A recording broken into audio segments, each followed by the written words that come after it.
Hello everyone. Welcome to a class of DaVinci Resolve tutorial for learning video editing.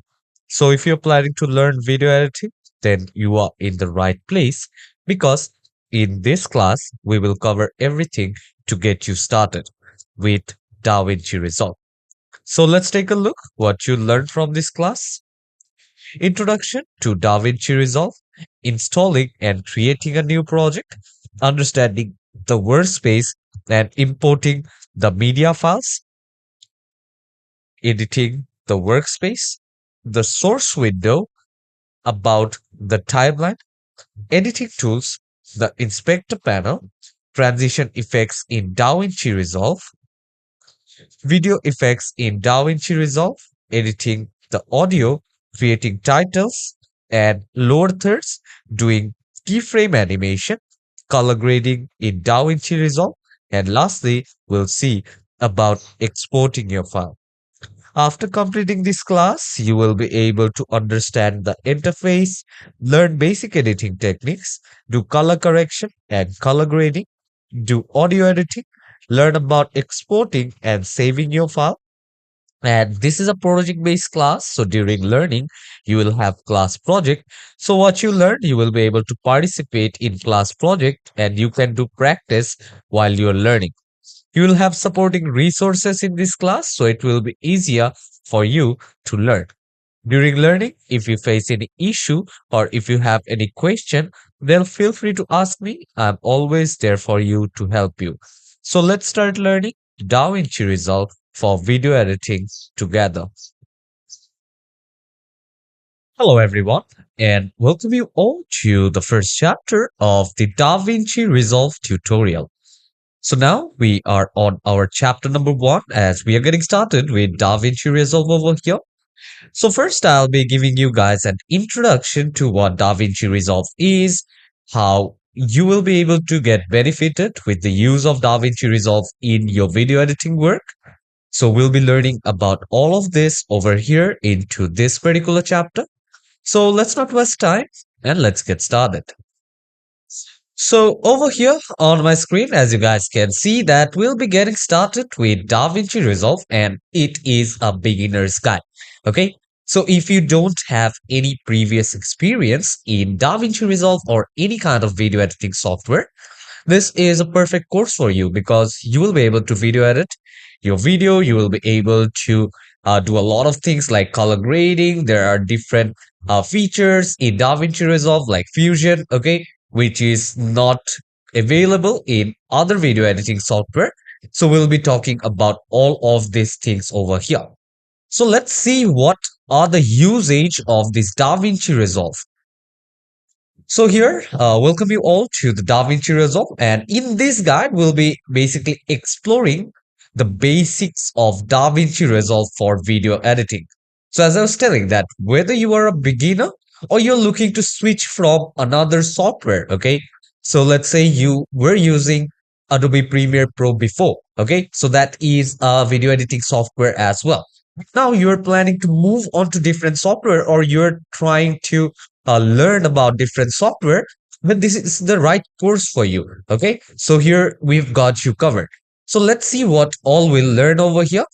So firstly, we'll be setting up DaVinci Resolve. Okay, and before diving in, we need to make sure to download and install DaVinci Resolve. Okay, and once you have installed, we'll take a quick tour of the interface to familiarize yourself with the layout and the features. Okay, so once you get familiar with the interface and once you're familiar with the workspace, the software, it becomes quite easy for us to learn. Okay, so whether it's a video editing software or whether it's a graphic designing software, the basic is get familiar with the interface and with the workspace. Okay, because once you're familiar with all of those, it's quite easy for us to understand that how this basic software works. Okay, how it is different from any other software. What are the options available over here? So we'll be learning about all that over here. And next thing, we'll also be learning how you will be able to import media files. Okay, so it might not be the same of how you used to do in other video editing software like Final Cut Pro, or there is different software like Adobe Premiere Pro, okay, Filmora. So here it's not the same. So we need to understand how you will be able to import your video and audio files into DaVinci Resolve. And it's quite important that when you're working in DaVinci Resolve, you organize your media into bins. Okay, so what are bins basically? So bins are nothing else but it's just folders. Okay, so each and every folder, let's say you do have 10 audios and you do have 10 videos. So you can just segregate those into two different bins. Let's say you name one as videos and the other as audios. So it will be quite easy for you to navigate throughout. Okay. So as I've told you that you need to organize your media into bins and get ready to start editing your project. Okay. So about importing media and also about how you will be able to work over here, how the interface work, how the workspace basically works. We'll be learning about all of these things. Okay. Once we dive deep into our classes, and we'll also be learning about the basic editing tools. Okay, so we'll discover the essential editing tools, such as how you will be able to cut your video, how you will be able to trim down your video. And if you're familiar with any kind of video software before, you guys know that cutting and trimming are not the same thing. Okay, so we'll also learn in detail about why it's not the same.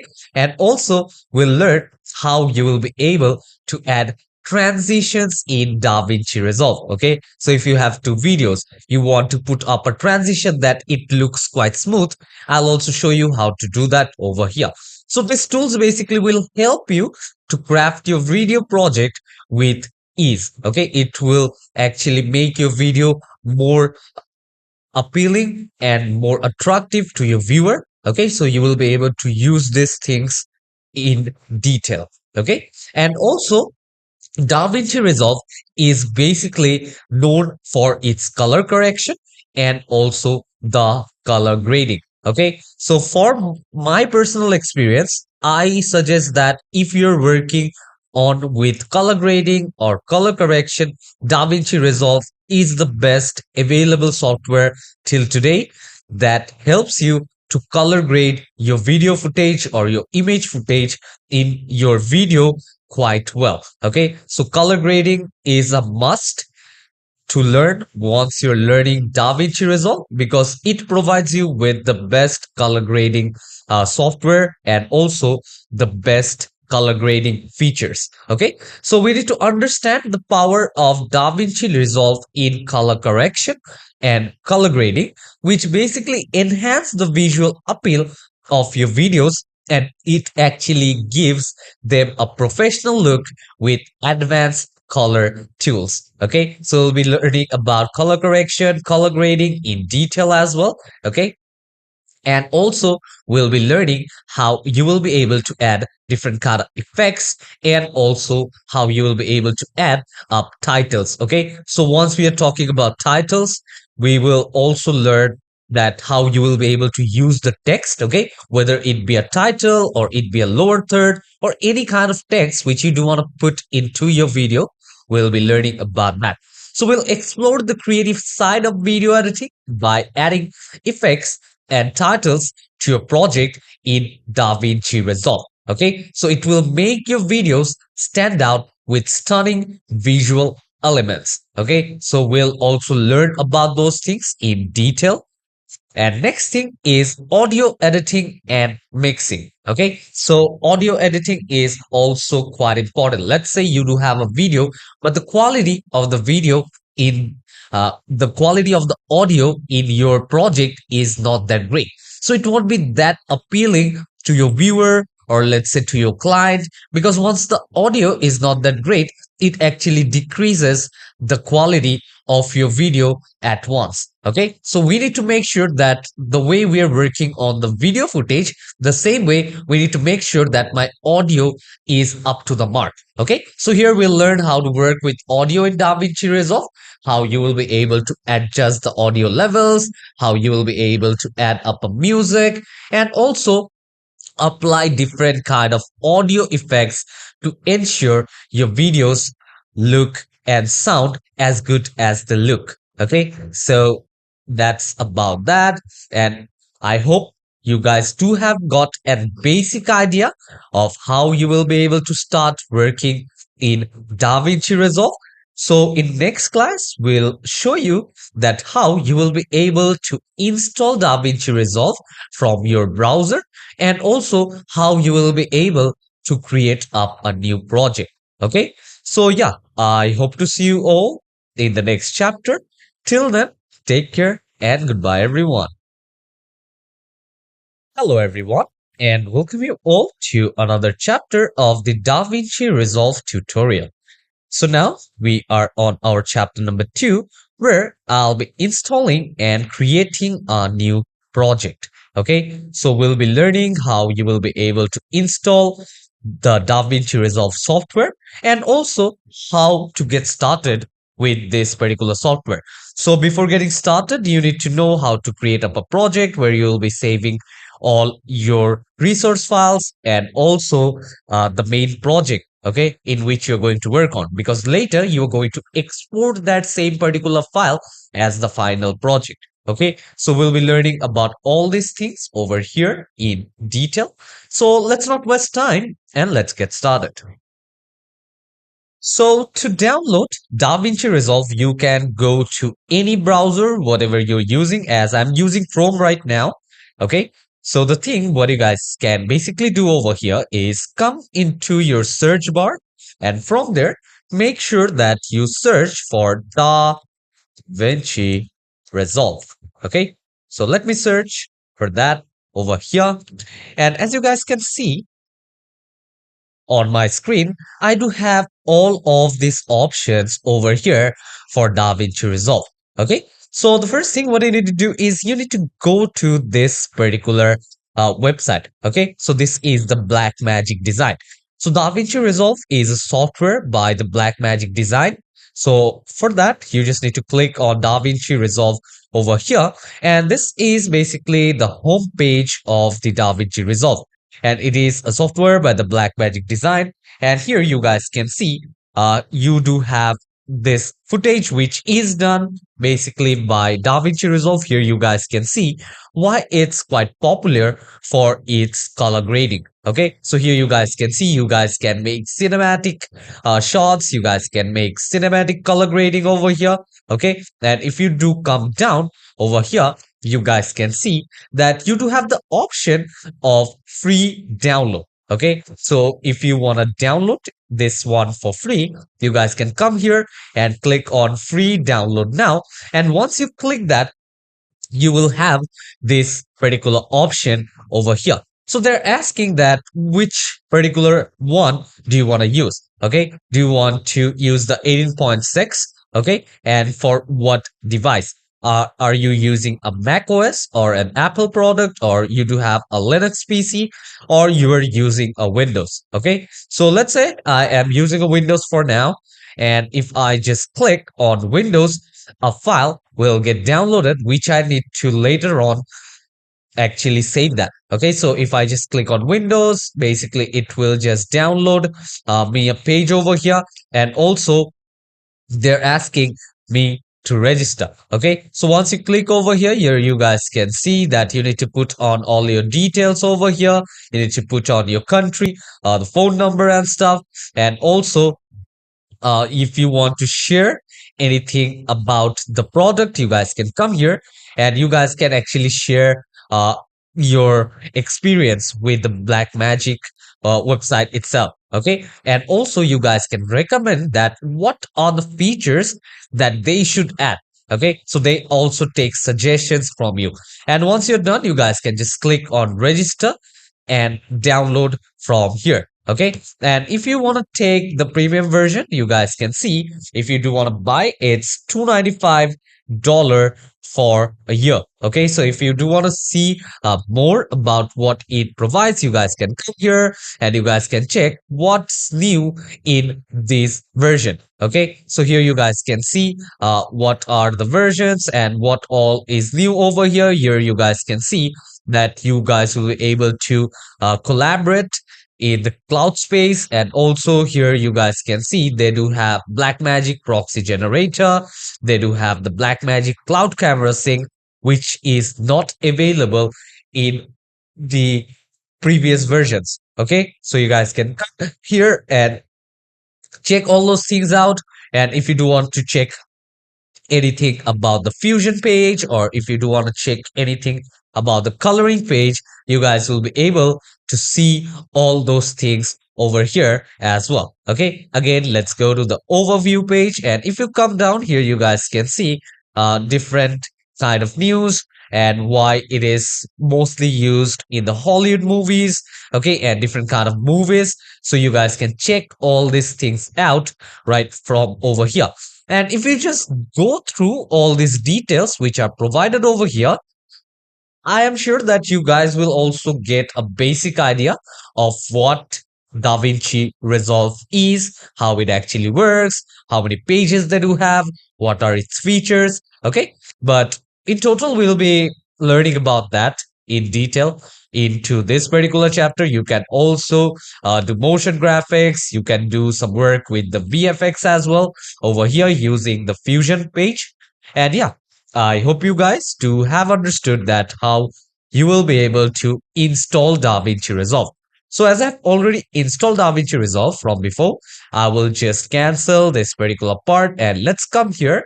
And from here, let's open up the DaVinci Resolve application. Okay, so it might take some time. Okay, and for me, I am using the 18.5 version. Okay, so you guys can come here and you guys can basically check out which is the latest version for you. Okay, so most of the things will remain the same, but few other things might change with the version. Okay, so as you guys can see right now over here on my screen, I do have a popped up page. Okay, and over here into this page here, you guys can see the first thing which I have over here is the untitled project. Okay, so this is the project. If I do want to create up a new project, I can just click over here and click on to new project option. And let's say I do have worked in one file previously, and now I want to open up the same file and I want to continue working on that particular file. So in that case, if you just click on open, okay, you will be redirected to this particular page, and from here you can go to file, and from file you guys can actually import that particular file or open that particular file in which you are working on.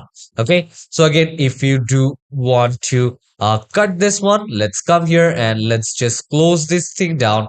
Okay, so you guys can come here and you guys can just close this thing down as well. Let's come here, let's click on to DaVinci Resolve again. Okay, again, I'm just opening up this particular file. Okay, let's wait for it me to show the home page again. Okay, so I'll just wait over here. And that was about opening up a new page, and this is of creating a new page. If you want to export anything, if you do have anything in your recent files, you guys can export it from here. And also you do have the option for importing as well. Okay, so here if you do want to see your projects in this particular view, you guys can come here and you guys can actually view it quite like this. And also over here you guys can see there is an option known as the local database. Okay, so let's say, why do we use local database? Let's say I do have 5 of us. We are working on a single project. Okay, so it's a team project, right?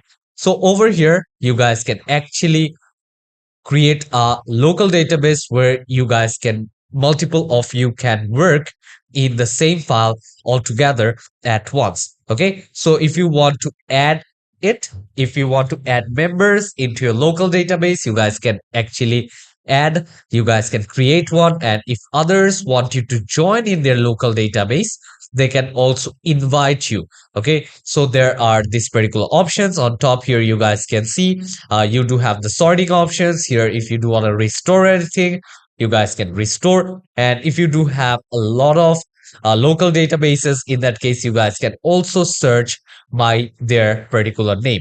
Okay, so again, I will just click over here. Now I don't see the local database page. And on top here, you guys can see if you want to add up any folder where you want to save up all your recent works, you guys can come here, add up a folder. And over here, if you want to copy any of your project, you guys can come here and you guys can copy your project to a particular location. And using this slider, you guys can zoom in, zoom out. Here you guys can see once I zoom in, my this particular icon or the project is getting bigger. Okay, and if I do have any kind of project, let's say if I just hover my mouse over this particular project, then I will be able to see the preview of the project in which I worked on. Okay, and also here you do have the sorting order, how you want it to sort. Do you want it to sort in a ascending order or in a descending order? You guys can check about that as well. Here you will be able to see all the details about your project. Over here they'll ask you that how you want view. Do you want it in a list view? Here you guys can see you will have it in a list view as well. But for me, I will just keep this one up in a grid view itself. Okay. And on top, you do have this network options. Let's say if you're collaborating with other creators or other editors, you guys can actually do that. And here you guys can see you do have this cloud account as well. Okay. So if you are a premium user of the DaVinci Resolve, you will basically get Blackmagic Cloud Space, okay, where you will be able to save all your work, okay, all your datas, and you will be able to collaborate with a lot of creators as well. So first thing first, I will create up a new document. So for that, if I just click here once, and let's say I will just click on new project, and they'll ask me that what do I want to name this one? So let's say I will name this one as creating a project. Okay, so let's come here. Let's name this one as creating a project. And I will just click on to create. Okay, so once I've clicked on create on my screen, you guys can see I do have this particular page. Okay, so this is basically the workspace in which I am going to work over here. So at first it might look quite messy and you guys might get confused, but once you move deep into the class, you guys will know that it is not quite hard. Okay, so for that I will just come here and let me show you guys about this 6 pages. So this is the media page, this is the cut page, this is the edit page, this is the fusion, the color grading, the fairlight, which is about the audio, and lastly here we do have the deliver page. Okay, so in next class we'll be learning about these things in detail. Okay, so these are the 7 page which are quite useful and the mostly used things. Whether you are using a Mac or you're using a Windows, you will mostly have a workspace or interface quite like this. And also it depends on the type of PC you're using, what is the screen size. Okay, if your screen size is bigger, maybe you will see few of the other options. Okay, few more options over here. So I do have already created a project. Okay, so now let's say I want to actually put up a preset over here.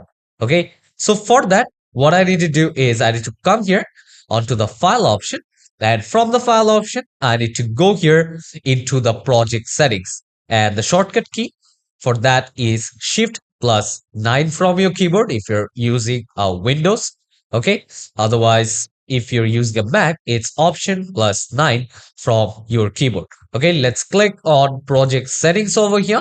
And once you click on project settings here, you guys can see what is the resolution. Okay, so here you guys can see it is in HD. And if you want to come here, if you want to check out other presets, you guys can come here and check. These are the different presets available right over here. Okay, so you guys can come here, check all those things out. You guys can also come here and you guys can actually put it manually. Okay, if you don't want the presets, let's say I will come here, I will put 1940 into 1020. Okay, so I will just come here. I will just put 1020 over here. And I have just made changes over here in these particular values. But here in my timeline resolution, you guys can see it had turned from 1920 into custom. Okay, so it shows me that now I do have a custom timeline format. Okay, so again, if I do want to go back to the same way how it was before, let's go to 1080 into 720. Okay, so let's come here, 720p, and again, it's back. And also over here, you guys will be able to select what is going to be the aspect ratio. Okay, so here you guys can choose the aspect ratio from here itself. You guys can choose that for your timeline, how many FPS you want your video to be. Okay, so frame per second, and the short form is FPS. So let's say if you do have a video of 10 seconds, okay? So in that 10 seconds, in each seconds, you will have 24 frames. So videos are basically nothing else, but video basically shows you so many images at the same time that it actually feels that it's moving and it do have a motion. Okay, so it actually makes us believe that we are looking at something which is basically moving. Okay, so when you are shooting any kind of video, it actually takes each and every frame. Let's say in 1 second, that would take 24 frames of the scenario and actually view that 24 frames to you in one particular second. And once you see so many frames at 1 second, it feels like a motion. Okay, so that's how a video is made. And also here you do have the playback frame rate, which is 24 as well. I can come here and I can basically choose that how many frames per second do I want from here. Okay, so you guys can come here, choose if you're looking for any slow-mo video, you guys can choose the frame rate accordingly. Let me take this 25 frames per second. That was about the timeline format. If you come down here, you guys can see you also do have different features, okay, and also different advanced features of creating a new project. Okay, once we move deeper into our classes, we'll be learning more about that. Okay, here you do have image scaling, you do have the color management, and once you're happy with all of these options, you guys can come here and you guys can just click on save. And over here in my preview panel, you guys can see I do have already created this particular project. Okay. And on top, you guys can see that I also do have the name of the project, which is creating a project over here. And also, from here, you guys will be able to import your media. Okay, so you guys can come here and you guys will be able to import your media into this media panel. And if you come here into collections, you guys can see that you do have a lot of options over here. If you just double click into video clips, you guys can come here and these are few of the smart bins. Okay, so you guys can actually save up those things quite easily right over here.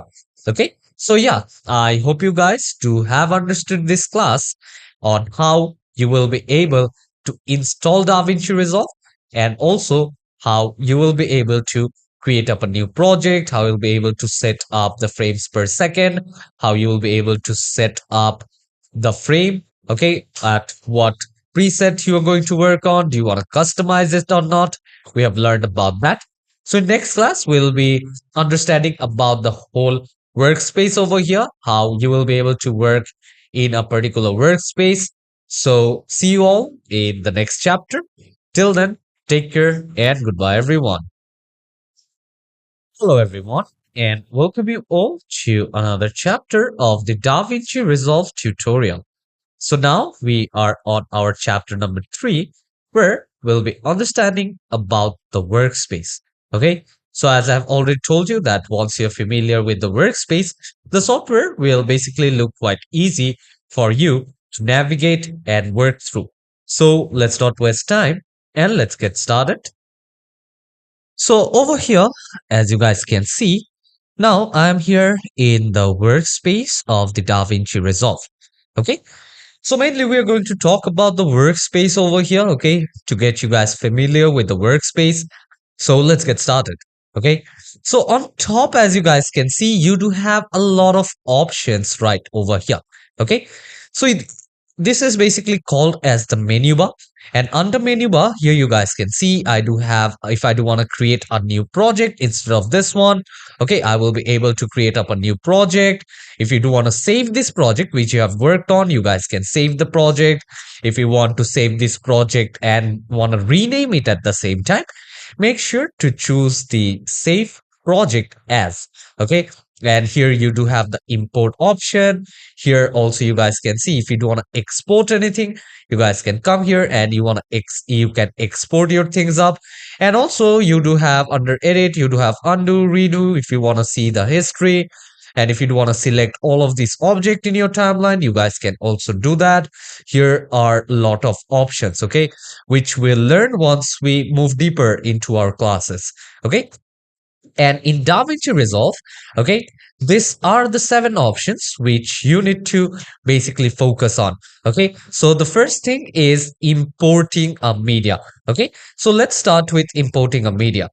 So once you're over here in this particular page, you will see that you have all the drives which you have in your PC over here, from where you guys will be able to upload your file. Okay, let's say you do have your file in the E drive. Okay, so in that case, I will come here onto the E drive, and from here, I will be able to select the project using which I want to work on.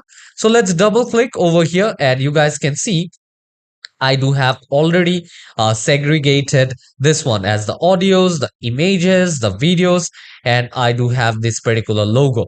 Okay, and if you do want to increase the size of this icon, you guys can see on top I do have this particular slider. If I just move this one on top, you guys can see now I am able to view all of these folders quite large. Okay, but if I do want to decrease the size, again I can decrease the size quite like this. Okay, and from here, let's say if I just double click, you guys can see I do have a lot of videos using which I can work on. And here, if I just click once onto that particular video, you guys can see I am able to see a small preview of the video using which I am going to work on. Okay, you guys can see this is the total duration. Okay, if you want to bring it right over here, okay, this is the first frame of the video, and this is basically the last frame of the video. Okay, so there are different ways of how you will be able to import. Once you are over into your videos, you guys can come here and simply drag and drop it over here in your media pool. Okay, so you guys can come here and let's say you want to drag this one over here into the media pool, and you guys can basically work on over here. Okay, so you guys can actually import this particular videos by just dragging and dropping. Okay, and again over here, let's say you want to upload the whole folder itself. Okay, you guys can come back, and you guys make sure that you guys just hold this thing up right over here, and the whole folder will basically get uploaded. Okay, so make sure of that. What do you want to do? Do you want to upload this whole folder altogether, or do you want to upload individually each and everything? Okay, so you guys can come here, you guys can actually get a preview of how it actually looks. You guys can just hover your mouse and see what kind of video you do have over here. Okay, so you guys can come here and you guys can just hover your mouse quite like this. Let's take this particular video, and if you want to add it into media pool, there are other ways. Just right click on the video, and from here you guys can see you do have the option of add into media pool.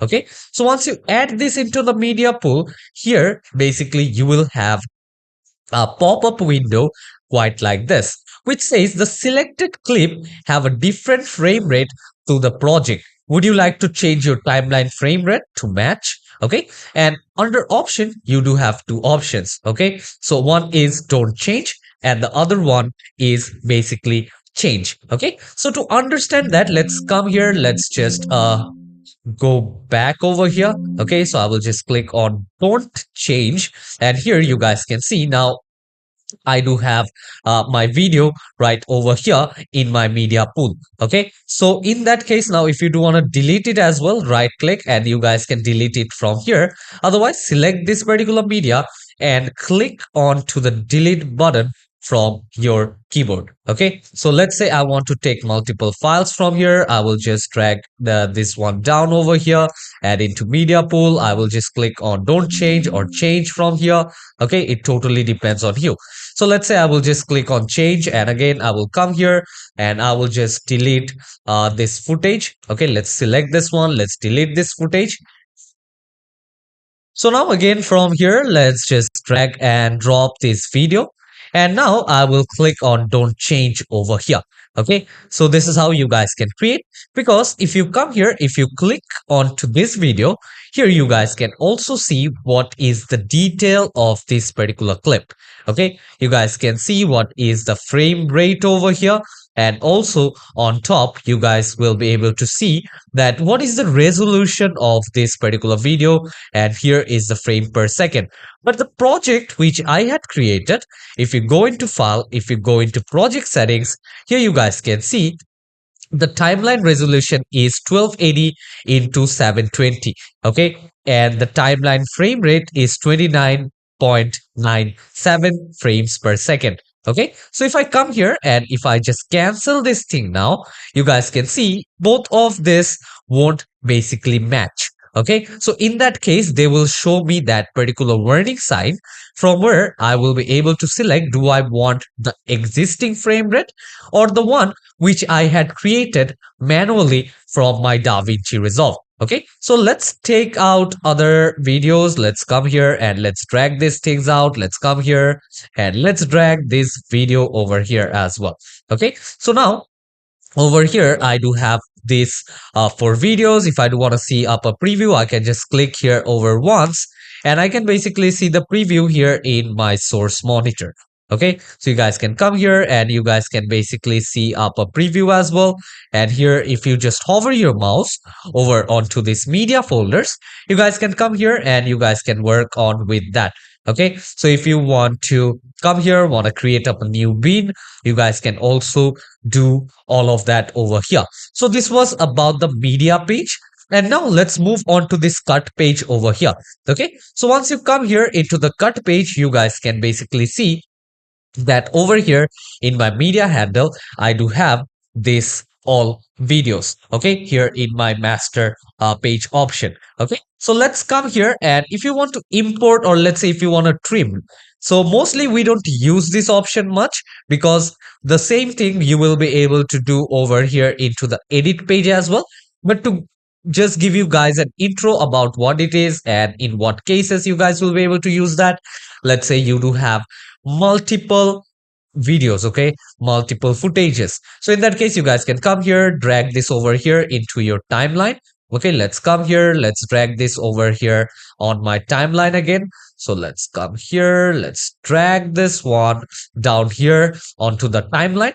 And here you guys can see our timeline is basically created. Okay, so we'll be talking about timeline in detail.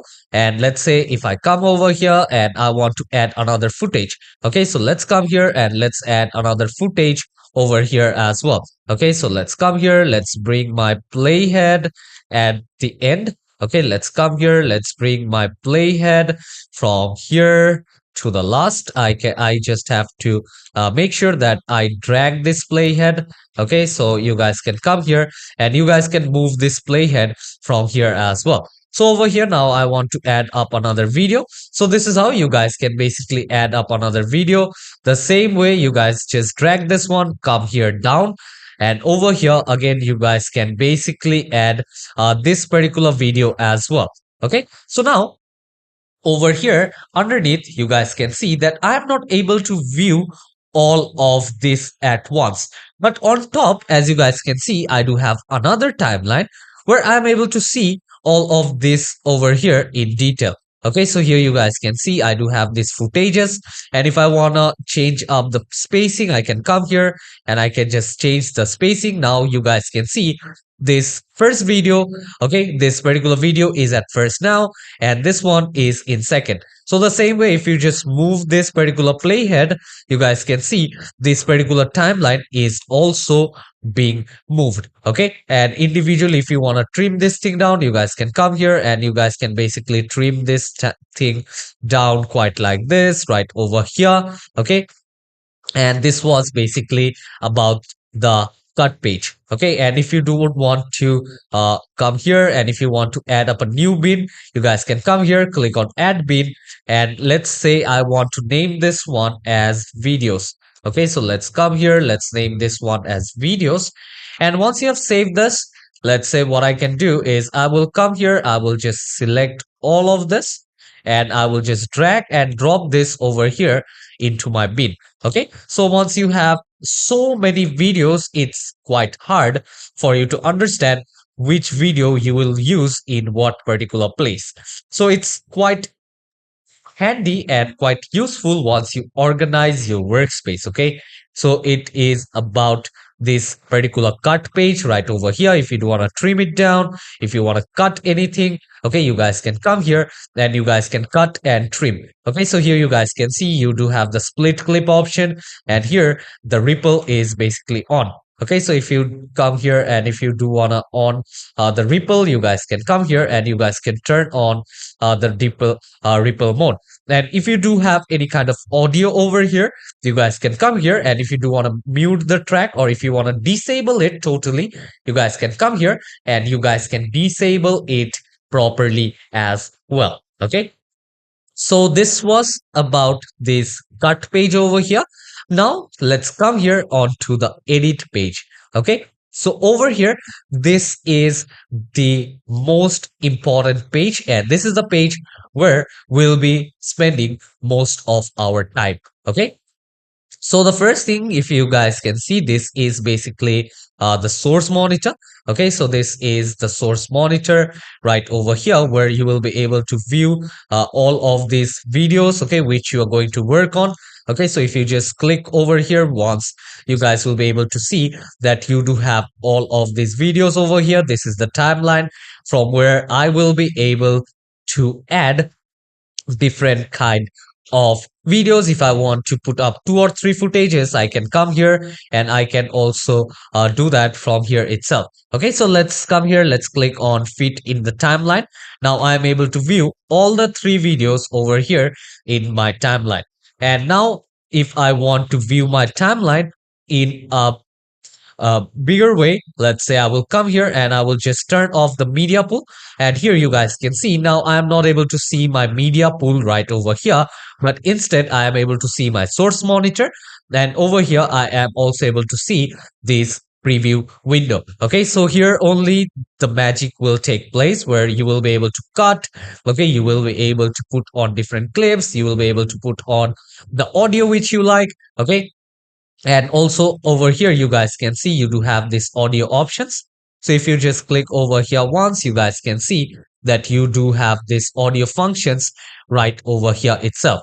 And if you want to zoom in the timeline, zoom in and out, you guys can come here and manually zoom in and zoom out the timeline right over here. And again, if I do want to check my media pool, let's come here, click on media pool.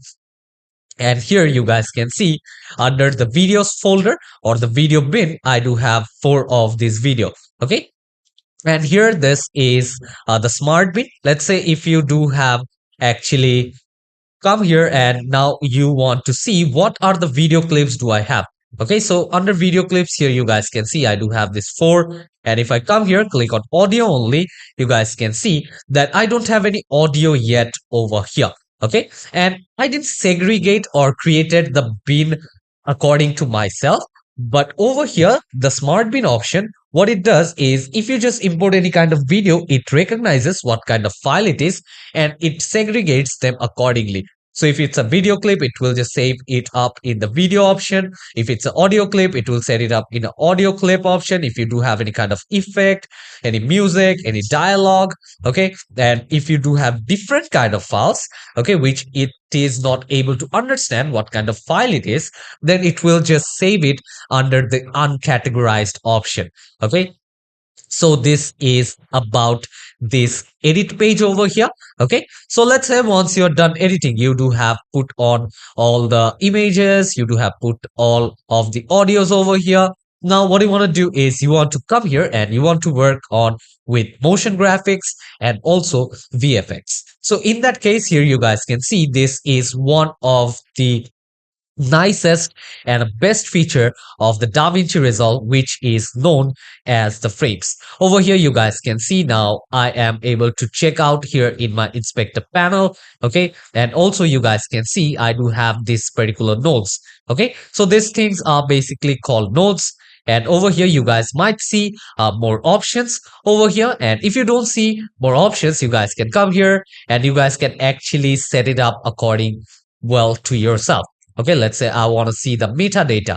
I can come here, I can turn on the metadata. If I do want to see up the keyframes here, you guys can see I am able to see up the keyframes here in this particular workspace as well. Okay, so let's say if I want to come here, if I do want to increase the timeline size and I want to decrease this particular thing right over here, I can also come here and I can do that.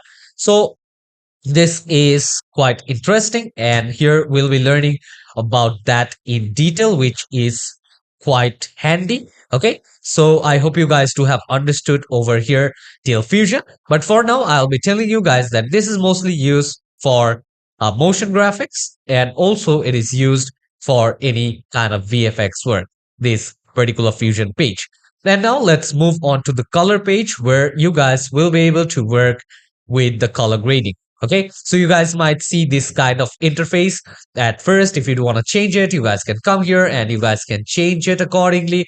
Okay, and if you see this keyframe option and if you want to see the scopes, you guys can come here and you guys can select this particular scopes, and here you guys can see you do have the color scopes as well. Okay, so here I will just turn it back on again, the keyframe option, and over here also you guys can basically work around.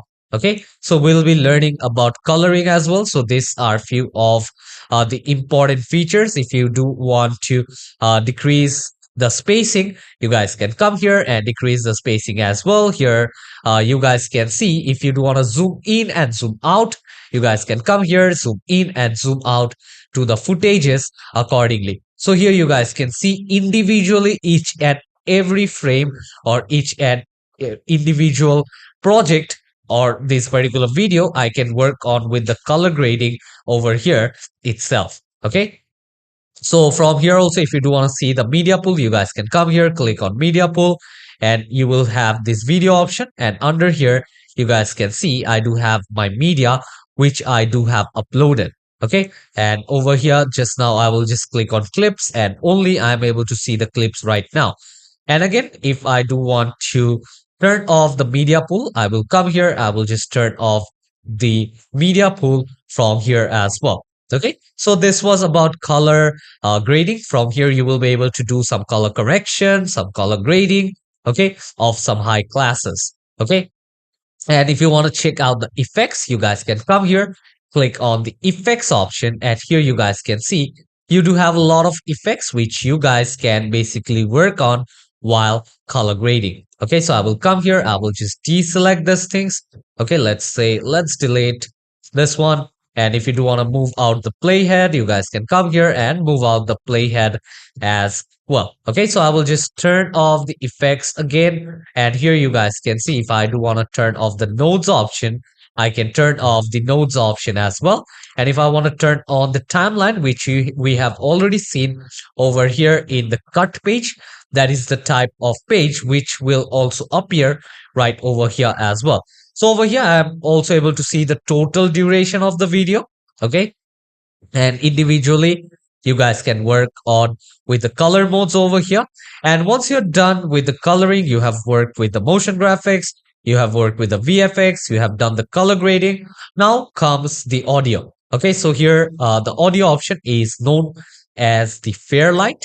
So you guys can come here, click on to this audio option, and over here you will have a page quite like this. Okay, so over here you do have the mixer. If you do want to increase or decrease the noise level, you guys can come here, increase or decrease the noise level over here. Okay, And you guys can see you do have the sound library right over here itself. If you click here once, if you want to download the free sound library, you guys can come here. Let's click on download, and you guys can basically download the sound library, which will basically redirect you into their page, okay, into the Blackmagic or the DaVinci Resolve page. So you guys can download that particular thing right from here itself. Okay, and once you're done with the audio, once you're done motion graphicing, once you're done color correcting, now the last thing is the deliver page. Okay, so this is also called as the export page over here. So here you guys can see on my left hand side, you guys can actually view that what I do want to name this file, where do I want to save this file. Okay, and do I want it as a single clip, or I want to have those things as individual clips. And also you guys can see what is going to be the format, the resolution, how the frame rate is going to be. Okay, and also there are some advanced settings as well. You guys can come here and check those things out as well. Okay, so yeah, I hope you guys do have understood about the six or the seven important pages in which we are going to work on in the DaVinci Resolve. Okay, and again, if I come here into the media file, you guys can see I do have this metadata option. Okay, let's say I will just click over here, and over here into the metadata option, I will be able to see all the information of my video. Okay, so from here, I will be able to see all the information available for my video. Okay, and if I want to go to the inspector panel, you guys can see all the values related to the video selected on my frame. I will be able to change that. If I do want to transform it, do I want to crop it? I can basically crop it. If I do want to put out any kind of transition, I can also put out kind of transitions over here itself. Okay. So that was about this particular thing. And last down, you guys can see as I do have all of these options. Okay. Let's say I don't want to view all these things options. I want it to hide. Okay. Because sometimes it might create some confusion when you are working over here in the timeline. So in that case, what you guys can do is you guys can go to the workspace, and from here, make sure to turn off the show page navigation option. And now if you just take a look underneath, you guys won't be able to see the 7 pages options right over here. And again, the same way, if you do want to view those things up, let's go to the workspace again, and let's click on show page navigation, which again shows me these 7 pages. Okay, so that is about the workspace. And also, if there are different options, if you do want to reset the UI layout, you guys can also do that. So sometimes what happens is if you do want to work over here, you guys can actually decrease the spacing just by dragging. Okay, if you do want this media file to be less, you guys can come here, and once you have that kind of arrow on your screen, it shows that you guys will be able to work over here. So as I have increased the size over here on top, let's go to workspace. And from here, if you want to reset the UI layout, you guys click on reset UI, and it will be back at the same UI which you have started working on. Okay, so you guys can come here, and if you do want to switch the pages, instead of over here, let's say my show page navigation is turned off, but now I want to go from my media page to my other pages. So in that case, go to workspace, go to switch to page, and from here, you guys can see, you guys can check out in what page do I want to go. Okay, and the shortcut key for that is shift plus 2, 3, 4, 5, 6, 7, and 8 accordingly. And also, if you want to click on show page, and if you want to directly see up any page, let's say I want to go with the Fusion, you guys can come here, and you guys can actually work on with the Fusion page over here. Okay, so let's come here, and now let's go to workspace. I will just click on show page navigation. Now over here, I don't have my Fusion page over here available as well. Okay, so now to go back again, I will just go and check this show page option. Let's turn on the Fusion. Let's go to workspace, switch to page. And from here, now let's go to the edit page option. So this is how you guys will be able to work over here. And under effects, you guys can see I do have all of these effects. Here you guys can see different kind of transitions, different kind of audio files as well. Okay, you guys can come here and let's say I will just turn it back off. Okay, you guys can turn it back on and off. Okay, so this was a brief introduction about the workspace. I hope you guys do have understood a little bit, but once we move deeper into our classes, each and every one of these options will become more clear to you. Okay, so yeah, I hope to see you all in the next chapter. Till then, take care and goodbye, everyone. Hello, everyone, and welcome you all to another chapter of the DaVinci Resolve tutorial. So now we are on our chapter number 4, where we'll be importing the media files. Okay, so here in this particular chapter, I'll be showing you guys in detail about how you will be able to import your media files, the different options regarding that. Okay, so in last class, whilst I was talking about the workspace, I have showed you guys about the media page, how you will be able to do that. But here in this class, we will specifically talk about importing the media in detail. So let's not waste time and let's get started. So over here on my screen, as you guys can see, now I'm here in the workspace and basically on the media page over here. So in last class, I have showed you that what are the different ways of how you will be able to import your media. Okay, so the simple way is just drag and drop. Okay, so if you just drag and drop your media, it will be basically imported. And if you want to drag and drop a file itself, you guys can come here and let's say I want to have this particular file. Okay, I can just drag and drop it directly over here. So for now, let's say I am not able to actually import this file. Why? Because in this particular folder, I don't have any items. So if I double click, you guys can see this is totally an empty folder. Okay. So over here from your PC, you won't be able to import any empty file. Okay. So that's the first thing. And also, if I want to come here, let's say I want to take this audio folder. And once I take this audio folder, you guys can see all the content which I had here in my audio folder is being imported over here as well. Okay, so that is how you guys can basically import these things over here. And now if you just right click and if you want to actually create some new bin for each and everything right over here, you guys can come here and you guys can click on new bin and it will basically create you up bins. Okay, so let's come here. Let's name this one as audios. Okay, so let's come here. I will name this one as audios. And what I'm going to do is I'm going to import all of this audio by just dragging and dropping it over here into my bin, or you guys can also call it as the folder. And directly, if you want to import any folder itself, you guys can right click. Then from here, you guys can just directly go to import media, which will redirect you into your page. And the same way, if you want to import a bin, you guys can come here and directly you can import a folder itself. Okay, so if you want to import a folder itself, you guys can come here and import a folder itself as well.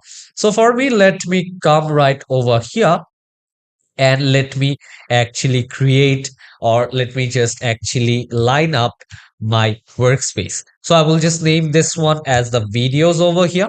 Okay, and what I'll do is I will just select all of this thing together at once. And now I will just drag and drop this one over here in my videos panel. So now again, let's come here, let's go to new bin and I will name this one as images. Okay, so I will name this one as images. Let's drag and drop these images right over here into the images folder. Okay, so now if you come down over here, now if you just click on audio only under the smart bin option, you guys can see that I do have these 5 audios. If you come here and if you just go with video clips here, you guys can see I do have this 4 video clips right over here. And also if I just come here and let's say I will just go down into this particular collections. Let's go with music, effects, silence, uncategorized, subcategorized. You guys can see I don't have anything yet over there. Okay, so I will just close this thing down, and under keywords, I don't have anything as well. But under collections, you guys can see I do have all of these collections right over here. Okay, and also I do have all of these folders. Okay, so let's come here and let's just look at these all collections over here again. And if you do want to go back from collections, you guys can again see that I do have all of these three folders over here in which I can work on. So let me just decrease the size over here. Let me come here. Let me just close this thing down as well.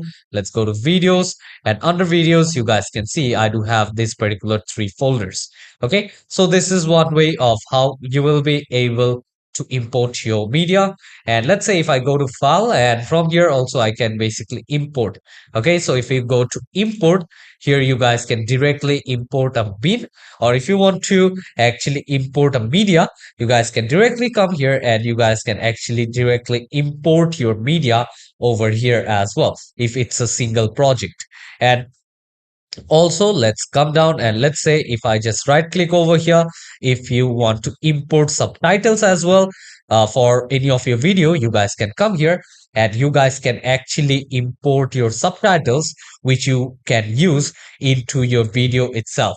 Okay, so this was about importing.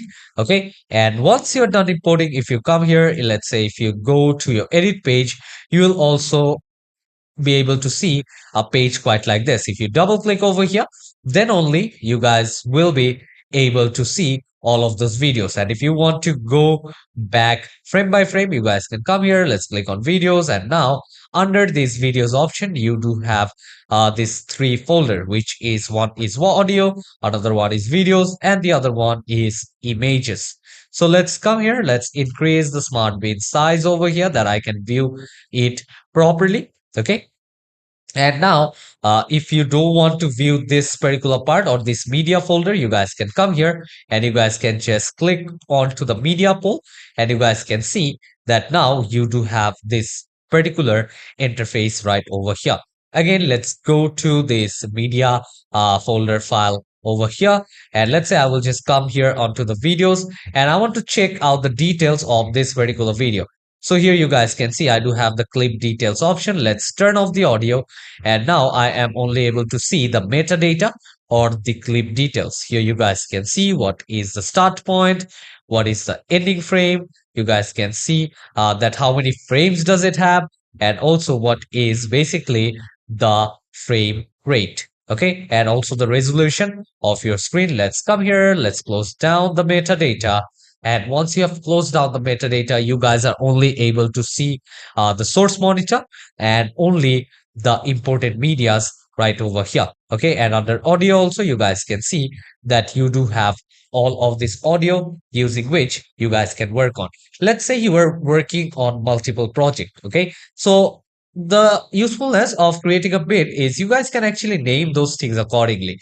Let's say you do have 5 projects, and the timeline of that 5 project is day after tomorrow, so you guys can just segregate your work that you don't get confused and you don't mix up. Okay, so if your client gives you any kind of resources and they want you to edit a video for them, in that case you guys can actually segregate those work into particular bins or into particular folders. Okay, so that was about this media storage. This was the smart bin, which will actually recognize you what kind of files you have imported, and it will segregate them accordingly. And I have also showed you that if you want to do it manually, how you will be able to select these frames manually right over here. And under this master option, also under the videos, you guys can see I do have my timeline as well. Okay, so in one particular project, you guys can have multiple timelines, but in one timeline, you can't have multiple projects. So to understand about the timeline, you need to understand. So you can't have multiple project in one timeline. You need to understand it as a chapter of a book. Okay. So a book can have multiple chapters, but a chapter can't have multiple books. So that is the simplest example which I can give you over here. Okay, so that was about importing your media, and I have showed you guys different ways of how you will be able to import. If you want to create up a new bin, you guys can come here, create a new bin from here to segregate your work from the file option as well. Under the import option, you guys can see you guys can import all of these things over here. If you directly want to import a project which you have worked on before, you guys can come here, click on import project, which will redirect you into your PC. So if you click onto this here, you will be able to see that you do have any Resolve or DaVinci Resolve file or not, which will basically open up right over here. Okay, so that is about that. And if you want to create up a new timeline, you guys can come here and you guys can go to timeline and you guys can basically import or create up a new timeline over here as well. Okay, so you guys can basically come right over here, create up a new timeline over here as well. Okay, so I hope you guys do have understood of how you will be able to import media. I have showed you guys different ways to do that over here into this particular chapter. So in next chapter, we are going to learn how you will be able to set up your workspace, like how you'll be able to edit your workspace before starting on with your project. Okay. So, see you all in the next chapter. Till then, take care and goodbye, everyone. Hello, everyone, and welcome you all to another chapter of the DaVinci Resolve tutorial. So, now we are on our chapter number 5, where I'll be editing the workspace. Okay, so in last class, we have learned about the media page. Okay, but here we'll be talking about the edit page in where we'll be spending most of our times. Okay, so let's not waste time and let's get started. So over here on my screen, as you guys can see, now I'm here in the media page over here. And in last class, I have showed you that how you will be able to segregate all of your works. Okay. And over here, you guys can see that I do have my files. Okay. I do have my images. I do have my audios and also my videos segregated quite properly. Okay. So now let's move on to the edit page right over here.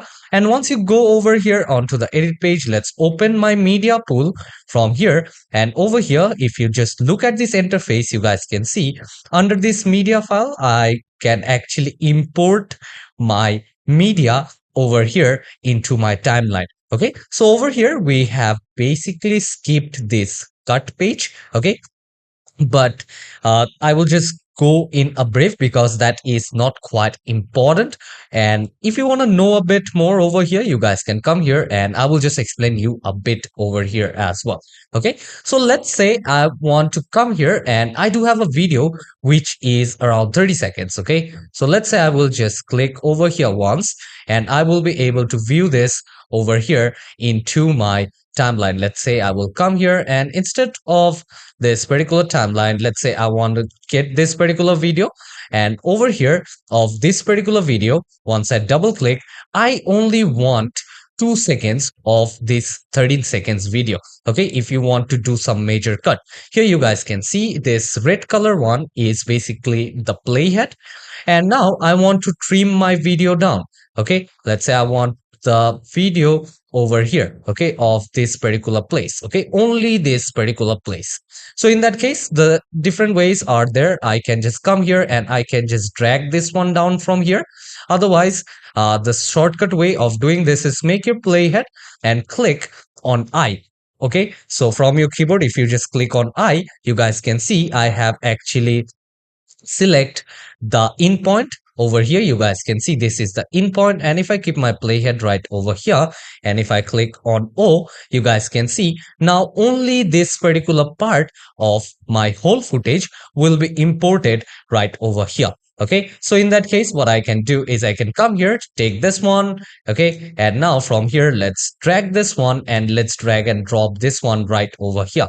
Okay, and you guys can see the total duration of this particular footage is around 12 seconds. Okay, so over here you guys can see it is around 12 and 3 frames. And once your video is ended, you guys will be able to see this kind of thing here in your source monitor. Okay, so if you do want to see a preview, let's move on to my playhead over here, and let's come here and let's play this thing up.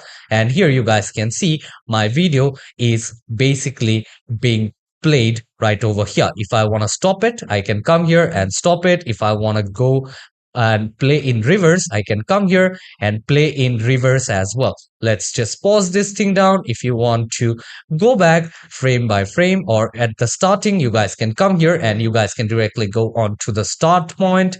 And here, if you want to go here in the end point, you guys can come here and go to the end point itself if you want to trim up anything. Okay, so let's say now over here you want to import multiple footages. Okay, so of this particular video I want only 12 seconds, which I have already cut and put.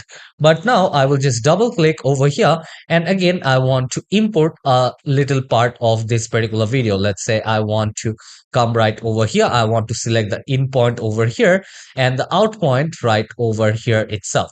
Okay, so now once you're done, you guys can come here and you guys can drag this particular footage, and you guys can just bring it and just put it over here at last. Okay, so here now you guys can see that the total duration of this whole footage is changed to 14 seconds. Okay, so as you guys can see, the total duration have changed basically to 14 seconds. And if you move your playhead over here as well, otherwise using spacebar, you guys can actually play and pause as well. Okay, so once you are done, okay, once you have imported your media over here, you guys can come into this edit page. Okay, so if you have to do some major cutting or if you want to do some major trimming into a video, this one is important.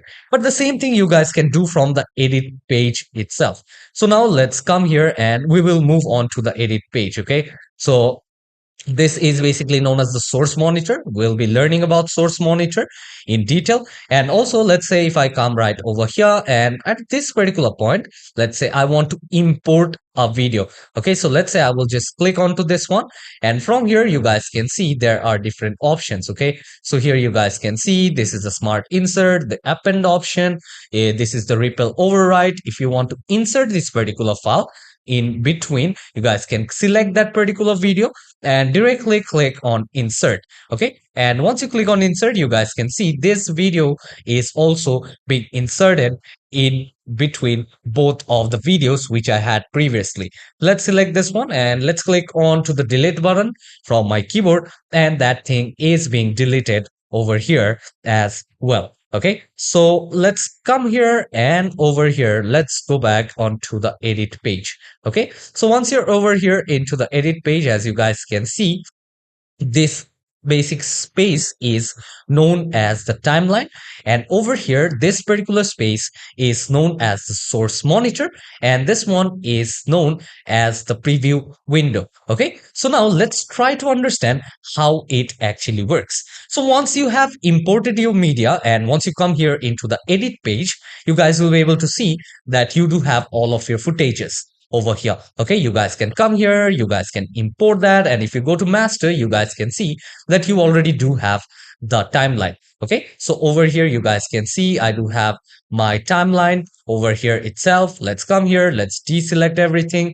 Okay, and if you want to create new timeline using the selected bin, you guys can come here and you guys can create a new timeline. Okay, so you guys can work in multiple timeline into a single project. Okay, so let's try to understand this thing. So first thing is the media pool, okay, from where you will be able to import your media. And once you have imported, what you guys can do is you guys can come here and see that particular thing into your source monitor or into your source window. Okay, so it will directly come here in the source window, And from the source window, what we will do is we will select what particular part do we want in our video. Let's say, let's come here onto this particular video from here, and you guys can see I do have it here in my source monitor. Okay, so I can check out, okay, at what particular part do I want of my video. Okay, and you guys can also see which you want. Do you want to see the audio track if you do have any audio, or do you want to see the offline if you want to see any animations? You guys can come here and check those things out. For now, I will select this one as the source monitor, and over here I will select this as the transform. Okay, so let's come here, let's just come here and let's deselect this one. Okay, I will come here. If you do want to play this thing up, you guys can come here and play this thing up from here itself. Let's come to my source window, and now I will just select the in point and out point. Let's say I want this particular part of the video, so I will just click on I over here, and now I will just play this thing using shift, and I want the video only till here. Okay, and again, what I'll do is I will click on O from my keyboard to actually see the in point and the out point. And once you're done, drag this one and drop it just over here. Okay, so you guys can come here and you guys can add your video right over here just beside. Okay, so once you're done, you have imported it here in the timeline. In this particular window, you will be able to see the final result. So let me tell you guys in a simple way again. From the media window, your footage will come into this source monitor. And once you have trimmed your video, bring this particular video into your timeline. Okay, and the final product you guys will be able to see over here into this preview panel. Okay, so you will be able to see this thing into the preview panel, and here you guys can see, as I only do have one timeline, I am able to see only timeline one option. Okay, so you guys can come here, and also if you do want to change up the name of the timeline, you guys can come here, and you guys can also change the name of the timeline from here itself. Okay, so if you do want to come here, turn it off, you guys can come here, click once, and it will be turned off again. Okay, so if you want to use anything, like if you want to work on with cropping, if you want to use the dynamic zoom option, you guys can select that and it will be applied accordingly. Okay, so once you have done with this particular part, let's say if you want to zoom in with your mouse, you guys can scroll in and zoom in into a particular place. Let's say I want to zoom into this particular place. I will just keep my mouse over here, and over here I will just zoom in, and here into this particular panel you guys can see I am able to zoom in and see how it actually works. And also you guys can just move around this playhead over here just to see the whole preview. And if you guys just take a look, that if I just move my playhead over here, you guys can see the playhead in my source monitor is also moving. Okay, so for that, let's come here into the image option. And what I'm going to do is I am going to come here, and for images, you guys can directly import those images. Okay, so I will come here, let's say from my media panel, I will come here and I will just import this video or this footage right over here. Okay, and also if you want to see the details of any footage which you have imported, you guys can click on that footage, and let's go to the inspector or this metadata option, and you will be able to see the footage details. Okay, so here you guys can see the footage details, and from the inspector option, if you click on inspector option, if you do want to increase the size, okay, you guys can increase the size of the footage. If you do want to decrease the size of the footage, you guys can come here and you guys can decrease the size of the footage as well. So here you do have the cropping option, you do have the positioning option, you can actually zoom in, zoom out, and also if you do want to give any kind of rotation, you guys can come here and you guys will be able to see up the rotation as well. Let's turn off this option, and over here, as you guys can see, here in my preview panel, I am able to see how the final video or the final product will look like. But here in my source monitor, I am only able to see that the thing which I do have selected from my media panel. So let's try to understand this once again to make it simple. Okay, you guys might get confused a little bit at starting, but once you start working in DaVinci Resolve, it will be quite easier for you guys to relate. So from your PC, it comes, or the videos or the medias come into your media pool. From media pool, you guys get that into your source monitor. And from source monitor, once you have trimmed down your video, okay, you guys bring that video into your timeline. And from the timeline, whatever the product you have over here, you will be able to view that product into your preview panel right over here. Okay, so once you are done importing your media, okay, let's say I want to work with this 3 video and I want to work with this particular image, and now I am done working with my media panel and I want to view my timeline bigger. Okay, so in that case, you guys can come here and turn off the media pool option, and you guys can see the length of the timeline is now more. Okay, now you are able to see your timeline in a better way. Okay, so you guys can actually stack up multiple layers over here. You guys can actually do that over here as well. And let's say you want to zoom in only the source monitor. Okay, so you guys can come here and let's say I want to just zoom in 100%. This is how it will look. And again, the same way, if you do want to fit it over here, you guys can come here and fit it over here as well. Okay, so the same way, the same options are over here. If you do want to zoom in, you guys can just scroll in and zoom in. Okay, and also this option is basically for the source monitor, and this one is basically for the preview window or the preview monitor. Okay, so that is about that. And here you guys can see the similar options, going to the first frame and playing in reverse, stopping, and over here if you do want to play, if you do want to go to the last frame, and if you want to play this video in a loop, you guys can come here and turn this on and off. Okay, so these options over here are basically the same. Okay, but these options are for the source monitor. These options underneath are for basically the source or the project panel. Okay, and if you want to go, or if you want to mark in and mark out eventually, well, not from this, okay, not using the keyboard, you guys can come here and you guys can mark in and mark out eventually from your panel as well. Okay, and if you do want to match the frames, you guys can come here and you guys can check on matching the frames as well. Okay, so you guys can come here and you guys can see, you guys will be able to match up the frame. So now if I just come here, if I just select it, and from here if I just click on to this match frame, it will not basically work as it's already over here into my timeline. And if I do want to zoom out a little bit, you guys can see I can basically zoom in and zoom out according to my need or according to my liking. Okay, so this was about editing your workspace.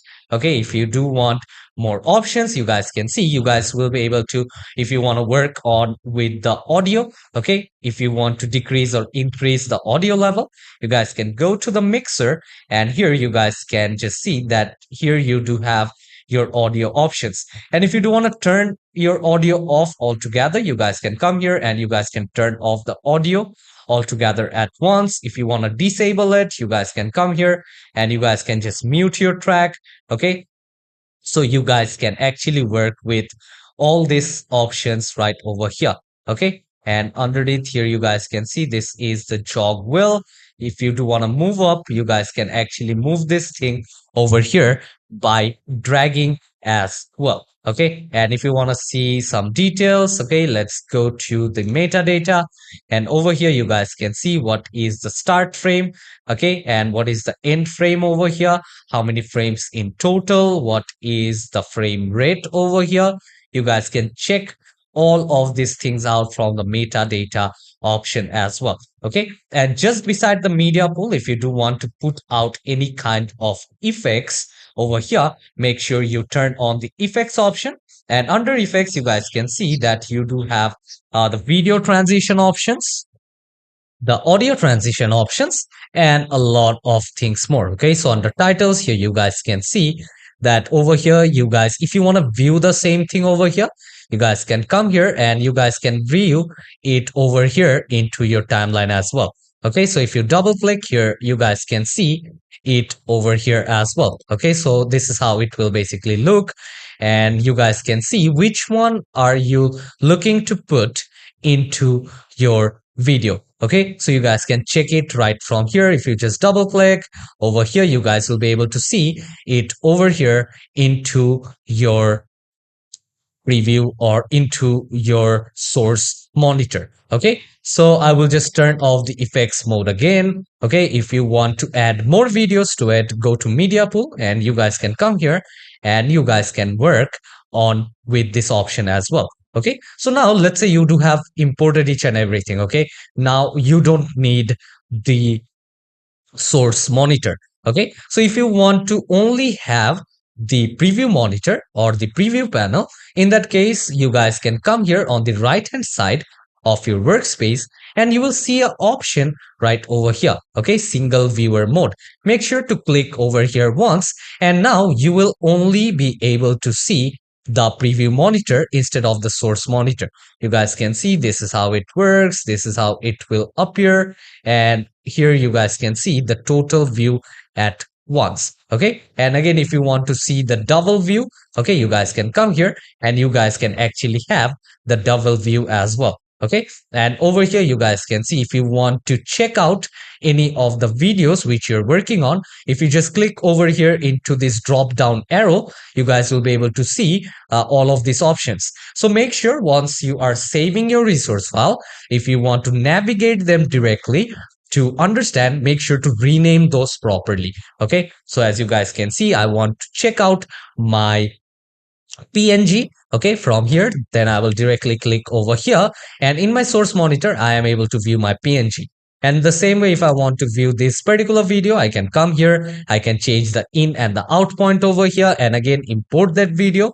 Okay, this is how it basically works. Okay, so let's come here, and now I will just click on to this particular icon. Let's just play this thing up over here. You guys can see the changes over here, and I hope you do have understood this class on how you will be able to edit the workspace before you start working professionally in DaVinci Resolve.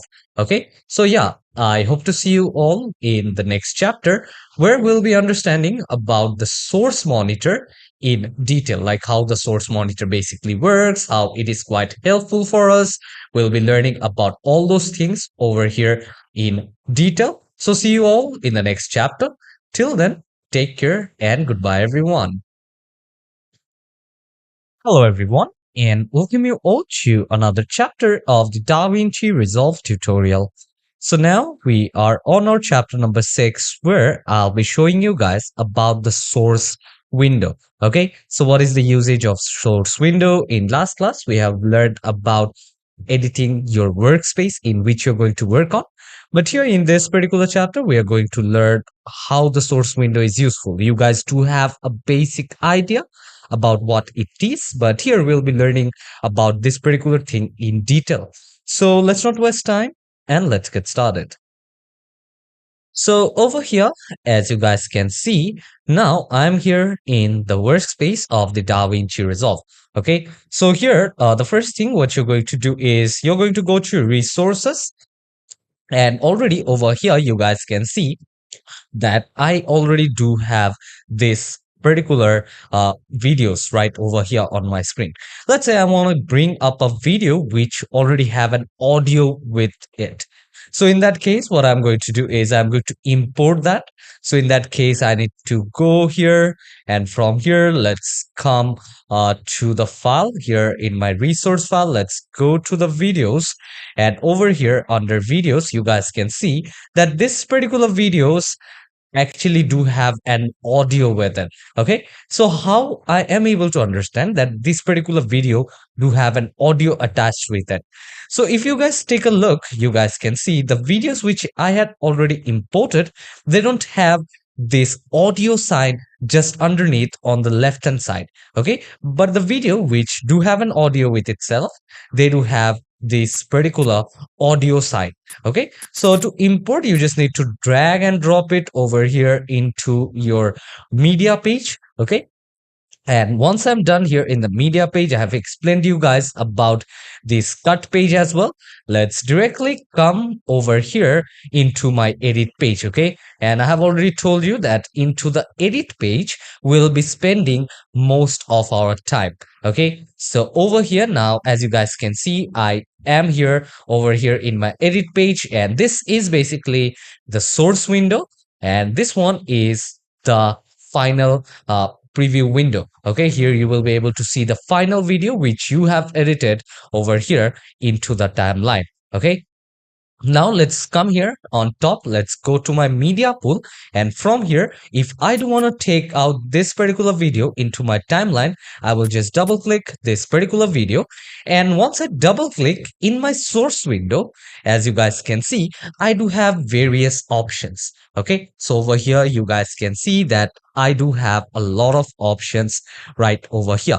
Okay, so I have already told you in the cut page that how you will be able to mark in and mark out. Let's say this video is actually quite long. Okay, but I don't want the whole part of this video. So if I come back up over here, you guys can see the total duration of the video over here. Okay, on the top corner. Okay, and here it's 38 seconds and 26 frames.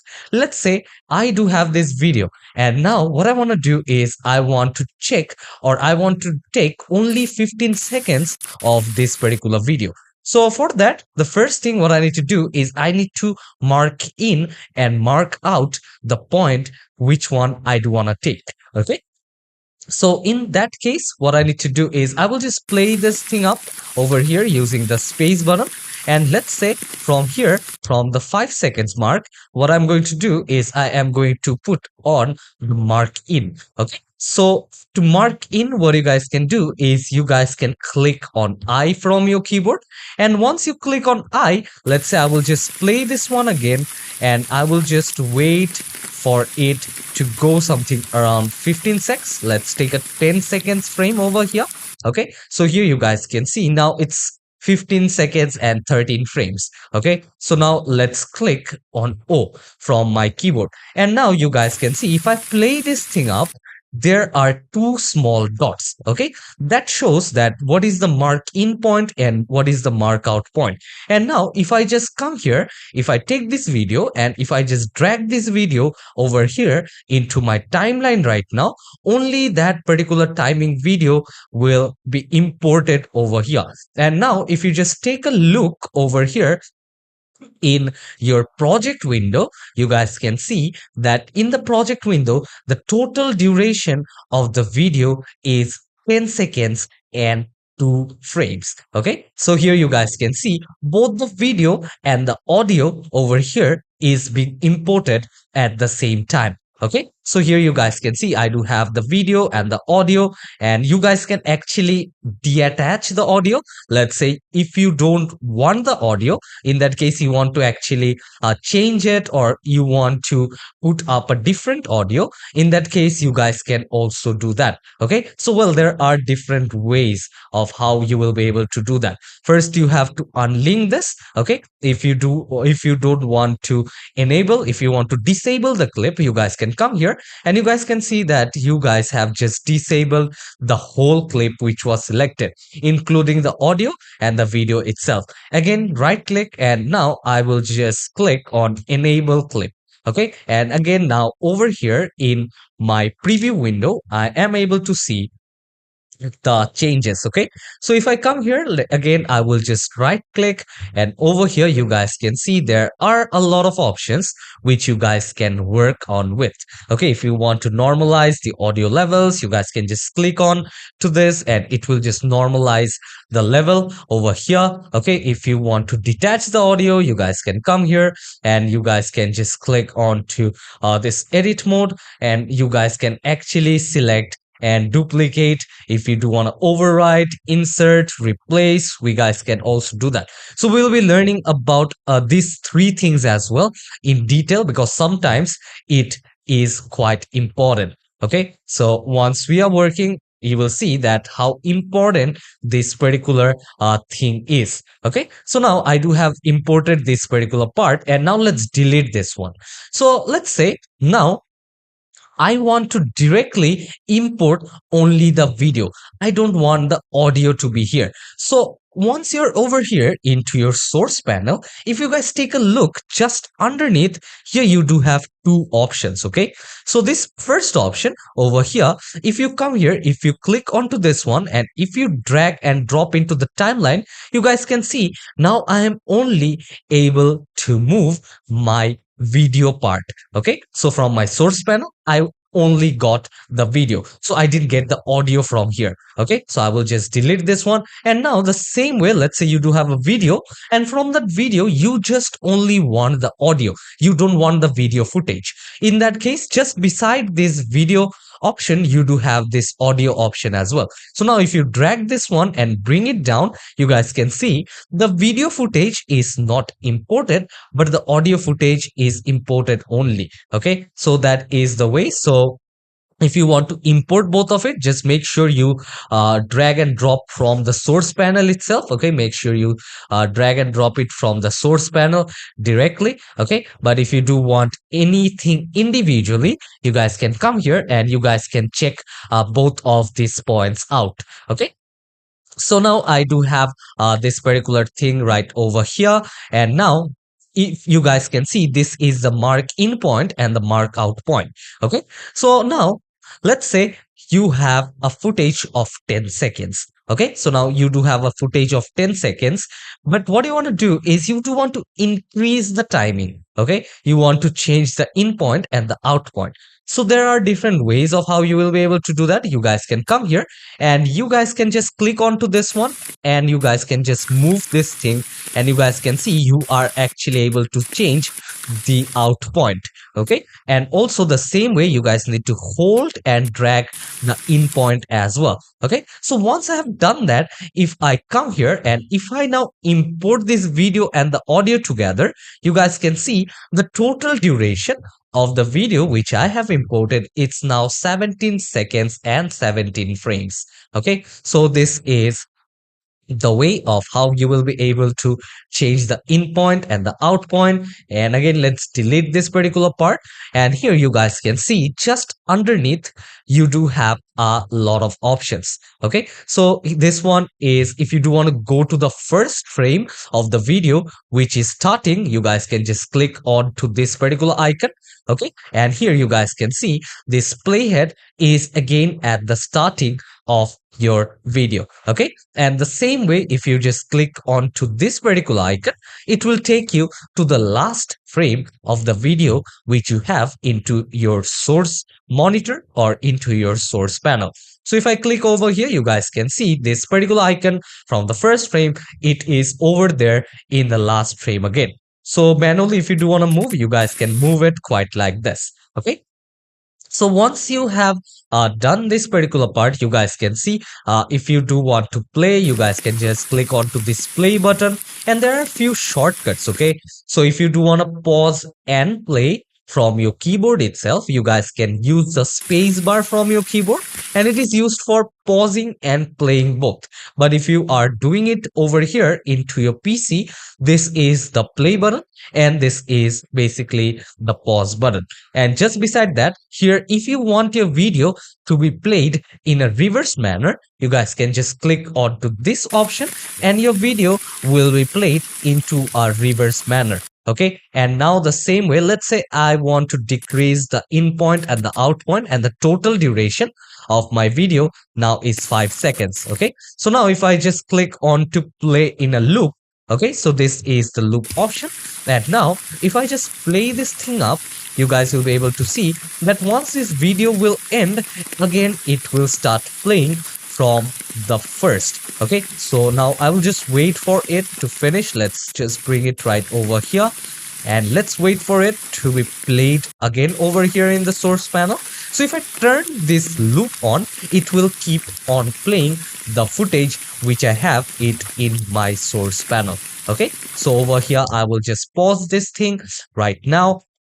And also here you guys can see you do have this option called match frame. Okay, so let's say I will come here and let's import this video. Okay, so I will come here, I will just import this particular video, and what I'm going to do is I will come here and let's say I will just take another video. Okay, so you guys will be able to understand it in a better way. So I will come here and what I'll do is I will just change the in point over here.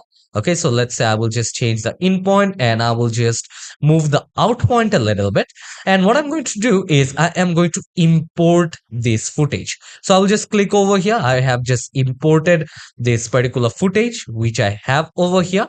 And now what I'm going to do is the footage which I have over here, I want to see where that particular footage is. Okay, so let's say I do want to make some changes over here. Okay, so in this particular frame, let's say I want to put on some text on the side, and the same thing I want to view over here as well. Okay, so if you want to match the frame, okay, in that case you guys can just click onto this option, and here you guys can see I have matched the frame over here in my preview window as well. Okay, so now let's say I have this particular footage right over here and I need to make some changes over here in my preview window as well. So in that case I don't have to just scroll and find the exact place. Okay, sometimes it might be tough.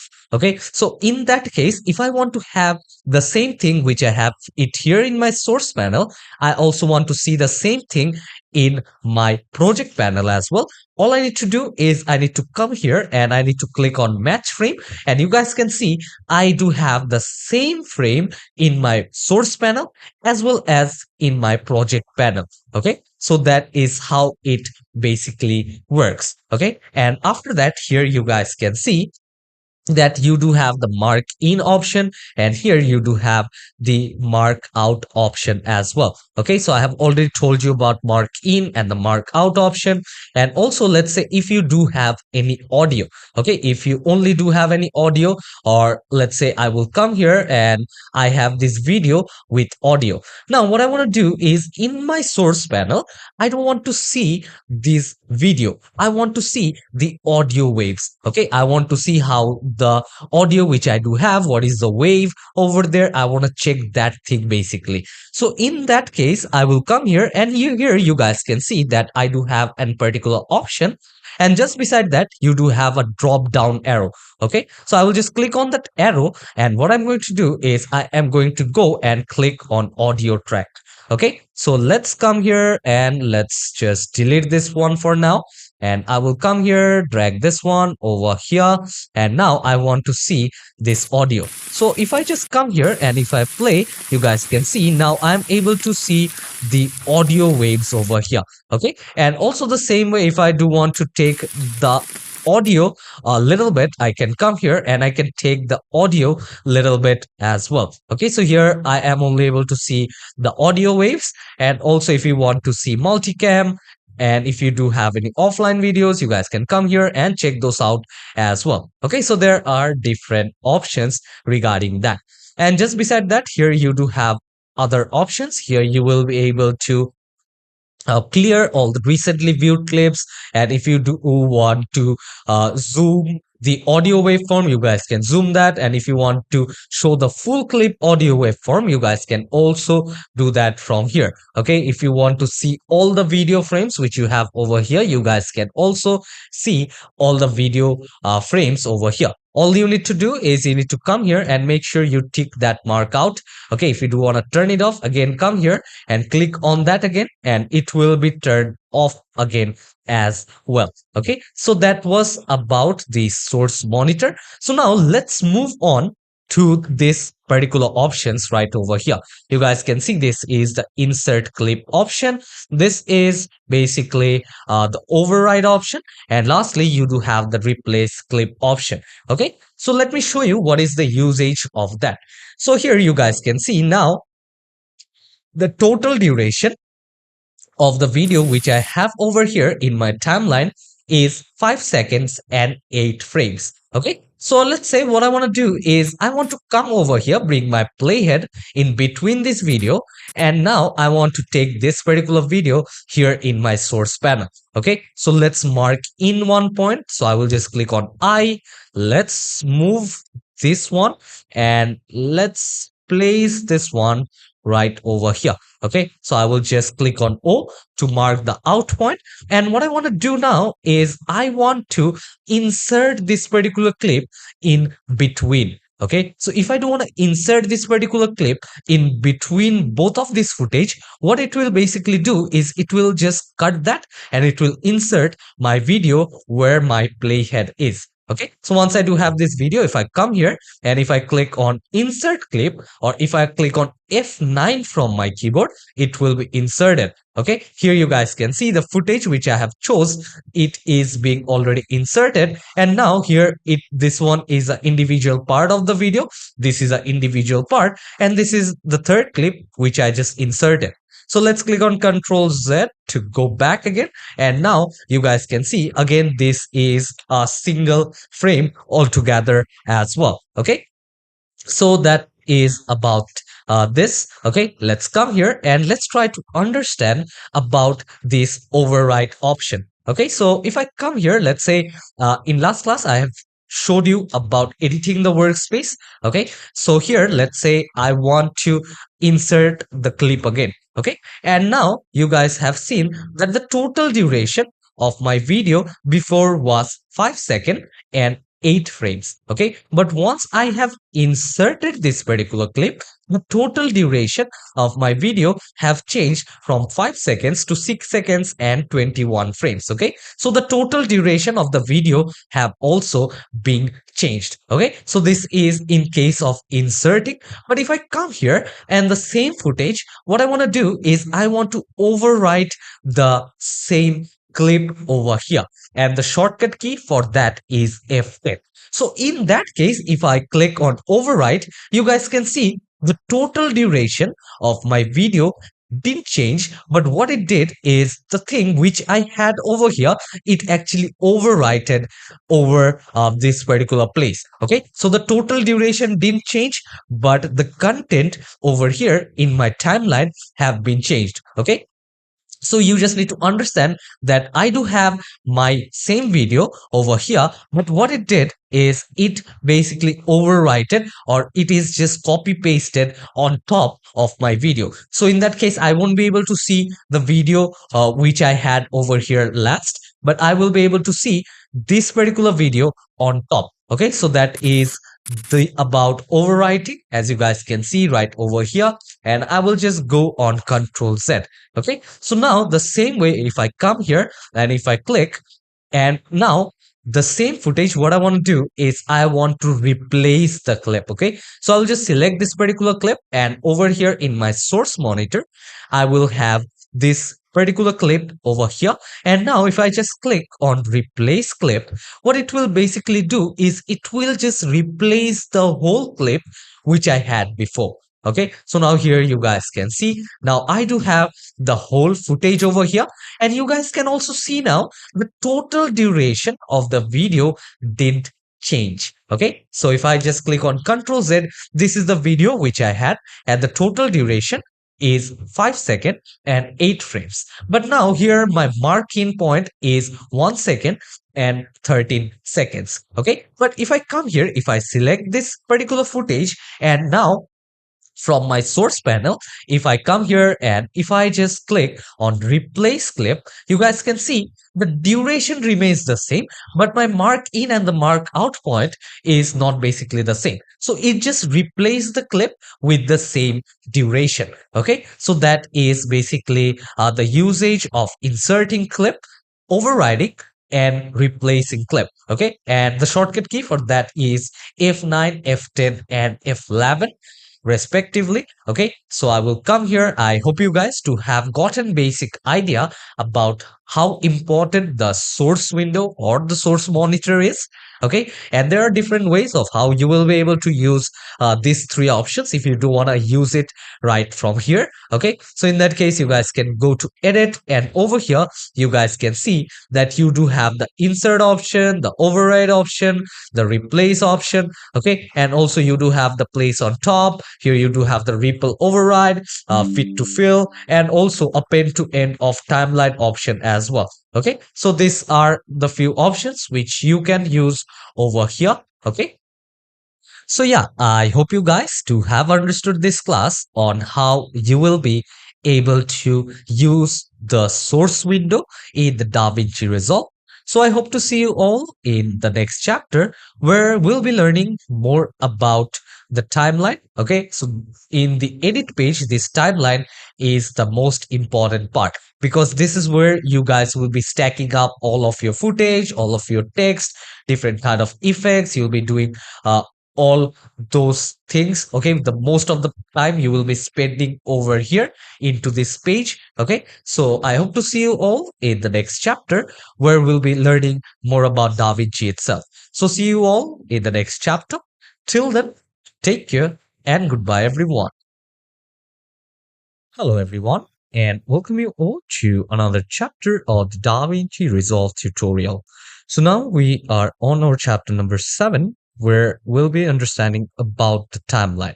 Okay, so we'll be learning how the timeline basically works, what are the things that you need to keep in mind while working on the timeline, what are the tools available over here. So we'll be learning all of these over here into this particular chapter. So let's not waste time and let's get started. So over here, as you guys can see, now I'm here again in the workspace of the DaVinci.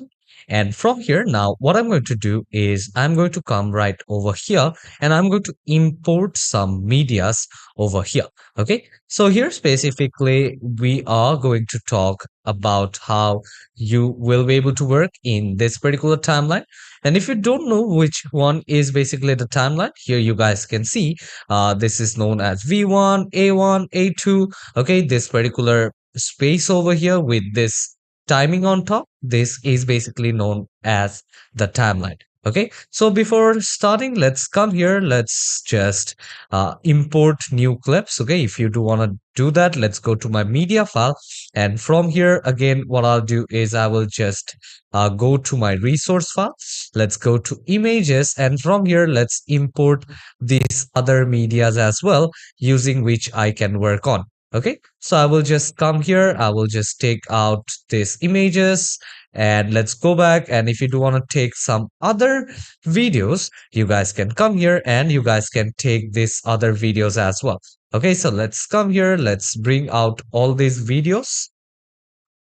So here, once you have imported this file, you need to go back again to your edit page. Okay, so once you're over here into your edit page, let's come here. Let's import some videos here into our timeline. Okay, so for that, let's see, I will just take out this video. Let's double click and I already do have a mark in and the mark out point. Let's increase the timing of this particular video. And what you're going to do is drag and drop it right over here onto your timeline. Okay, so over here, as you guys can see, that this is basically known as the timeline. So to get you guys familiar, here you guys can see this is the video track over here. Okay, simply you guys can come here and you guys can actually bring on more footage over here at once. Okay, and this is basically known as the playhead. Okay, so if you do want to make any major changes over here, let's say if you do want to put up any kind of cut or if you want to navigate throughout the timeline, okay, you guys can come here and you guys can do that. Okay, and you guys can actually have multiple layers of videos stacked up one onto another. Okay, and also you guys will be able to have multiple audio files as well. Okay, so you guys will be able to have multiple audio files over here. So now let's try to understand this V1, A1. Okay, so V1 is known as video footage 1, okay, and you guys can actually have multiple tracks, okay. So there are different ways. If you do want to change up the name as well, you guys can come here and you guys can actually give up a different name, okay. So here, if you double click, you guys can see that you do have this particular icon. You guys can just click on backspace and you guys can just name this one according to yourself as well. Let's name this one as V1 and let's come here. Let's name this one as V2. Okay, so I will name this one as V2. And here you guys can see these audio files are now named as V1 and V2 over here. Okay, so here you guys can see that this is the video footage. You guys can see the total duration. If you want to navigate throughout, let's say you do have multiple footages in one single track. In that case, let's come here. Let's just put up this one right over here as well. And now, as you guys can see, if you just scroll this thing down, you guys can just go onto the sides as well. Okay, so this is the slider which you guys can use, and also you guys can have multiple footages here onto the same line. Okay, so as you guys can see, and also if you do want to move out at once, you guys can come here and move it onto the left side as well. And over here on top, as you guys can see, that you do have this extra video track as well. Okay, so if you do want to delete those things, you guys can come here and you guys can basically delete that as well. Okay, so if you come here, if you just right click here, you guys can see you do have the delete track option. If you do want to delete only this particular track, you guys can click on delete track.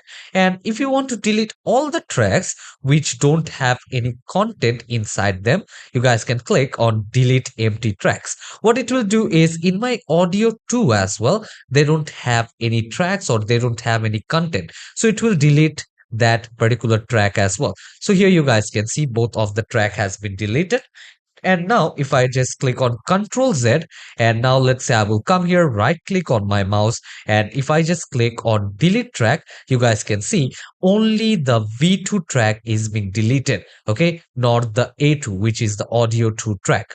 Okay, so if I do want to delete it, I will come here, right click, and I will just click on delete track. Okay, so here this is how you guys can actually delete track quite like this. Okay, so now this was about it, and now let's try to understand. If you come here, if you do want to zoom inside your timeline, you guys can actually zoom inside your timeline as well. Let's move my playhead, and what I want to do is, at this particular point I want to work. Okay, so at this particular point I want to basically work over here in detail. So for that, if I do want to zoom in to this particular point exactly, here I can just click on Control or Command Z from my keyboard. If you're using a Mac, in that case you need to click on Command Z from your keyboard. But if you're using a Windows, in that case it's Control plus or Control minus. Okay, so if I just click on Control plus, here you guys can see towards this particular point I am able to zoom in. Okay, where my playhead is, I can come here, and if I do want to put out any cut or if I do want to make any changes, I can come here and I can make any changes. And the same way, if you want to come here and if you want to zoom in or zoom out manually, you guys can come here and you guys can just click onto this minus sign over here, and eventually it will just zoom in and zoom out. Okay, so using plus, you guys can just zoom in, and using minus, you guys can zoom out. But for me, I love to use the control plus and minus.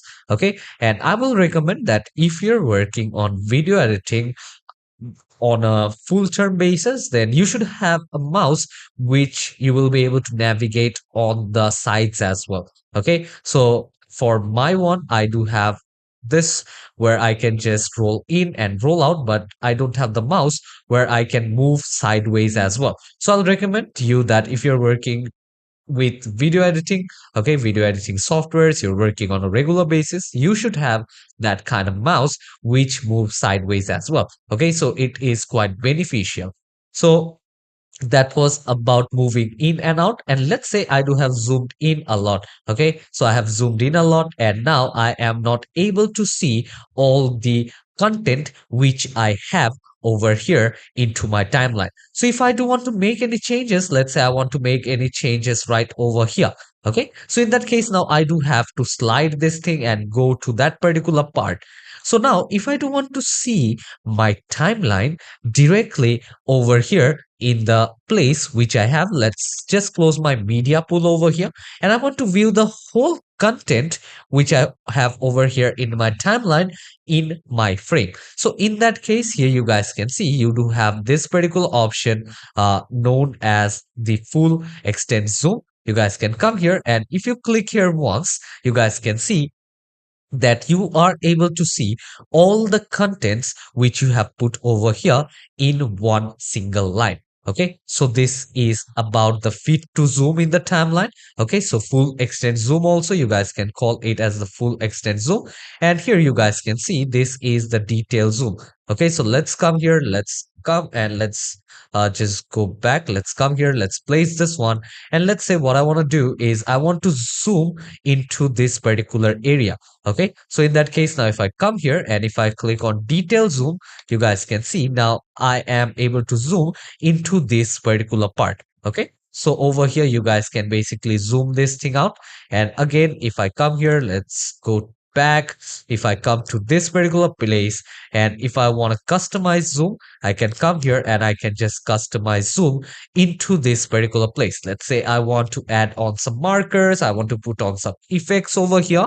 I can do that all over here itself. Okay, so this was about zooming in, and here fitting into the timeline. It is about the detail zoom. Here you do have the customized zoom option. Okay, so I hope you guys too have understood this particular part. Let's go back again over here as I'm able to view all the videos which I have imported over here. Now let's come here and let's try to understand all of these other options over here. Okay, so now let's say you have this particular track. Okay, so now in this particular track, what you're going to do is you want to make sure that, okay, so I do have this final file and I don't want to move it. Sometimes what happens is by mistakenly what we do is we tend to move our videos sideways or on top, and it actually messed up the whole thing or the whole effort which we put. Okay, so in that case, let's say I want to just track, like I want to just log this whole track down. Okay, I don't want to move this at all, as this is the final file for me. So in that particular case, what you guys can basically do is you guys can come here, maybe select this particular track and make sure to log the track. Okay, so as you guys can see, now I am able to log this track. And now if I'm trying to move this thing out, you guys can see the things or the videos which I have here in my video track 1, I am not able to move that thing out. Okay, so I will just place it over here back again. Then now if I come here and if I unlock the track, and now if I do want to move it over here on top or in sides, I can come here and I can just move those things accordingly. Okay, so this one was about locking the track. And here under this video one, you guys can see, let's come here. Let's just delete this audio track as well. I will just delete all the tracks over here. And also here in my video track, as you guys can see, it is actually surrounded with a red mark. Okay, so that means that this is the default track. Okay, so this one track is basically the default track. And also if you come here, if you just click on auto track selector, it will basically track this particular track over here. It will select. Okay, and also if you want to disable, like you don't want to view this track, let's say you do have other icons on top, let's come here, you do have this particular video on top. Okay, so I will just place this particular video over here on top. So in that case, now what you're going to do is I will come here, let's increase the size, and I don't want to see this particular video. Okay, so let's come here, and if I just disable the video track, and let's move my playhead, you guys can see now if I play, I am only able to see the content which I have inside my video too, but I'm able to hear the audio which I had here in this particular video. So here I didn't mute it, or I didn't put on solo track, or I didn't lock this one. That's why I am able to view only the track on top of this one. Okay, so this is about how you will be able to enable and disable the video track. Let's come here, let's delete this part as well. So this was about locking the track, this was about auto track selector, and this one is the disable video tracking. Okay, so this is right over here. And now if I just come here, let's say I will just go back. Okay, Control Z to go back. Let's select this one, let's delete this particular part as well. Okay, I will come here, I will delete this track as well, and I will just enable this one. Let's select both of this, let's bring it right over here, okay, at the starting. And now what I can do is, if I come here and let's say I will go to my audios, and from here now I want to place an audio right over here into this particular place. Let's trim it down. And now again, what I can do is, once I have trimmed this particular thing down, if I just play it, here you guys can hear that I do have the audio. Okay, so now let's pause this thing down, and let's say now here, listen to this audio quite carefully. Okay, so now here you guys can see this is the audio, and let's say I do have multiple audio tracks. Okay, so there are different ways of how you will be able to add multiple audio tracks. So you guys can come here onto this particular option, or just right click and click on add tracks. Okay, so they'll ask you like, do you want to add a mono track, a stereo, or 5.1? Here are different options. And if you click on add tracks, they'll be asking you that how many tracks do you want, okay, and how many video tracks you want. So let's say I want 2 video tracks, and where do you want to position them? Okay, do you want to position them above video number 2, or do you want to do it above video number 1, or you want to put it below the first track? Okay, so there are different options over here, and the more track you have, the more options you will have over here as well. Okay, and the same way here also they'll be asking you that how many number of audio tracks do you want? How many audios do you have over here? How many tracks do you want for that? And also they'll be asking you what is the point you want to insert them. Do you want to insert them above the first track, like you want to insert them just underneath the view one, or do you want to put this one below the audio one, which is here in this particular place? So for now I will just cancel this thing. And the other way of inserting is, you just need to come here and you just need to select and maybe drag and drop over here, and this is how you guys can basically work. Let's trim this thing down over here, and now as you guys can see, I do have 2 different audio tracks. Okay, so now if I just play this thing using my space bar, so both of these audios are being played at the same time. And let's say now what I want to do is, I want to come here and I want to mute this audio track 1. Okay, so I can come here, and now if I play this, you guys can hear only the track number 2.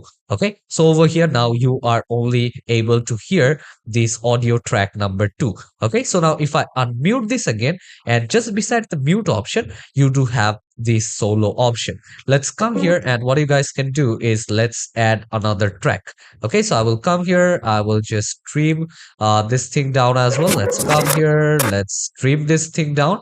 And once I do have trimmed this, let's increase the size over here a little bit as well. Let's come here, let's place it quite like this. And what you guys can do is, let's say I do have these 3 audios. Okay, and out of these 3 audios, I only want to play a single audio. So in that case, if you mute, let's say you do have 10 audios, and there now you have to come there and individually turn off the 9 audios which you don't want.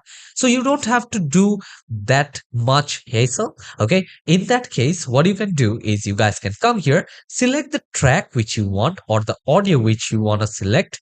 And what you can do is, if you just click on S, okay, only that solo track will be played, and all the other audios will get muted by itself. Okay, doesn't matter how many audios you do have. So now if you just play this thing around, you will only be able to hear this single track which you have turned on the solo.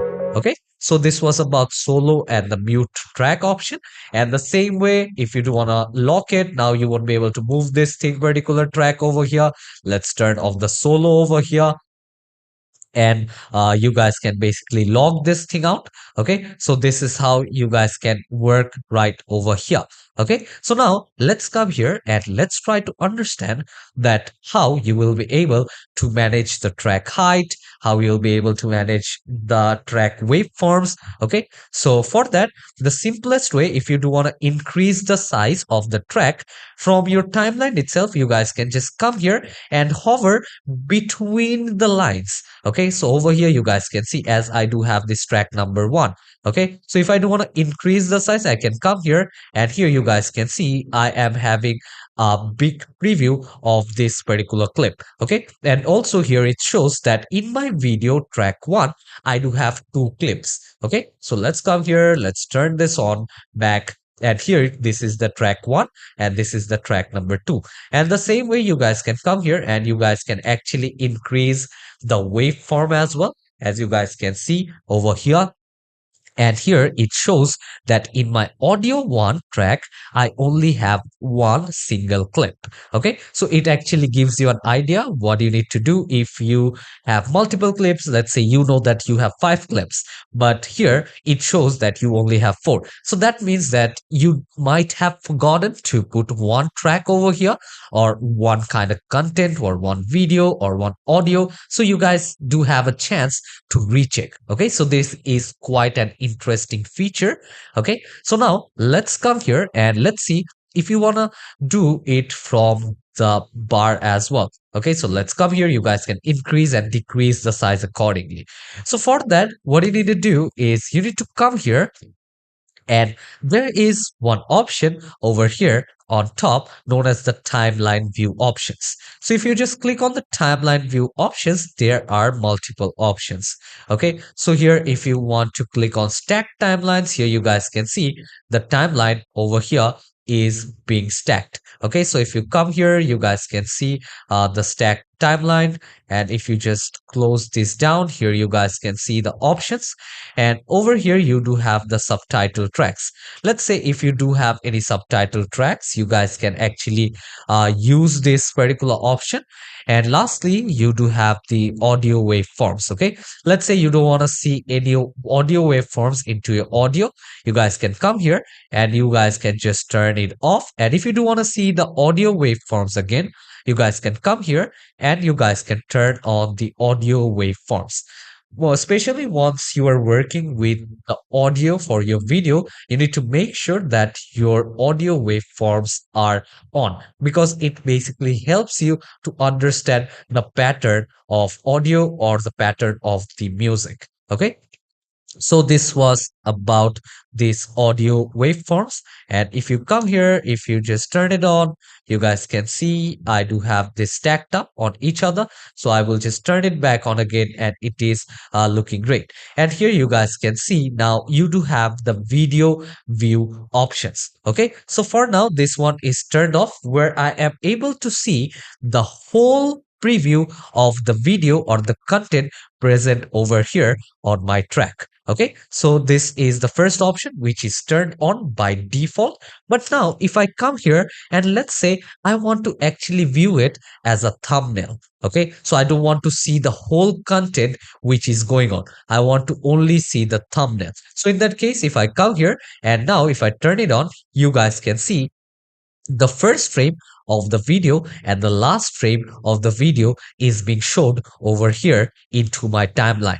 Okay, so I'm not able to now see the whole thing or the whole preview of my video, but I'm able to see the first and the last frame of the video which I have imported. And the same goes with this particular track as well. So these were the video options. And now from here, if you do want to have a simple view, you don't want to see the thumbnail, you don't want to see the preview of the whole video, you need to make sure that you turn on the simple view option. But for me, I would love to see the whole thing. Okay, so I will just click on the film strip view. And now again, you guys can see I am able to see the preview over here in my timeline. Okay.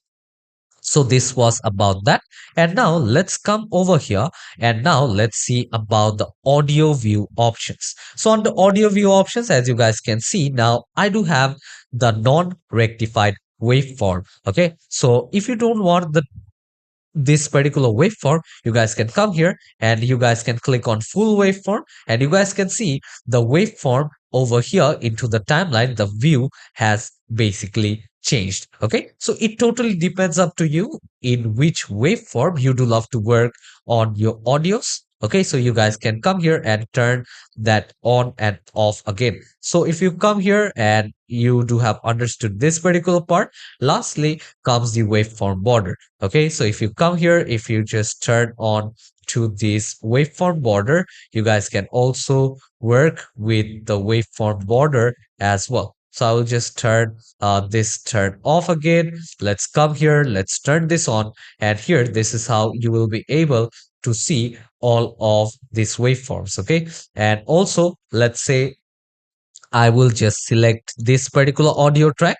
And now what I want to do is I want to go into my timeline view options and I want to actually increase all the audio track sizes at once. Okay, so all the audio tracks which I have over here in my timeline, I want to increase all of their sizes at once. So in that case, you guys can come here, click on the audio tracks, and here you guys can see I do have increased the size of the audio tracks of all of it altogether.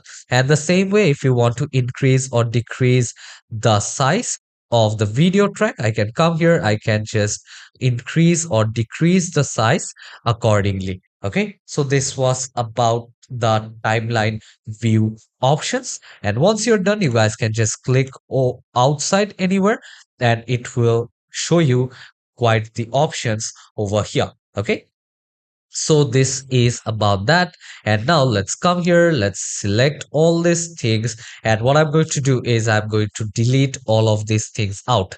Okay, so I will come here, I will just delete all these things out, and let's say what you want to do is you want to come here, let's just increase or decrease the size eventually. And for that, again, what I'm going to do is I'm going to import some videos.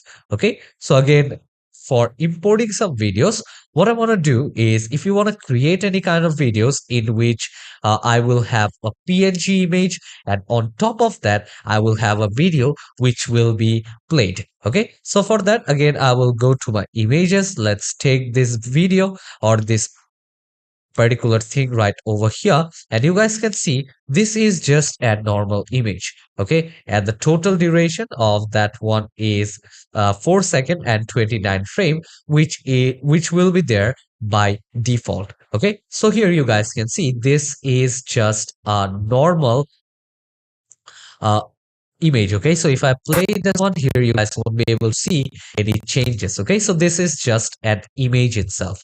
So what I want to do is I want to put up a video just over here on top of this particular place, which will show that okay, a video is being played on this particular board. Okay, so for that, again, what I'll do is I will just go to videos. Let's come here, let's import this video, and what I'm going to do is I am going to put this one in the video track 2. Okay, so I will come here, I will just tag this one up into the video 2 option. Let's bring it right over here, and I will just increase the size from here as well. Let's go to the timeline view options, and I will just decrease the video track size. Okay, so I will come here, I will just decrease the video track size over here. But now what happens is I am not able to view this particular image which I do have underneath this video. So for that, I will just select this video track, and from here I will go into my inspector panel. Okay, so for now you don't have to think much.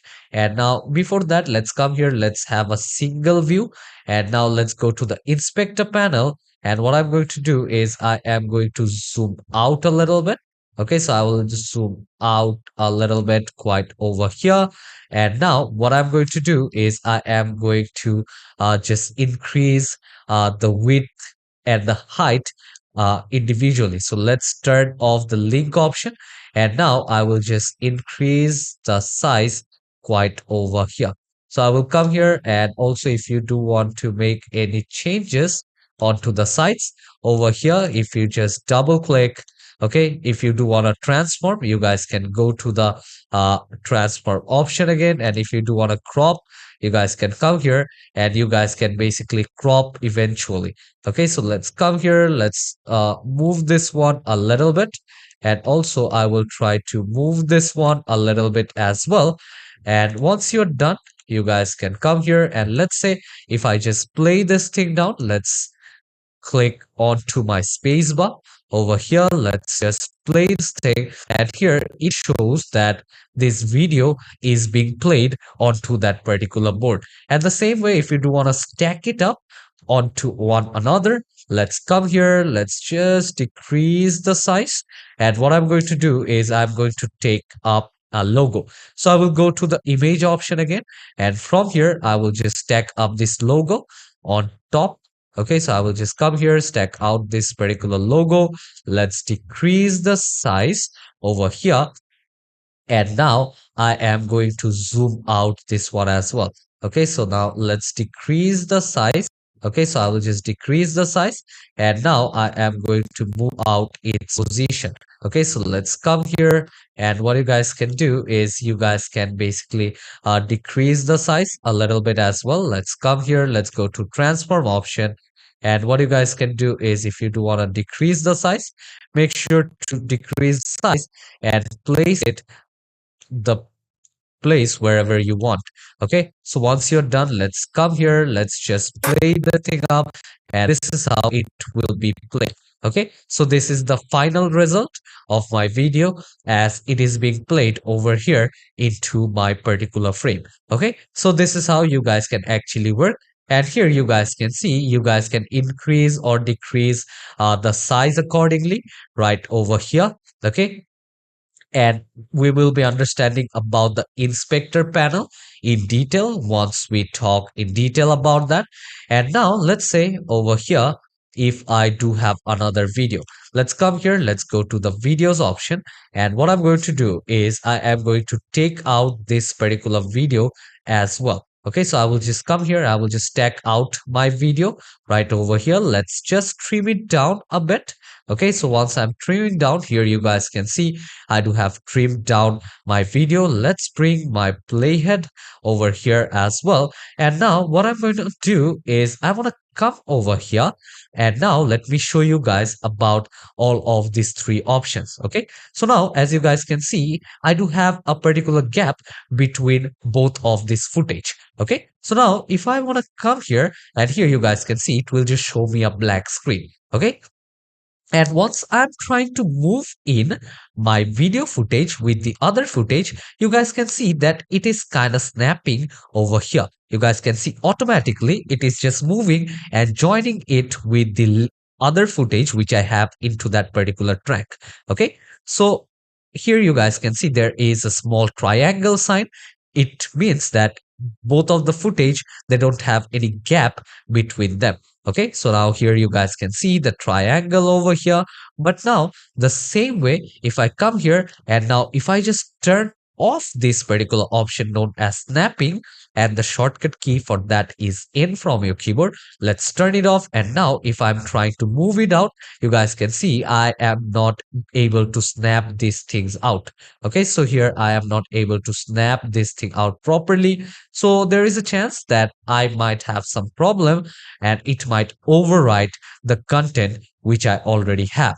Okay, so that thing I don't want over here.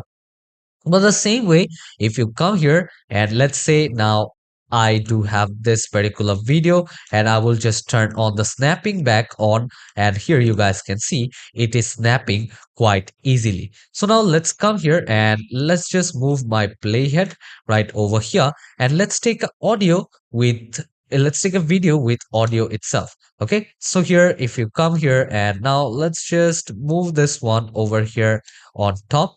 And what you're going to do is you are going to go to the timeline options. Let's decrease the audio track option right over here as well. Okay, so now here you guys can are able to see that I do have this video and the audio track over here. So now what happens is if I come here, if I select this video, my audio is being selected as well. So individually, I am not able to work with that. So if I want to do that, what I need to do is I need to come here and I need to turn off the linked selection option. So if I just turn it back off again, and now individually I am able to select the audio layer, and individually I am able to select the video layer as well. And let's say the audio layer, I want to come here and I want to just delete this audio layer. Okay, you guys can come here and you guys can basically cut the audio layer, and basically you guys will be able to change the audio from here itself. Okay, so this was about link selection. And let's say you do have a lot of layers over here. And if you want to lock all of this layer individually one by one, it will take a lot of time. So once you're done with your work, you want to have multiple layers, okay? And you want to lock all the layers all together. You guys can come here and you guys can basically click onto this lock option, and all these things will be locked all together. Okay, so this was about locking all the tracks all together. And now I will again turn it off and all of this lock thing is being unlocked again. Okay, so this is about that. Let's come here. Let's just delete this particular part. And now let's come here. Let's just zoom out a little bit. Okay, so from here, now what you're going to do is you're going to come here. Let's say I will just delete this part. Let's right click, let's click on cut, and I do have cut this particular part as well. Let's come here, let's delete that one as well from here. Now let's say if I come here and if I put this video on top of this one, let's say I will come here, I will just place it on top. Okay, let's come here, let's place this track on top of this one. Now you guys can see that I'm not able to see the image which I do have underneath. Okay, because it is about layering. If you do have used any other graphic designing software like Illustrator or Photoshop, the way the layer works, it also works the same way over here in DaVinci as well, or any other video editing software. So let's bring it down over here again. Okay, so I will just bring it down, and again you are able to see it right over here. So if you come here, if you just move in, you guys can see you are able to move in as well. And now here the selection tool, if you come here and you guys can actually work this throughout. Okay, so if you do want to zoom in, zoom out, you guys can zoom in and zoom out accordingly. So now let's deselect this particular part. And if you do want to add more timeline into your project, you guys can click on this plus icon, and here you guys can actually name this particular timeline as well. Okay, you guys can add more videos. If you do have more other content, you guys can also come here and do that. So let's come here and I will just delete this one. For now, I will just delete this particular timeline which I had created.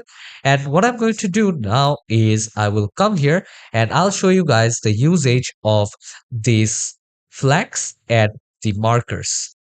And now to any add the track, let's say I will come here and I want to basically add some kind of flags, okay, over here. So in that case, I will come here, I will just click onto this flag option, and a flag will be added over here directly. Okay, so here you guys can see a flag has been added. If you want to add another flag to this particular footage as well, so let's click onto flag, and the other flag is being added as well. So if you double click, if you want to put out any note, okay, so here you guys can come here and put out any note as well. Okay, so now let's say I will just put up a note as crop this layer.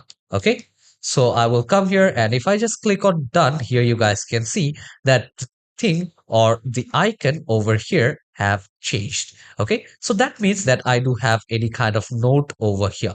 So what happens is if I come here into my flag and if I double click, you guys can see what is the note I have over here. And if I do want to change the color, I can come here, I can basically change the color, click on done, and it is being changed. Okay, so this is to mark any kind of layers or any kind of tracks individually.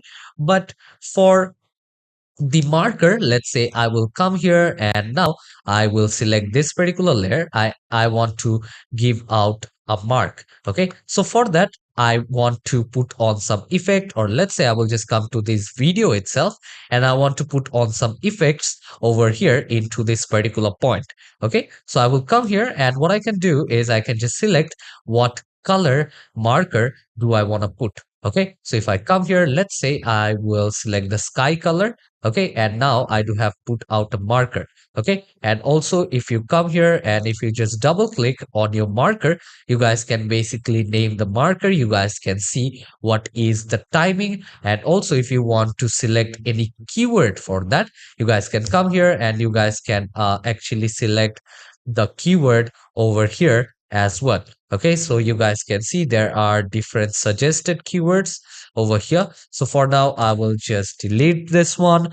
And now if you do want to add out any notes, let's say put on slow mo effect. Okay, so if I want to put on some slow-mo effect later, I will come here and I will just click on done and here into this marker. So once I hover my mouse over the marker, you guys can see the name of the marker and the message which I have selected before. Okay, so this is how you guys can actually work on with the marker. And the same way, if you come here in this particular panel, you guys can see that you have to put on this particular timing onto this marker, and I do have the detail as well. Okay, so I hope you guys do have understood about how the timeline works and what all you will be able to do here in the timeline. As I have told you that most of the time you guys will be spending over here. Okay, so once you are done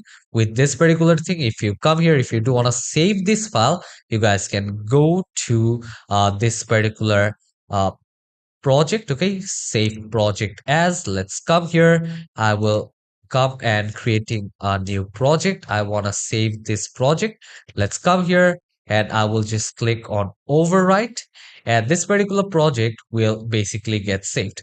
And the same way, let's go to file, and if I click on save project, it is being saved again. So if I do make any changes, I can come here and I can just save the project setting, and also I will be able to change all the project manager as well. Okay, so yeah, I hope you guys do have understood this class on how to work with the timeline in DaVinci. So I hope to see you all in the next chapter where we'll be learning more about DaVinci itself. So see you all in the next chapter. Till then, take care and goodbye everyone. Hello everyone, and welcome you all to another chapter of the DaVinci Resolve tutorial. So now we are on our chapter number 8, where I'll be showing you guys about editing tools. Okay, so I'll be showing you guys all the tools available for editing over here into this particular software. So let's not waste time and let's get started. So over here on my screen, as you guys can see, now I'm here in the edit page of the DaVinci software. Okay, so the first thing what I'm going to do over here is I'm going to import some medias using which we are going to work on. Okay, so let's come here, let's take out this particular video, and what I'm going to do is I'm going to import this particular thing over here onto my timeline. Okay, so as you guys can see over here, I do have imported this particular thing. Let's come here. Let's actually decrease, or let's just close down the media pool over here. And if I don't want to see a single viewer mode, I can come here and I can basically have a single viewer mode as well. Okay, and again, if you do want to open up the media pool, you guys can come here and you guys can basically open up the media pool as well. Okay, let's click on to the source option, and Now over here, what I'm going to do is, if you do want to have both the views, okay, you guys can come here and you guys can actually view it in a dual screen as well. Okay, so the tools which we are going to understand over here into this particular class is over here. Okay, so these are the tools that we are going to talk about. So the first thing is basically the selection tool. Okay, and also you guys can call this one as the default tool of this particular software. Okay, so using the selection tool, you guys can select any item, you guys can move things around. If you do want to place another image or place another video on top of it, you guys can basically do that. As you guys can see right over here, you guys can basically move this thing around. If you do want to get some different options, you guys can come here, use the selection tool. If you want to transform it, you guys can come here and you guys can transform using the selection tool from here as well. If you do want to move it over here one particular side, you guys can come here and use the selection tool to do most of the things over here on my screen. Okay, so using the selection tool, you guys can basically work quite like this. And now if you just play this thing up, this is how it will basically appear. Okay, so that is the usage of the selection tool. And now next comes this particular tool known as the blade edit tool. Okay, so you guys can call this one as the blade tool. Let's say if I come here and let's delete this footage from here. And now as you guys can see, the total duration, okay, so the total duration of the video which I have over here on my timeline is basically around 32 seconds and 17 frames. Okay, so now let's just feed this one over here. Okay, so I do have feed this thing over here onto my timeline. Let's click on to feed onto timeline option. And now let's say from here, I only want 10 seconds of the video and I want it to start from here. And basically I will go here onto the 10 seconds mark. Okay, let's see. I will come here. Let's try to go to the 10-second marks exactly. And now over here, you guys can see that I do have it at 9 seconds and 23 frames. Okay, so if you do want to move these things up as well, you guys can basically use the K, L, and J option. So using L, you guys can basically play. Okay, and using K, you guys can pause in your keyboard, and using J, you guys can basically play it in reverse. Okay, so we have already seen up this option here. You guys can see this is the play, this is the stop option, this is the play option, and this one is the play reverse option. Okay, and the shortcut key for all these things are L for play, okay, K for pause, and J for playing in reverse. Okay, so using K, we can basically come here and we can just play, and using K, we will basically pause over here. Okay, so that is the editing tool right over here. And also if you want to, let's say you do have a very long footage, okay, and in that long footage, what you want to do is you want to actually view this in a faster motion. Okay, so if you play, it will just go quite slow. Okay, but now if you want it to be in a faster mode, you guys can just click on L and just double click on L. Here you guys can see the speed is 2x, but if you click on L again, now it is 4x, and if you click on L again, it will be in 6x again. Okay, so over here again, the same way, if I just click on L, okay, and the same way if I come over here, if I just click on J, okay, so I will just click on J. Okay, so I will come here, I will just click on J double, and again if I just click on J, here you guys can see the speed in the reverse mode is also accelerating. Okay, so this is about the shortcuts of your keyboard when you're working in this particular software. Okay, you guys can use the J, K, and the L keyword. Okay, so now let's come here, as I was talking about trimming and cutting. Okay, so let me just give you guys a small intro about how you will be able to work over here. So let's first try to understand about what trimming is. Okay, So let's try to come right over here. Let's try to understand what trimming is. So let's say I want my video of about 10 seconds. Okay, so for that, what I can do is I can come here and I can just decrease the timing from here. And also I want to decrease this from this particular end as well. Okay, so now let's place it over here at the starting, and you guys can see the total duration of my video over here is 10 seconds and 8 frames. And if you do want to decrease the frame as well, you guys can come here and you guys can decrease the frame. And once you just select both of the sides, if you just select this side here, you guys can see that I do have a green sign onto the side as well. Okay, so once you move your mouse onto a particular side, you guys will be able to see that you do have this particular symbol. Okay, you do have a green sign. That means that you do have remaining video footage into this particular track or into this particular video. Okay, so here you do have remaining. So if you want later, let's say now you have 10 seconds and 11 frames.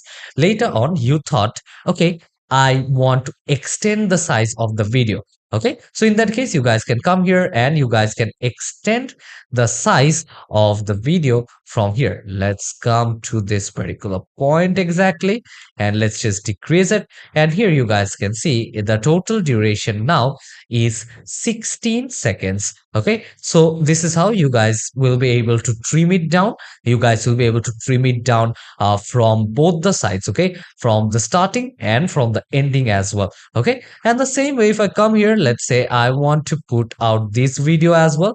Let's come here, let's place this video over here onto the side. And now if I come here and let's say if I just trim this thing down, you guys can see the video or the total duration is increasing over here.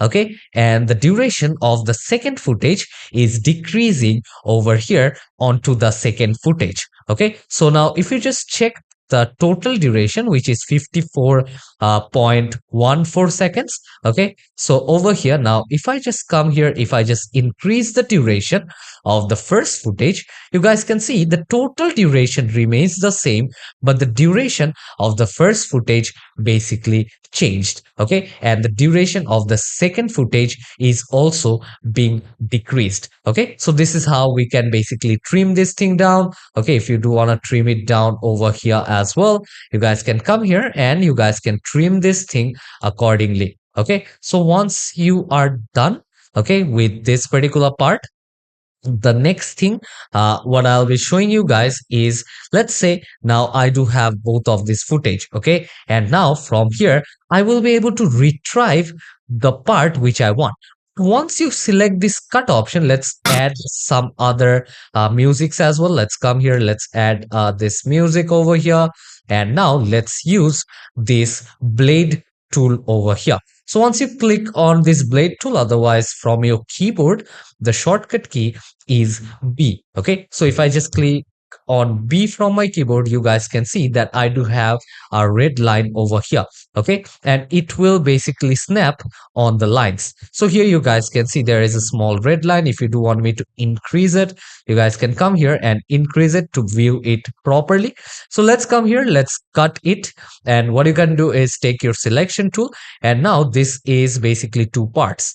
And what I can do is I will just select this part and I will just click on delete, and as I do have this one selected, which is full extend zoom, I will have all the contents over here fitted in my timeline. Okay, so this is how you guys can actually cut, and you guys can just delete those unwanted parts permanently. Okay, so if I come here, take this particular tool again, if I want to put up a cut in the video, I can put up a cut over in the video, any place wherever I want.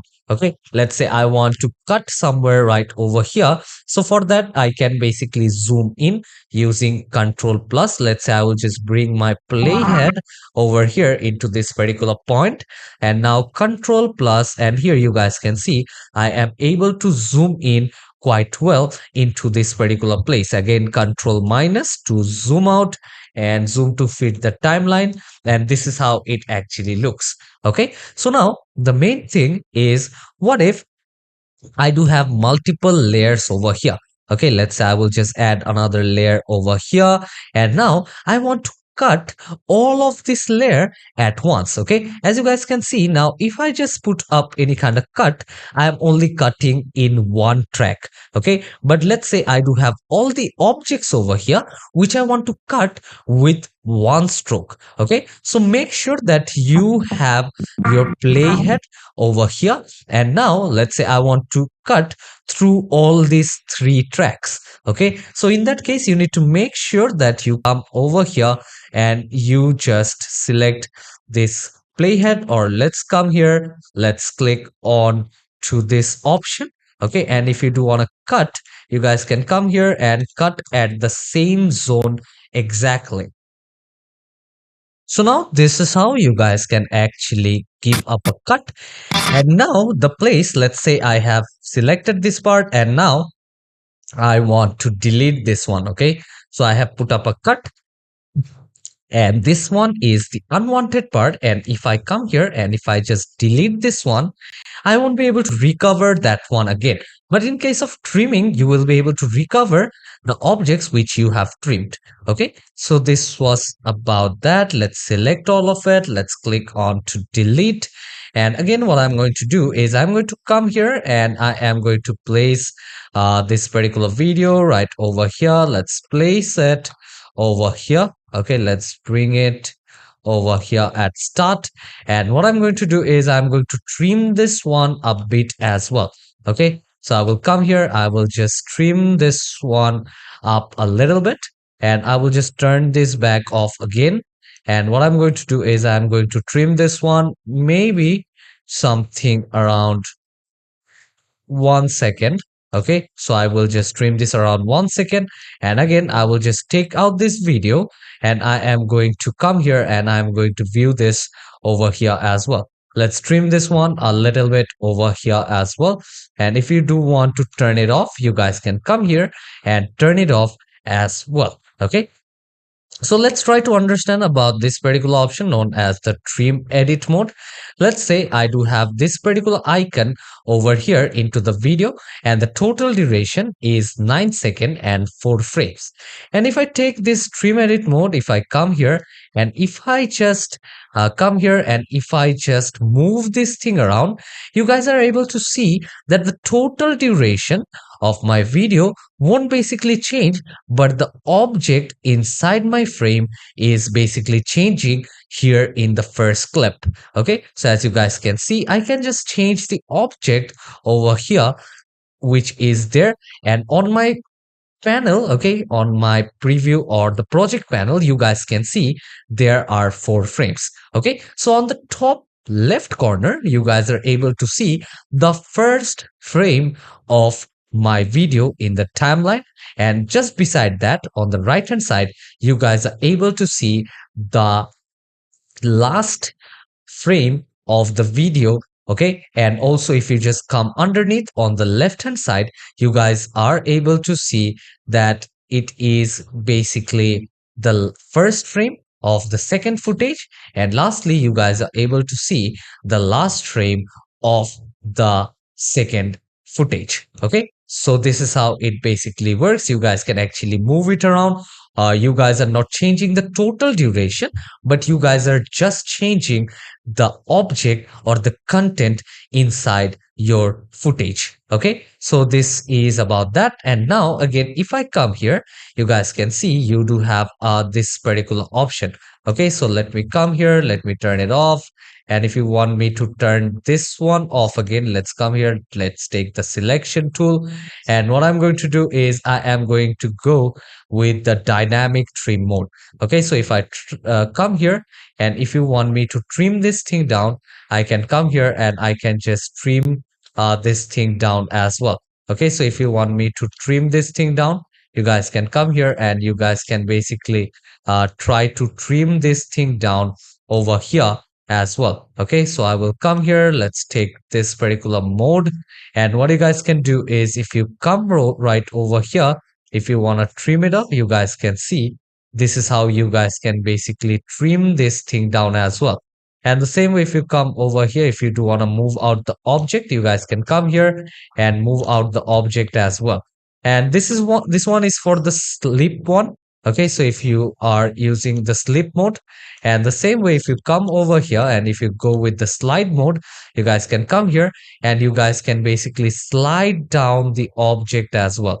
Okay, so if you come here, let's take the selection tool, and over here with this particular tool, let's turn it back on again. If you have so many objects, let's say if I come right over here, and now what I want to do is I want to come here and I want to just cut this thing out. Okay, so I can come here and I can just cut these things out exactly the way I want. Okay, so again, you guys can just move this particular playhead. If you want to put out any cut over here, you guys can see you guys are able to put out the cut over here as well. Okay, so this is about the dynamic trim mode, and the shortcut key for that is W, and for the trim edit mode it is T from our keyboard. Okay, so this was about all the editing tools present in DaVinci. So I hope you guys do have understood this class on how you will be able to use these editing tools in this particular software. So yeah, I hope to see you all in the next chapter, where we'll be learning more about this particular software itself. Till then, take care and goodbye, everyone. Everyone, and welcome you all to another chapter of the DaVinci Resolve tutorial. So now we are on our chapter number 9, where I'll be showing you guys about the inspector panel. Okay, so how you will be able to work into your inspector panel, how you will be able to change the values present over there. So we'll be learning about all these things over here into this particular class. So let's not waste time and let's get started. So over here on my screen, as you guys can see, that right now I am here in the edit page of DaVinci Resolve. Okay, so for let's first come over here and let's import this video over into my timeline. Okay, so let's just come here, let's just place it right over here. Okay, and as you guys can see that I do have my video right over here. Okay, so the thing what we are going to learn is about the inspector panel. Okay, so most of the times when we work over here in our software, we'll be using the inspector panel because there only we will be able to manipulate all of our values. Okay, so if you do want to do it from the screen itself, you guys can do that. As you guys can see here, also you do have the transform, the crop, the dynamic zoom. Okay, so all these options are also available over here into the inspector panel. So first we have seen about the metadata, where you guys will be able to see all the information regarding your video. Okay, as you guys can see, if you do want to see it more, you guys can come here and you guys can drag and drop it over here. If you do want to see more information about your video, you guys can come here and view that as well. So let me close the metadata over here. And now I want to have a single viewer mode, and let me on my inspector panel.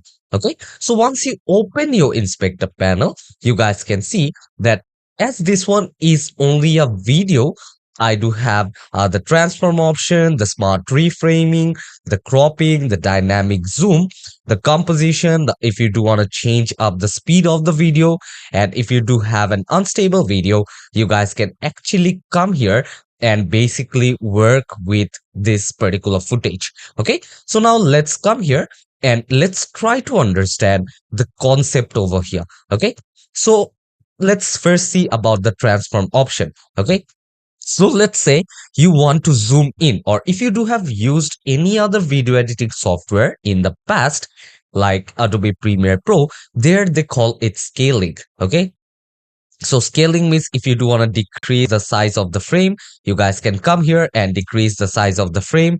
If you do want to increase the size, you guys can just drag it and you guys can actually increase the size as well. Okay, so over here, as you guys can see now, this is how you guys can basically work over here. And also, if you just double click and if you just click on one and let's click on enter, this is how it will basically work. Okay. And also here you guys can see under zoom, you guys have the x-axis and the y-axis. So now when I'm changing the x-axis itself, the y-axis is also changing. Okay, so it's scaling down proportionally. Okay, so the width and the height is scaling at the same proportion. If you guys take a look again, here you guys can see the width is also changing. Okay, and the height over here is also changing. If you guys take a great look into my project window or into my project panel. Okay, so if you think, okay, let's come back, and if you want to come here, you guys can just click. Let's say you did some of the changes over here in any of these values, and now you thought, okay, I don't want those changes. I want the default one how it was before. So you don't have to do a lot of things together. Okay, you just need to come here onto the right hand side, just beside this diamond like structure. You do have this particular option. You guys can just click once and it will be back again with its default size. Okay, so you guys can come here, and from here what you guys can do is, let's say now you'd only want to change the y-axis. Okay, you do want to change the width from the side. In that case, what you're going to do is you are going to come here, and there is a chain like structure, okay, which shows that both of these values are linked. And as both of these things are linked, basically what happens is it will change the value altogether. Okay, but now let's say I don't want to change the value of the x-axis. I only want to change the value of the y-axis. Okay, so in that case, I will come here, I will just close this down, and now if I change the y-axis, if you guys take a look, you guys will be able to see that I am not able to change up anything. Okay, and now if you come here, you change the z-axis. Okay, here you guys can see now you are not able to change anything. Again, you guys can come here and you guys can turn on and off this link option. Okay, so let's come here, and again what you guys can do is, if you do want to zoom in and zoom out, you guys can also do that.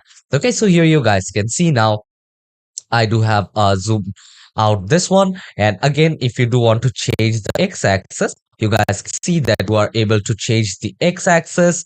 If you do want to change the y-axis, quite like this, now this is not proportional. So you guys can actually change the proportion of your footage. Okay, and once you're done, what you guys can also do is you guys can position the frame accordingly. Okay, so you guys can come here and you guys can basically change the proportion the way you like. Okay, so let's say I want to change the x-axis. Okay, the position of the x-axis over here. So what I can do is I can come here, I can just place it over here onto the left hand side. As you guys can see, if you do want to position it sideways, you guys can use the x-axis. And if you want to position it on the y-axis, or if you do want to position it from top and down, you guys can come here and you guys can move the y-axis to move top and down. Okay, so let's come here, let me place this thing exactly over here into the center. Okay, and let me tell you that for all the options over here, you do have the reset button. Okay, so over here to the right hand side, you guys can see that you do have this reset option over here. If you want to reset the value individually, you guys can come here and reset the value individually. But let's say you do have changed the whole transformation option. Okay, you do have changed the zoom, you do have changed the position, you do have changed the rotation angle, the pitch, and also the flip. In that case, now you are thinking, okay, I want to change each and everything under my transform option into default. Okay, so individually you don't have to come here and click all of this once. Okay, directly what you guys can do is on top you guys can see there is one icon just beside the transform option. All you need to do is you need to come here and click onto this option, and all will be resetted accordingly. Okay, so this was about the position, the transform option. And now let's say you do have this particular frame, and what you want to do is you do want to give this thing up a rotation. Okay, so if you do want to give this thing up a rotation, let's come here, and here you guys can see I do have a slider. So I can come here and I can basically slide this thing up, and here you guys can see that I am trying to give this one up a rotation. Let's say I will just double click over here and I will just put up a value of 90-degree. Okay, so I do have put up this one a 90-degree over here, and also I want to change only the position of the x-axis. Okay, so I will come here and I will just position this in one side. Let's say if you do want to give other rotation, you guys can come here, and now you guys can basically give up other rotation as well. Let's come here, let's put it around 0, and I will just click on enter, and here you guys can see now I don't have any rotation.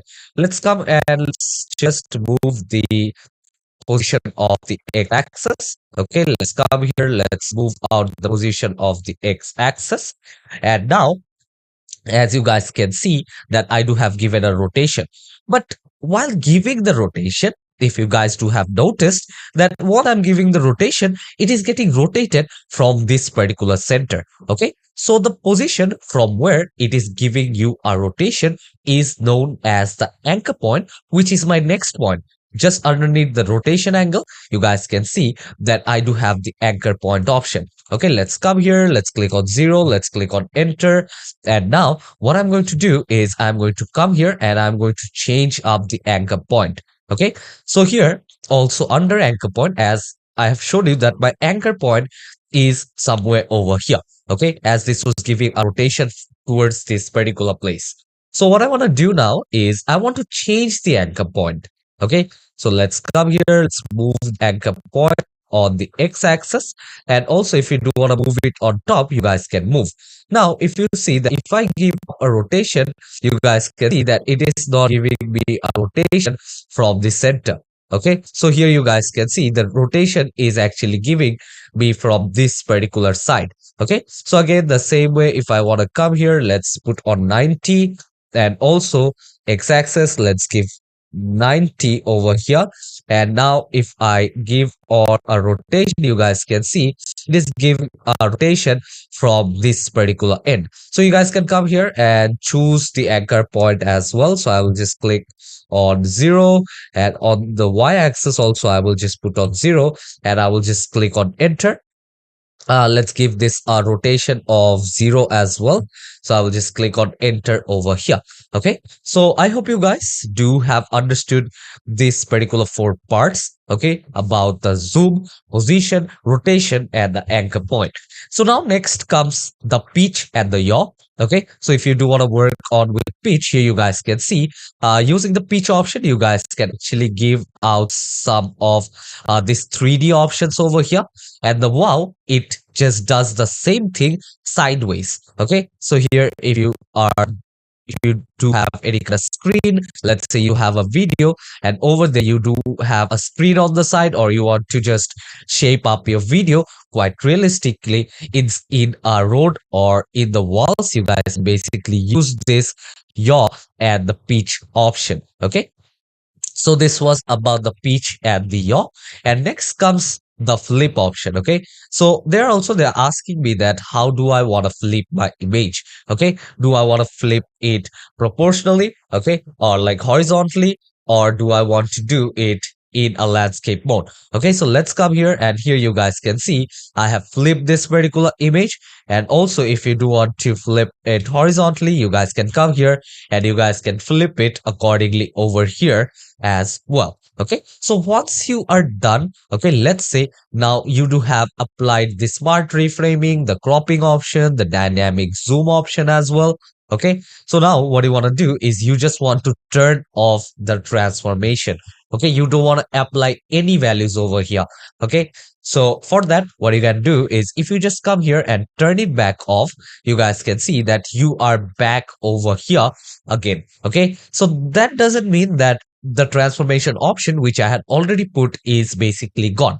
Okay, so if I do want to retrieve them back, I can come here, I can just on the transform option, and you guys can see I do have all of these values back again. Okay, so this was about the transform option. Now let's come here, let's go to this cropping option, and under cropping you guys can see, if I come here, let's turn off the transform option.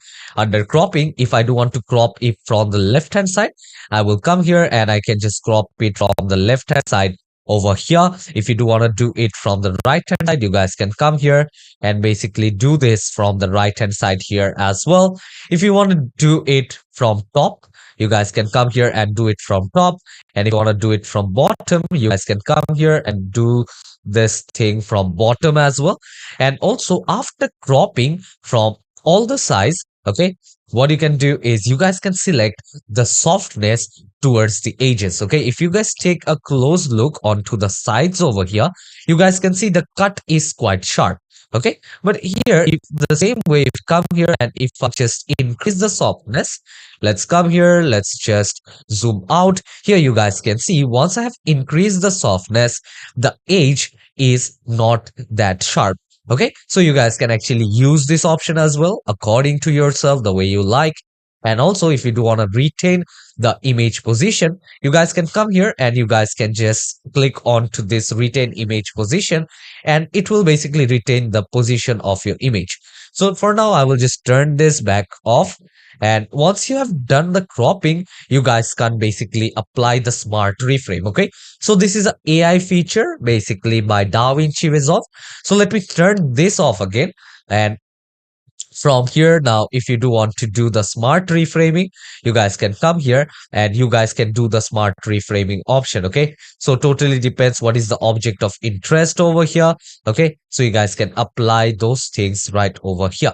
Okay, so this is the smart reframing option, how you want to reframe it. Let's say for that, I will come here and I will just pick out this particular video, which I will just put it over here on top. Okay, and after that, I'll just select this one, and here you guys can see the smart reframe option. Okay, so if you do want to select any reference point using which you want to actually do reframing, okay, so you guys can do that. Otherwise, if you do want to do the auto reframing, it will just try to understand the context of the image by itself, and it will reframe the whole thing all by itself. Okay, so you guys can actually apply all of these things right over here, which is quite an advanced feature in DaVinci. Okay, so after that, what I'm going to do is let's come here, let's go back again to the video frame one. Let's come here, let's just delete this video, and again I will just come here in my video frame one. And once I have applied this one, let's come here and let's try to understand about the dynamic zoom. Okay, so if you come here and if you take this dynamic zoom option, let's come here and let's close this thing down. Okay, so once I do have this dynamic zoom option, you guys can come here and select what is going to be the linear. So do I want it as linear? Okay, do I want it as ease in? Okay, do I want it as ease out? How do I want that? Okay, so for that, you guys can come here and you guys can just select the dynamic zoom option as well. Okay, so what it will basically do is here you guys can actually see there are two boxes. Okay, so the first box basically tells you that how you want it to zoom in or zoom out. Okay, so here this is the green box which I have over here. What I want to do is I want to come here, let's move this one right over here, and I want my video to zoom in accordingly towards this face from this whole frame. If I do want to decrease the frame size as well, I can come here and I can decrease the frame size from here as well. Okay, so I can also choose how I want it. Let's say first I will just put on linear. So now if I just play, here you guys can see it will just zoom out from this particular place. Okay, so you guys can see it will just eventually zoom out, and it totally depends on the duration of the image which you, or duration of the video which you have. If I now come here, if I just decrease the duration of my footage which I have right over here, let's come here and let's try to get my playhead. Okay, so I will come here, and what I'm going to do is I am going to move this thing apart. Let's come here. Let's try to move this thing over here on top a little bit. And what I'm going to do is I'm going to play this thing up as well. Okay, so let's come here. Let's bring my playhead over here at the starting.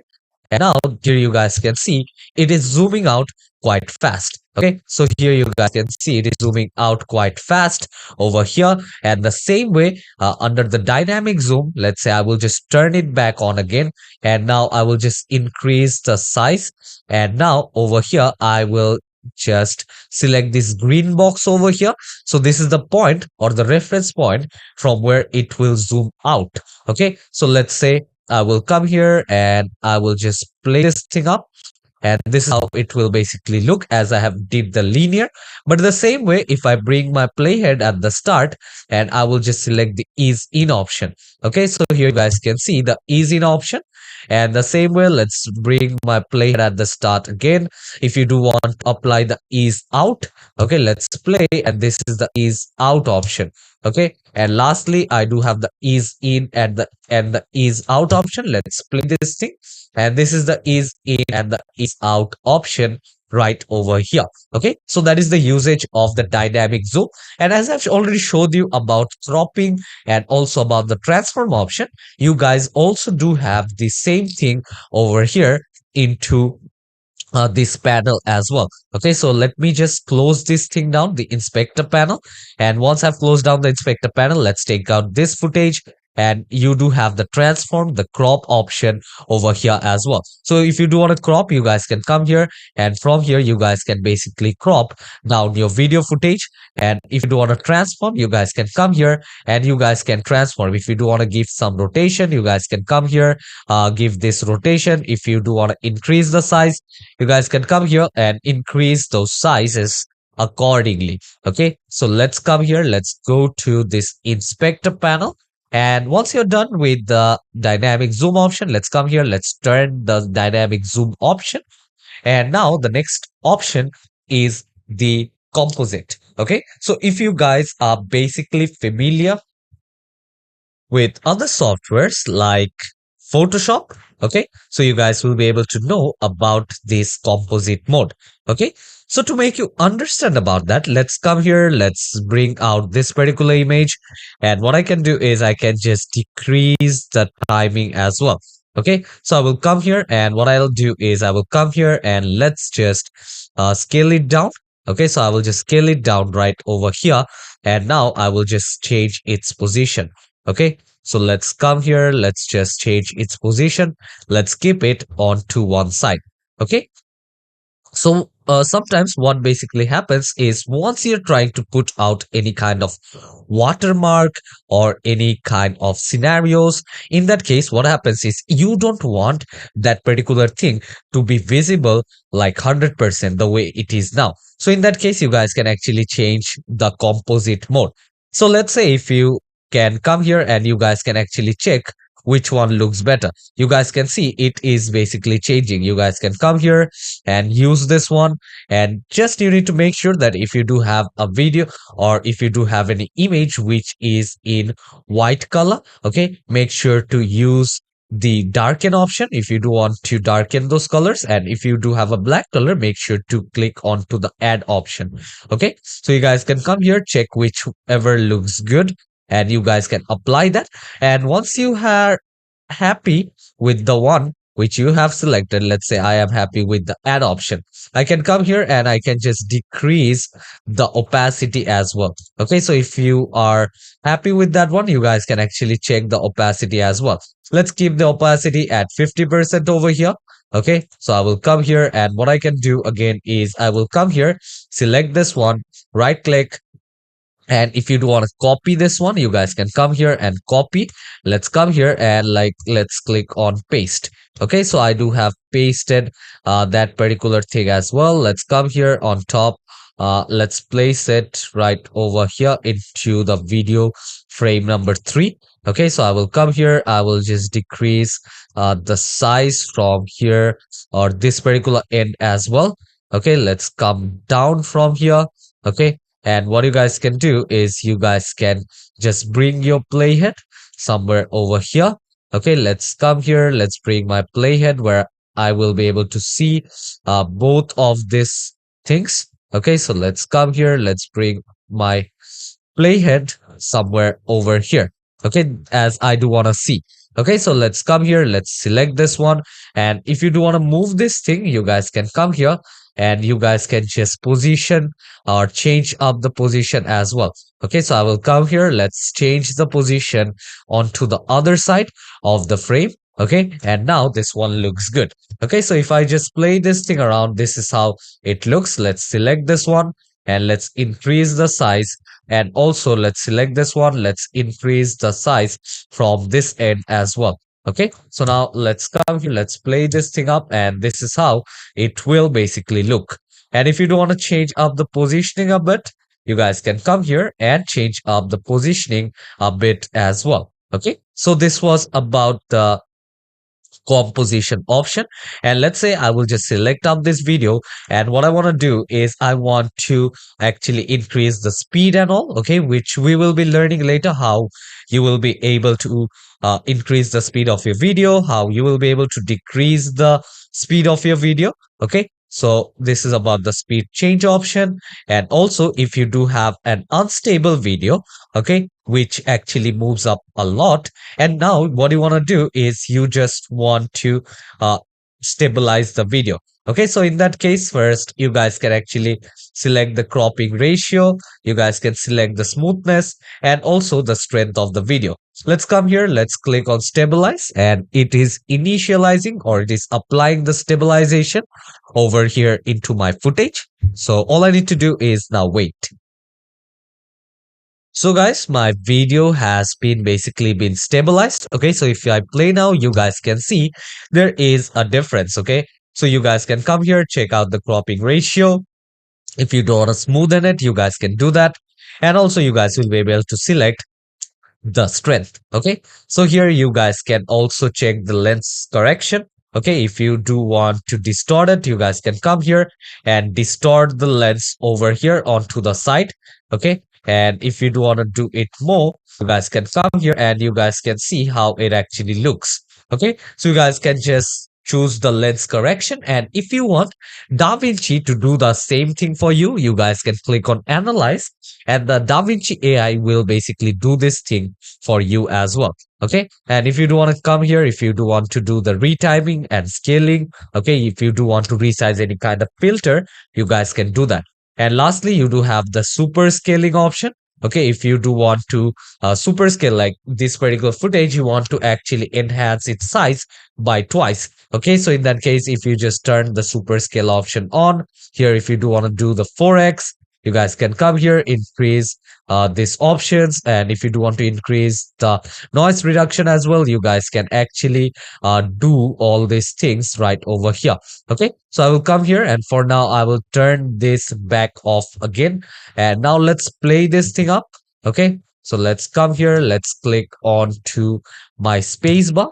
Okay, and let's just try to play this thing up accordingly. Okay, so if you come here, if you want to play it, you guys can come here and play this thing up as well. Okay, so over here, I do think that you guys have understood this class on how you will be able to change the composition, and over here how you'll be able to change the transform option, the cropping, dynamic zoom, the stabilization, and time and rescaling. Okay, so these are the inspection options in DaVinci Resolve. Okay, so I think you guys have understood. And here, if you have any video which have an audio also, you guys can see that here you do have the audio editing options. If you do have any kind of effects, which we will learn later into our classes, and in next class we're learning about transition. And let's say you do have an image, you guys will be able to come here and change the properties of your image itself. Okay, so this is how you guys will be able to work right over here. Okay, so if you come here, let's say, let's go back, or let's just come here and let's just decrease the size.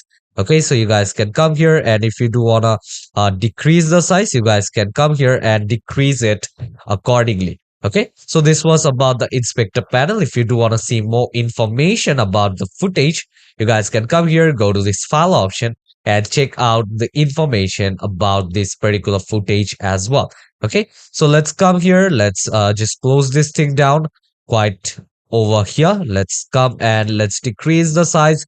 Let's try to reset this particular UI. Go to workspace, and from here, if you click on reset UI, you guys can see I do have resetted the UI which I had worked on.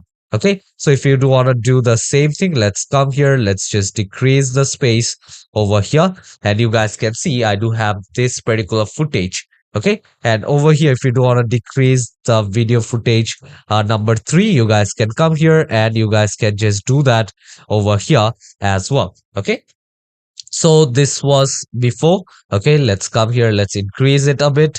So if you want to see, so let's just come here, let's take this footage, and if I just play this one, this is how the original footage is. And now if you do want to see this footage, let's come here, let's just play this. This is how it actually looks. Okay, so here you guys can see there is a lot of difference. So yeah, I hope to see you all in the next chapter, where we will be learning about transitions in DaVinci Resolve. So see you all in the next chapter. Till then, take care and goodbye everyone.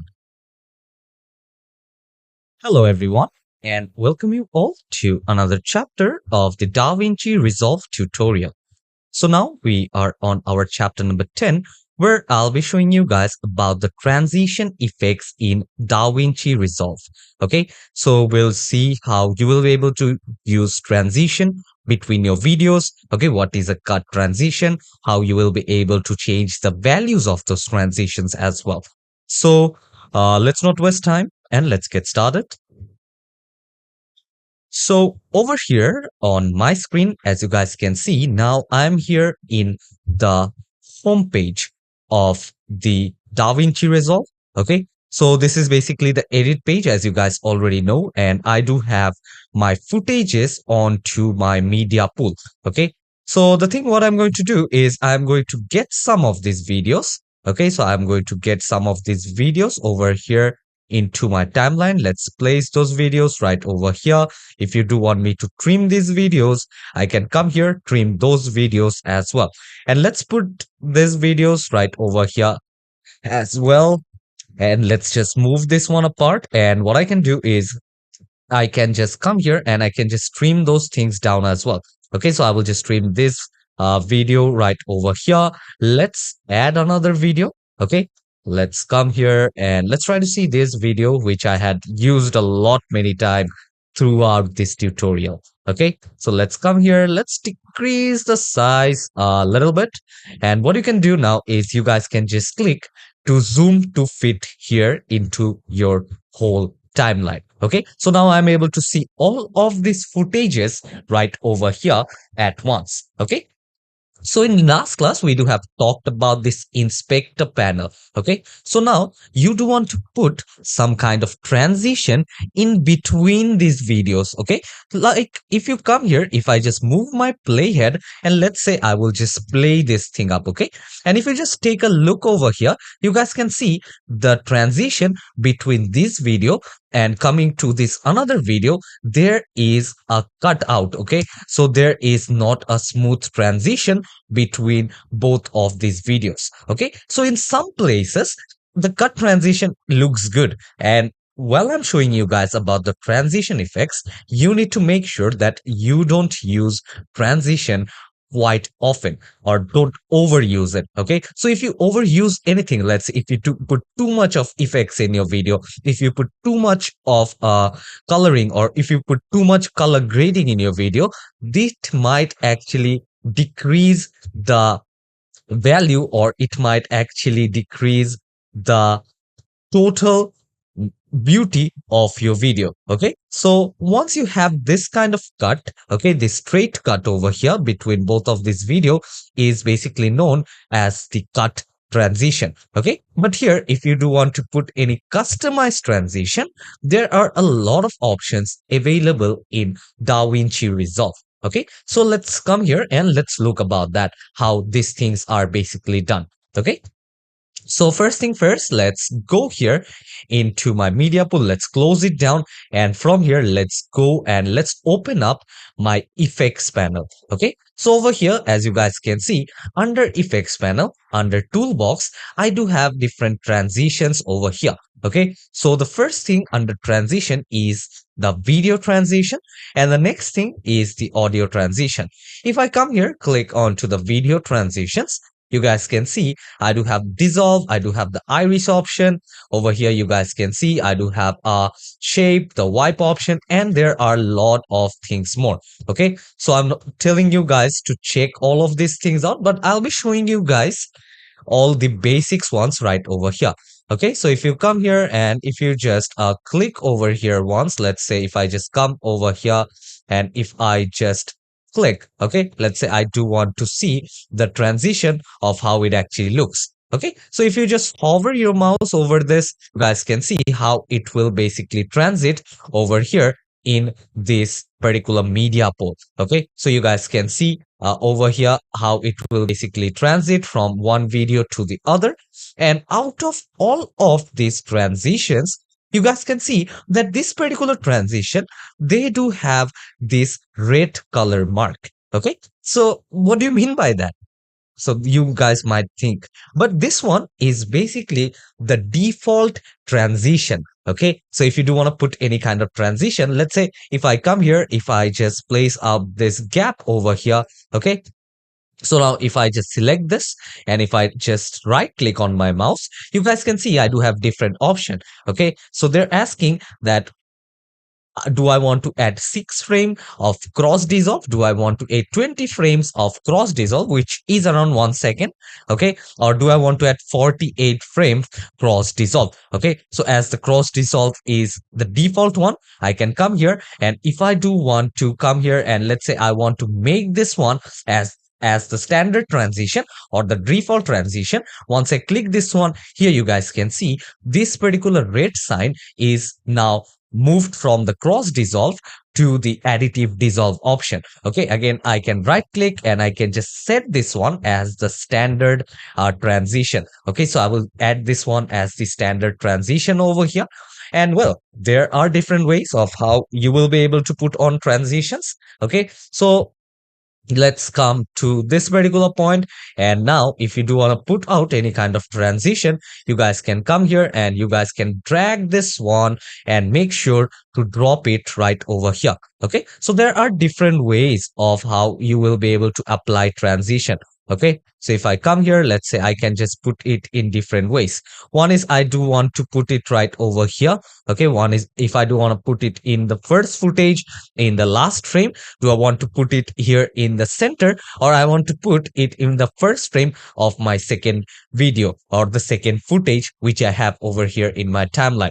And if I don't want to put anywhere, I can come here and I can just select a default. Let's come here, bring the cross dissolve over here, and I can make sure to put this cross dissolve right over here itself. Okay, so make sure that you select this one, make sure you put it right over here, and you guys can actually increase the size of the transition as well. Okay, and individually, if you want to work on with this one, you guys can come here and place it right over here in one side. Okay, so I will just Control Z, back again, Control Z over here, and there are also different ones. You guys can just see up a preview of how it will disappear. So here, this is how it will just go off. And this is the cross iris. Here you guys can see this is the oval iris. Okay, so you guys can come here and check all of these options out. Okay, so it totally depends on you how you do want it to work. Okay, and here this is the center wipe option. Okay, let's come here, and if you do want to apply it over here, you guys can come here and apply it right over here again. And let's say I want to make some changes. I will select this transition. Let's go to inspector option, and under inspector you guys can see that I do have this transition type. Okay, and you need to understand that the transition type basically, or the transition properties over here, basically depends on the type of transition you're choosing on. Okay, so here also, if you do want to reset these values, I have already showed you guys in my last class where I had explained you guys about the inspector panel. Okay, now also we are working in inspector panel, but now we are talking about transition in detail. Okay, so now we are talking about transition, and now let's come here. If you do want to change the transition type, let's say I want to take the additive dissolve. Okay, you guys can see the changes over here. Okay, the properties are basically being changed. Okay, so let's say if you do want to put it right over here on one side, okay, you guys can come here and put it at the starting of a video. And here, if you do want to put it over here in the center, this particular transition, you guys can come here and you guys can basically do that over here as well. Okay, so if you do want to put it right over here, and where do you want to basically start? Okay, you can select the start ratio, and you can also select the end ratio, and also how you want your transition to be, like how you want it. Do you want it to ease in?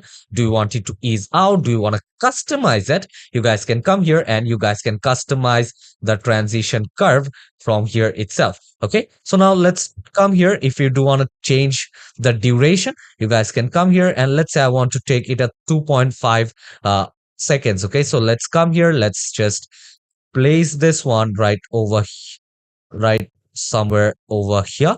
Okay, so I will just come here and I will just play, and here you guys can see the transition is quite slow, which I don't want. Okay, let's go with 0.5 seconds. Okay, so if I just click on enter, let's come here to this particular point again, and now let's just play it up. And here you guys can see the transition is quite smooth. And if you do want to ease in, you guys can come here and use this ease in option, and let's just play this thing up. And here you guys can see the transition looks quite great. And if you do want to change it again, you guys can come here and you guys can change it from here itself. And let's say if you do want to delete it, you guys can come here and you guys can just delete it right from your screen itself. Okay, let's come here, let's click on delete option, and it is basically being deleted. Let's come here, let's try to change deep to color to dissolve. You guys can come here, place this one wherever you want, and there are other options as well. You guys can go down, check out all of these options. If you want to zoom in, okay, you guys can come here and you guys can basically zoom in and zoom out. And over here also you guys can see that you guys can put up the transition at any cut possible. Okay, so now let's move this thing up, and also let's go over here on top. If you do want to have the slide option, you guys can also get a preview of how it will basically work. Okay, so let's come over here, let's put on some smooth cut. Okay, let's come here, let's place it. Okay, let's come here, and now if you just play this thing, okay, you guys will be able to see the changes as well. Okay, let's go to the transition. You guys can select how you do want to align it. Okay, let's say I want to align it over here in one side. I can align it, and how you want it. Okay, what is the mode? Do you want it faster? You guys can come here and select the ease in mode as well. Okay, so come here and select this ease in mode from here itself. Let's increase the size to 1.5 sec. Okay, and once you're done, let's play this thing up, and over here you guys are able to see the difference over here into the transition. Okay, so I will come here, I will just play this thing up, and over here you guys will be able to see that particular smooth cut. Okay, so once you are done with that, what you guys can do is you guys can come here, and let's say I will just come to this particular cut, and over here also I do want to put on some blur. Okay, let's say I will come here, I will just place it right somewhere over here.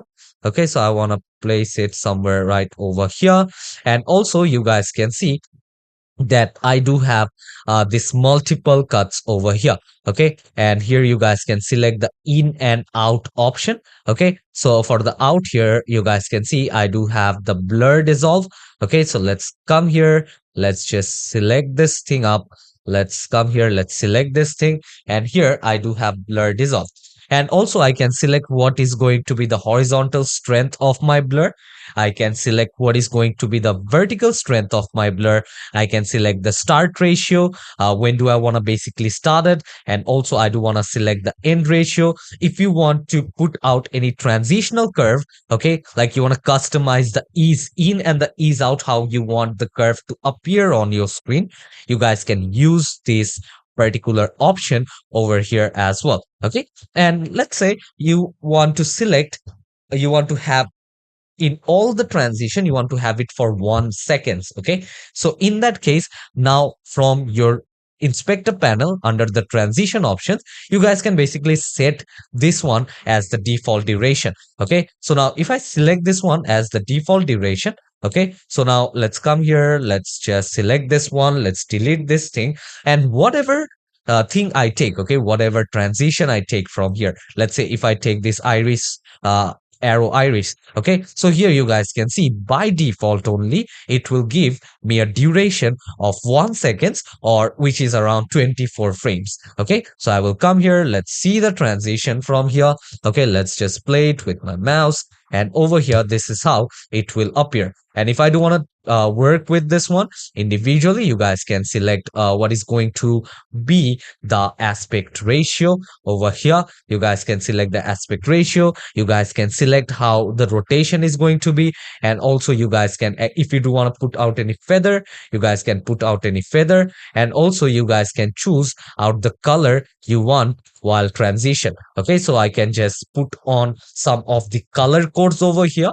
So let me tell you about one website from where you guys can actually get different kind of colors, which is Color Hunt. Okay, so from there basically we guys will be able to get different kind of color codes, which we can come here and apply that same code over here in the HTML option, and we will get that desired color which we are looking for. So for now I will just come here, I will cancel this thing up. Now once you're done with this, you guys can select, as I will come here, let's select this color, and now I will just click on OK. And now let's see this transition over here. Okay, let's come here, let's place it somewhere over here, and now let's place it, and here you guys can see the color and the feather has been changed a little bit. Okay, so maybe not a lot. Okay, let's come here again, let's add up a border, and here you guys can see during the transition. Okay, let's come here, and over the transition I will just turn off the snap for now. Okay, let's come here, and if you just take a look here, now you guys can see that I do have the feather while the transition. Okay, but if I turn off the feather, you guys can see I do have this particular color of border. Okay, so in the border I do have this particular color while it's transitioning, and also I can choose the ease in, ease out, or do I want a custom. So let me take the ease in option.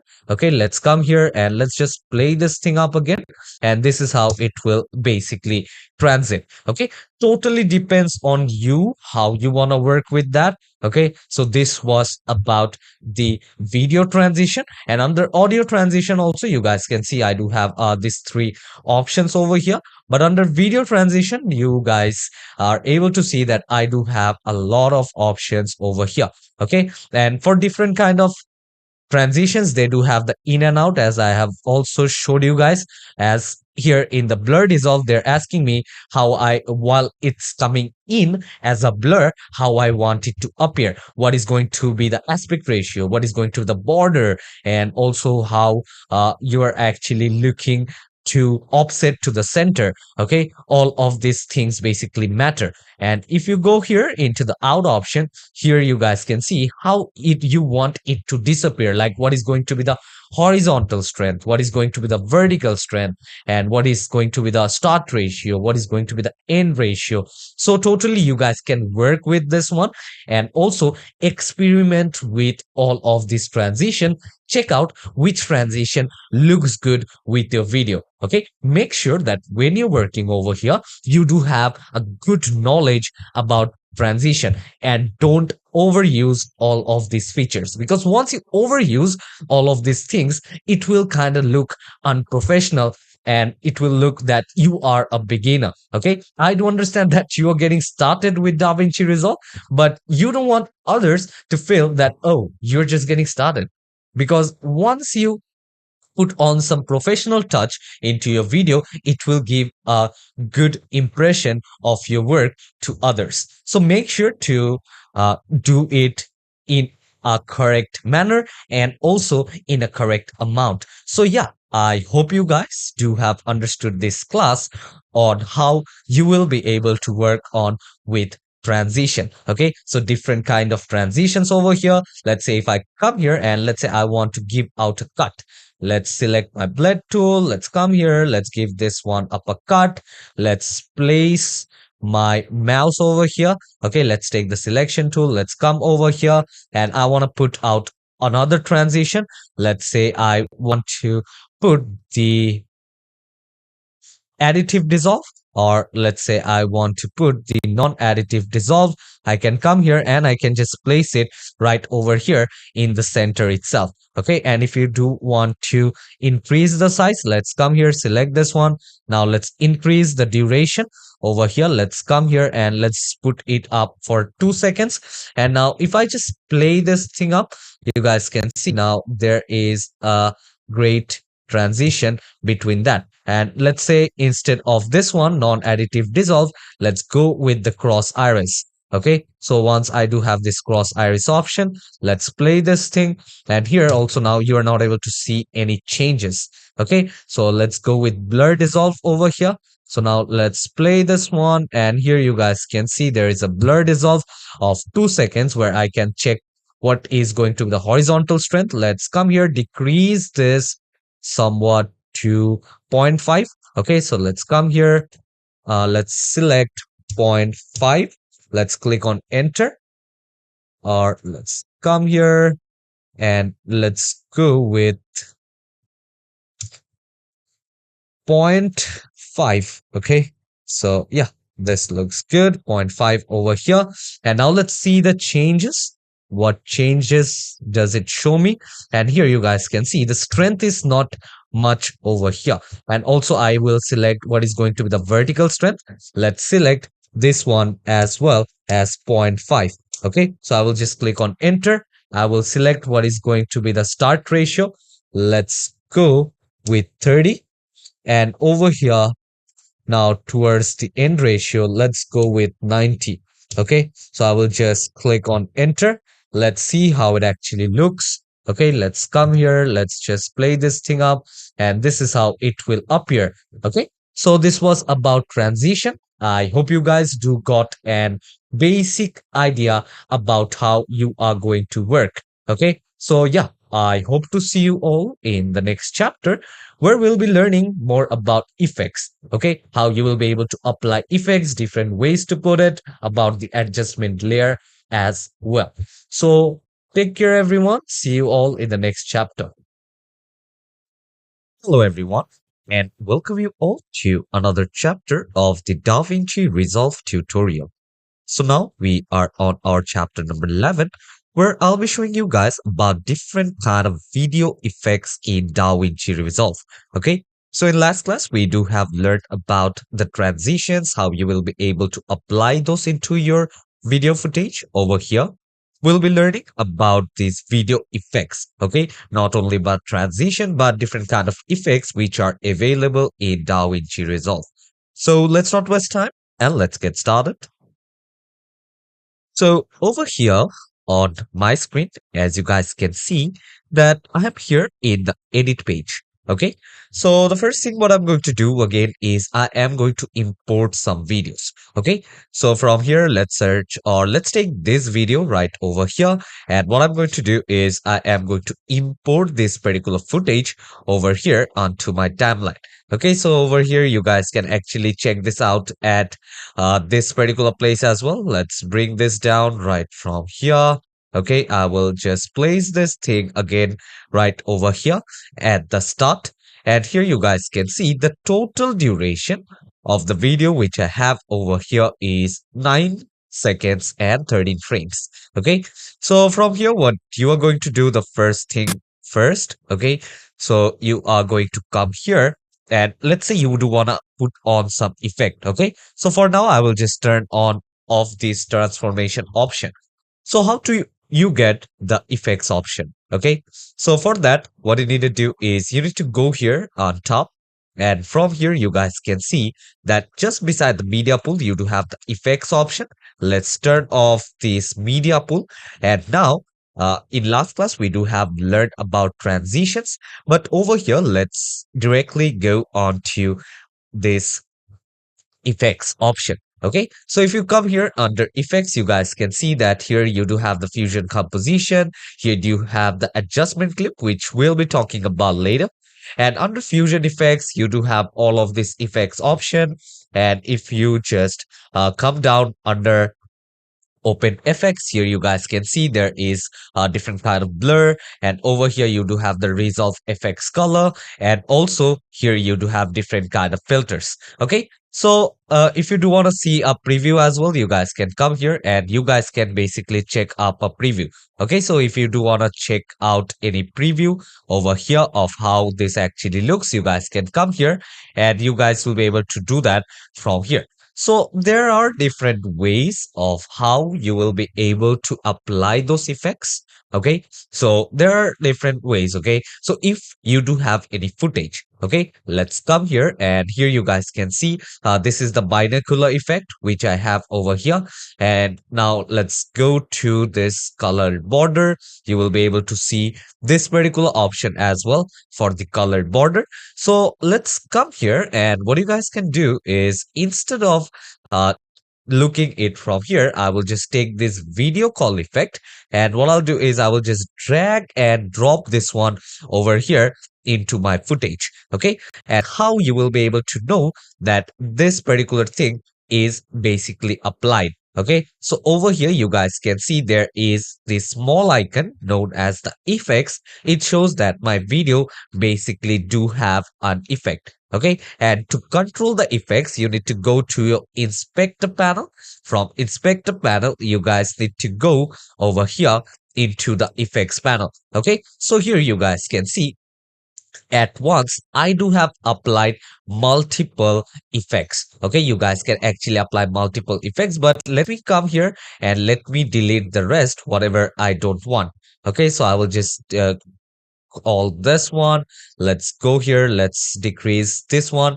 And now I only do have the video call option. Okay. So over here, you guys can basically see that I do have this particular thing applied. And over here, if you guys take a look that the thing which I applied over here under effects is in fusion effects. Okay. So as you guys can see, it is in fusion effects. But if I come here into the open FX option, and let's say if I come here and if I just put out any blur box, okay, I can come here and I can place it right over here as well. Okay, so if you do want any kind of radial blur, you guys can apply that radial blur as well. So let's say if I come here and if I just apply this over here onto my footage, it won't show me in the fusion effect option. Basically, it will show me in the open FX option. Okay, so under this here, you guys can see that I do have a lot of options right over here. And here also it works only the same way how I have showed you guys in last class in transition. Okay, so it totally depends on the options underneath, totally depends on the thing which we are choosing over here. Okay, so let me cancel this one. Let's go to fusion. And from here, what I can do is I will just open this video call option up. And now under controls, you guys can see I do have the positioning option. Okay, so first let's try to move out the position. And as you guys can see, I am just moving it all apart. Okay, so again, I will come here and I will just click onto this icon to bring it back again. Okay, so if you do want to move it on top a little bit, let's move this one up. And again, I will just click over here to get back to the default page. And if you do want to zoom this one a little bit, you guys can put on the values. Otherwise, what you guys can basically do is you guys can actually use this slider. Okay, so over here, you guys can come here and you guys can basically increase or decrease it accordingly. And just under here, you guys can see that I do have this color. on the particular background. And if I do want to change it, I will double click right over here and I do have this color option. Okay, so if you do want to pick any color from here, you guys can come here and basically pick, and you are able to see the color on the background as well. So if you do want this particular color, let's say if you want this pink color, you guys can get those things as well. And also if you want to put on some values, you guys can come here and you guys can put on those values as well. So I will come here, I will just click on OK, and I do have changed the color of this particular background. Okay, and if you come down here, you guys can see if you individually want to change the red, green, and the blues of the color which you have chose, which is the RGB. Okay, you guys can come here and also can change the alpha. Okay, you guys can also do that. And also now you guys can individually change all of this object color. Let's say over here you guys can see this is basically the call button color. Let's say instead of red, I want to take out a different color, and if I click on OK, you guys can see this is the call button is being changed to orange color right now. And individually, if you do want to change it from here, you guys can see it will kind of change the color quite like this. Okay, so here individually, and also if you do want to put on some shadows, okay, if you do want to increase the strength of the shadow, if you guys take a look just outside, okay, and once I increase the strength here, you guys can see the shadows are quite well visible. Okay, and also if you want to select at what angle you do want to put it, here you guys can see you guys can basically choose the angle over here, and also you guys can select what is going to be the drop distance, and you guys can actually decrease, or let's say I will just increase the blur, and also you guys will be able to choose the color of the shadow as well. Okay, so I will come here, let's click on OK, and here you guys can see on the background I do have the color as well. Okay, so this were the options underneath this video call effect. Okay, and now if you want to delete this one, you guys can click onto this delete filter option, and over here you guys can see that you do have this effects option again. So if you just click over here, and if you want to redo each and everything, you guys can come here and redo each and everything. So as I do have clicked on that particular option under the effects, over here you guys can see I am redirected into my Fusion page. Okay, so I won't be showing you guys anything much about Fusion, but this is the Fusion page, and over here we will be able to work on with the motion graphics, as well as we'll be working over here with the VFX. Okay, it will give some nice touch into our video, which will make it more better. Okay, you guys can come here, modify those things out to make it look better. Okay, so for now what I'm going to do is I'm going to go back into my edit page, and after that, instead of controls, I hope you guys do have understood about the controls. And if you want to come here onto the settings option, if you do want to put any kind of comments, you guys can come here and you guys can put out the comments as you liking. Okay, so I will come here, let's turn this back off again, and what you're going to do is I'm going to turn it back off over here again. Let's come here, let's decrease the size over here. I will just turn it off back again, and what I'm going to do is I am going to come here and I'm going to put out some different effects. Let's go to my media pool, and I will just close down the effects option over here. And from now, what I'm going to do is I'm going to take out a different footage. Let's come here. Let's take out this footage. And what I'm going to do is I'm going to join this footage. Let's turn on my snapping. And also let's click on to the zoom to fit timeline option. Okay, so over here now I am able to see both of the footages. Okay, so what's the difference between both the footages over here?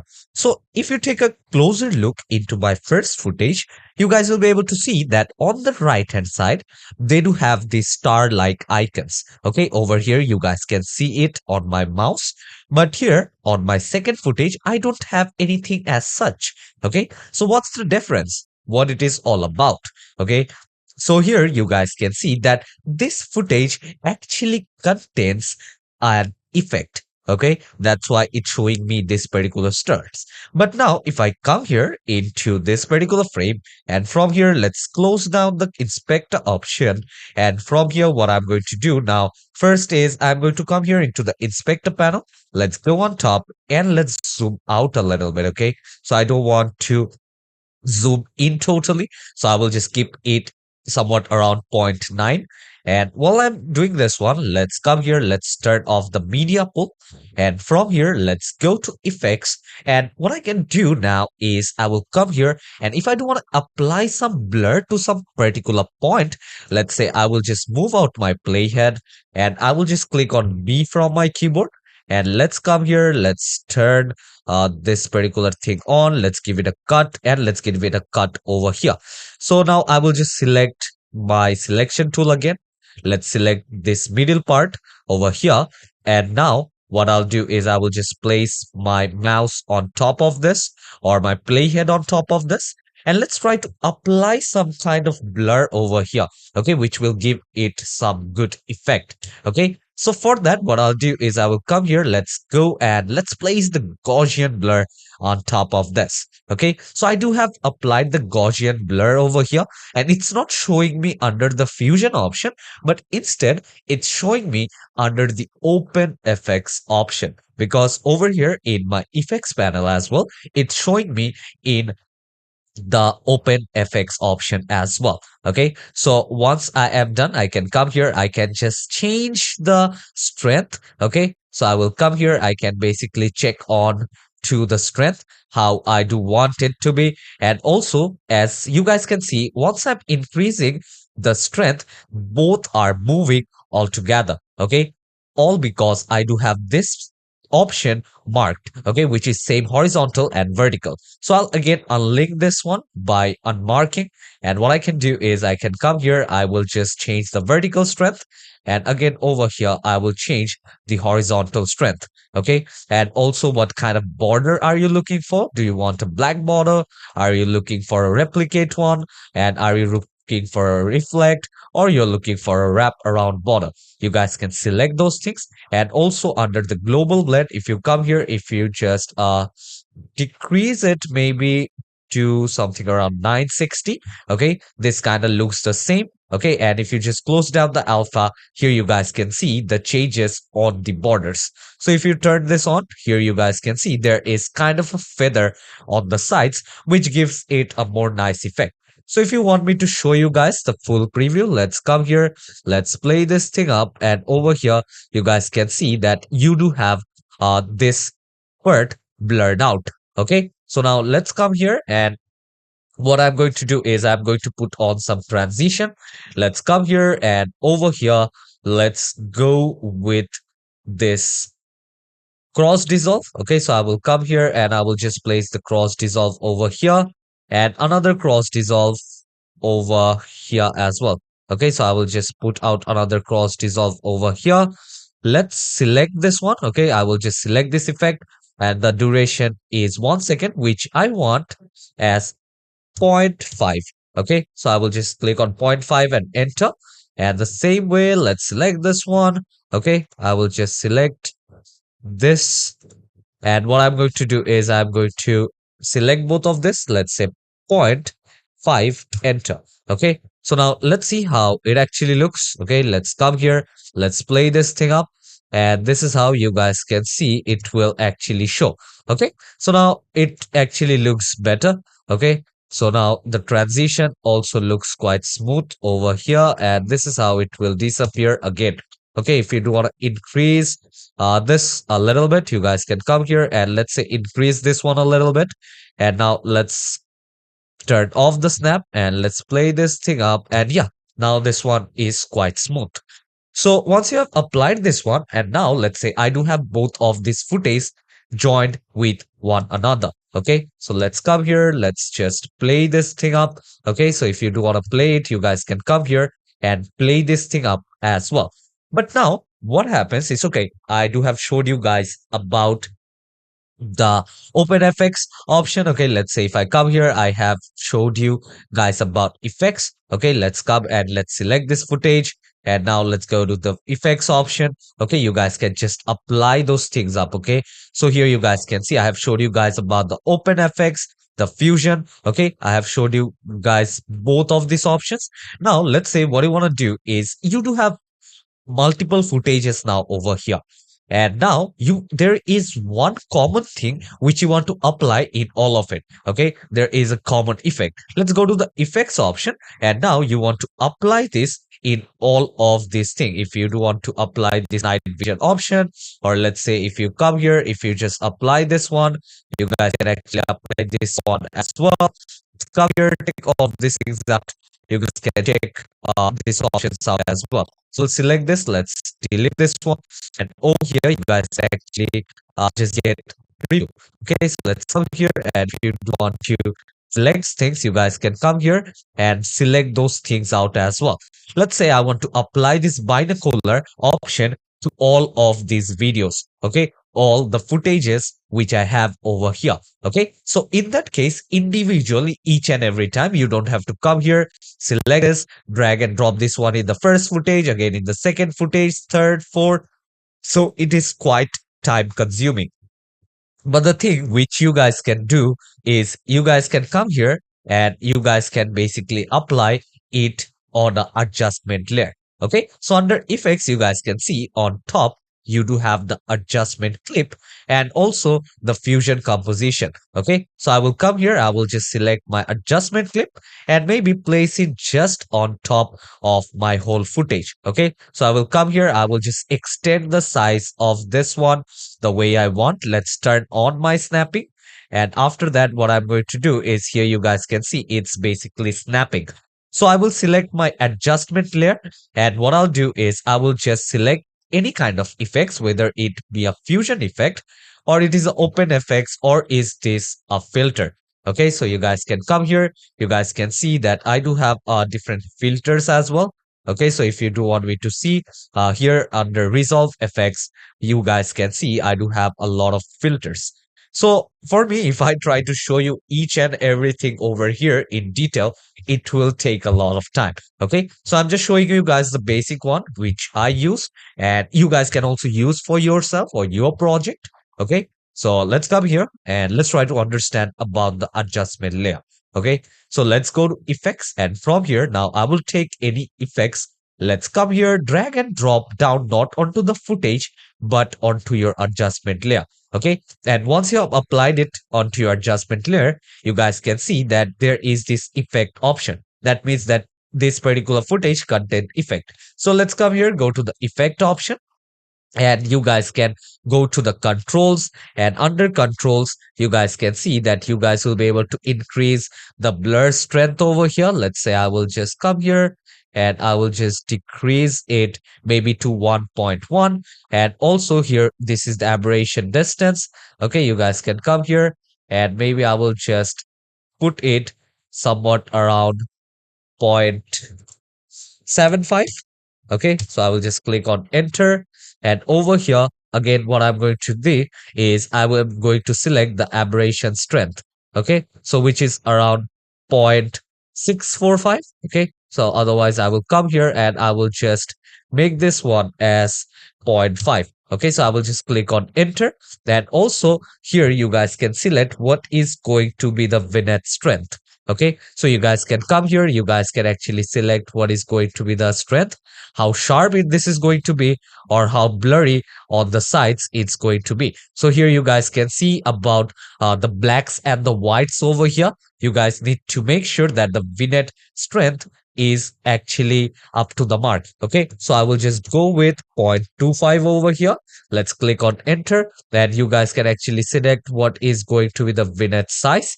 Okay, you guys can come here. Let's go with 0.5 again. And over here, you guys can actually select the sharpness. Okay, so let's come here. Let's increase the sharpness to 6.5. Let's click on enter. And over here, you guys can actually select the blur in the edges as well. Okay, so I will just select the edges or the blur of the edges. And here you guys can select, see what is going to be the blur under the mask, and also the eye position, the eye width, and under settings, you guys can add any kind of comments. Okay, so now if you just play your video throughout, okay, you guys will be able to see that here you will be able to see this footage as well. Okay, so now let's come here, let's try to play this thing up. So now let's come over here back again, and you guys can see that it is being applied throughout. Okay, so here it is being applied in this particular footage and over into the blurred zone as well, where I do have applied. Here you guys can see. And now if I come over here into the adjustment layer, it is also being applied. Okay, so let's come to the adjustment clip over here on top. And if you do want to position it, you guys can come here and you guys can change its position as well. Okay, so yeah, I hope you do guys have understood this particular class on how you will be able to do video effects or apply those into your videos. So I hope to see you all in the next chapter, where I'll be showing you guys into the same footage how you will be able to edit your audio. Okay, so I do have actually this audios which I am going to apply. Okay, so there are different audios which I do have downloaded.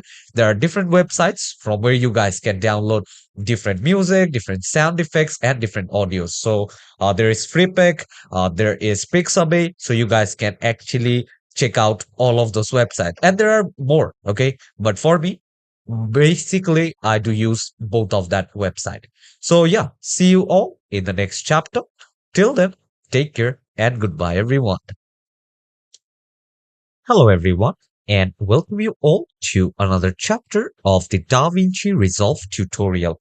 So now we are on our chapter number 12, where I'll be showing you guys about editing the audio. Okay, so we'll be learning how you will be able to edit the audio in DaVinci Resolve. So let's not waste time and let's get started. So over here on my screen, as you guys can see, this is the same project in which we worked in our last class. Okay, so let me take my playhead into the first frame again. And now we are going to talk about simple audio editing. Okay, so to put up any kind of audio, you guys can basically check this one out over here. Okay, so what I can do is I will just check these things out and I will drag and drop this one over here onto my timeline. Okay, so I will just drag and drop it over here onto the timeline. Let's come here and let's just decrease the size from here itself. Let's trim this down a little bit, and over here I will trim this a bit as well. And what I can do is I can come here and I will just put out it as the same size. Okay, let me come here, let me just put this one over here at same exact size. Okay, so once you're done with this particular part, make sure your snapping is on. I will come here, I will just adjust this particular layer as well. Okay, so now if you do want to link all of this, you guys can come here and you guys can select all this thing, right click, and you guys can link all these clips together. Okay, if you do want to move it later with the same, okay, like if you don't want to move it one by one, but in that case you want to move all of this all together. Okay, so you guys can basically do that. So now let's come here. If you do want to view this frame a bit bigger, you guys can come here and you guys can basically have multiple audios. Okay, so over here I have already told you guys what is in my solo, how you can actually mute up a track, and also this is the auto track selector. Okay, and using this one you guys can basically log the track. Okay, and after that, let's come here, let's select this particular thing up. And if you do want to actually check the audio range, you guys can click onto the mixer option.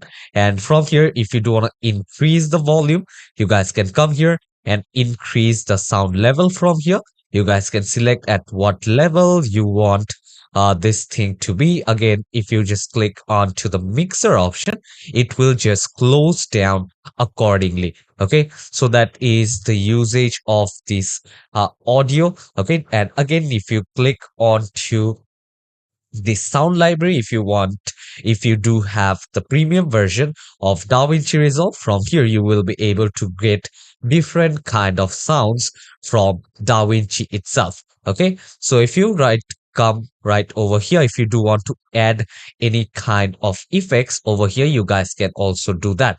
Okay, so in that case, basically, let's select this one, and from here you guys can go to the inspector panel, and from the inspector panel you guys can see that you will be able to check out the volume. Okay, if you do want to increase the volume, you guys can come here and increase the volume accordingly. If you want to decrease that, you guys can do that. And here you do have the pan option.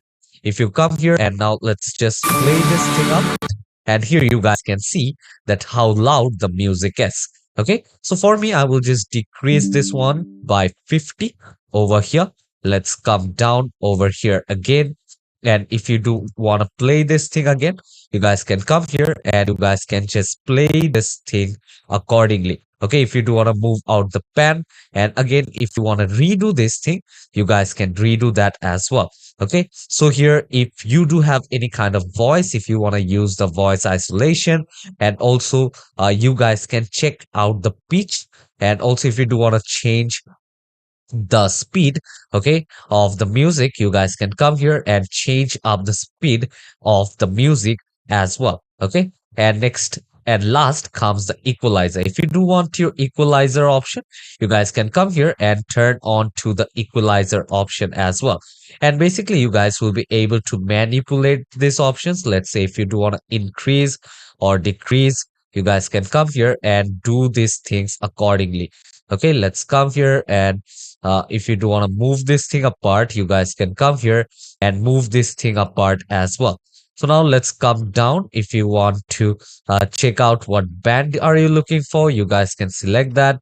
You guys can come here and select this particular option as well. Now let's play this thing. And you guys can hear that the music is kind of distorted.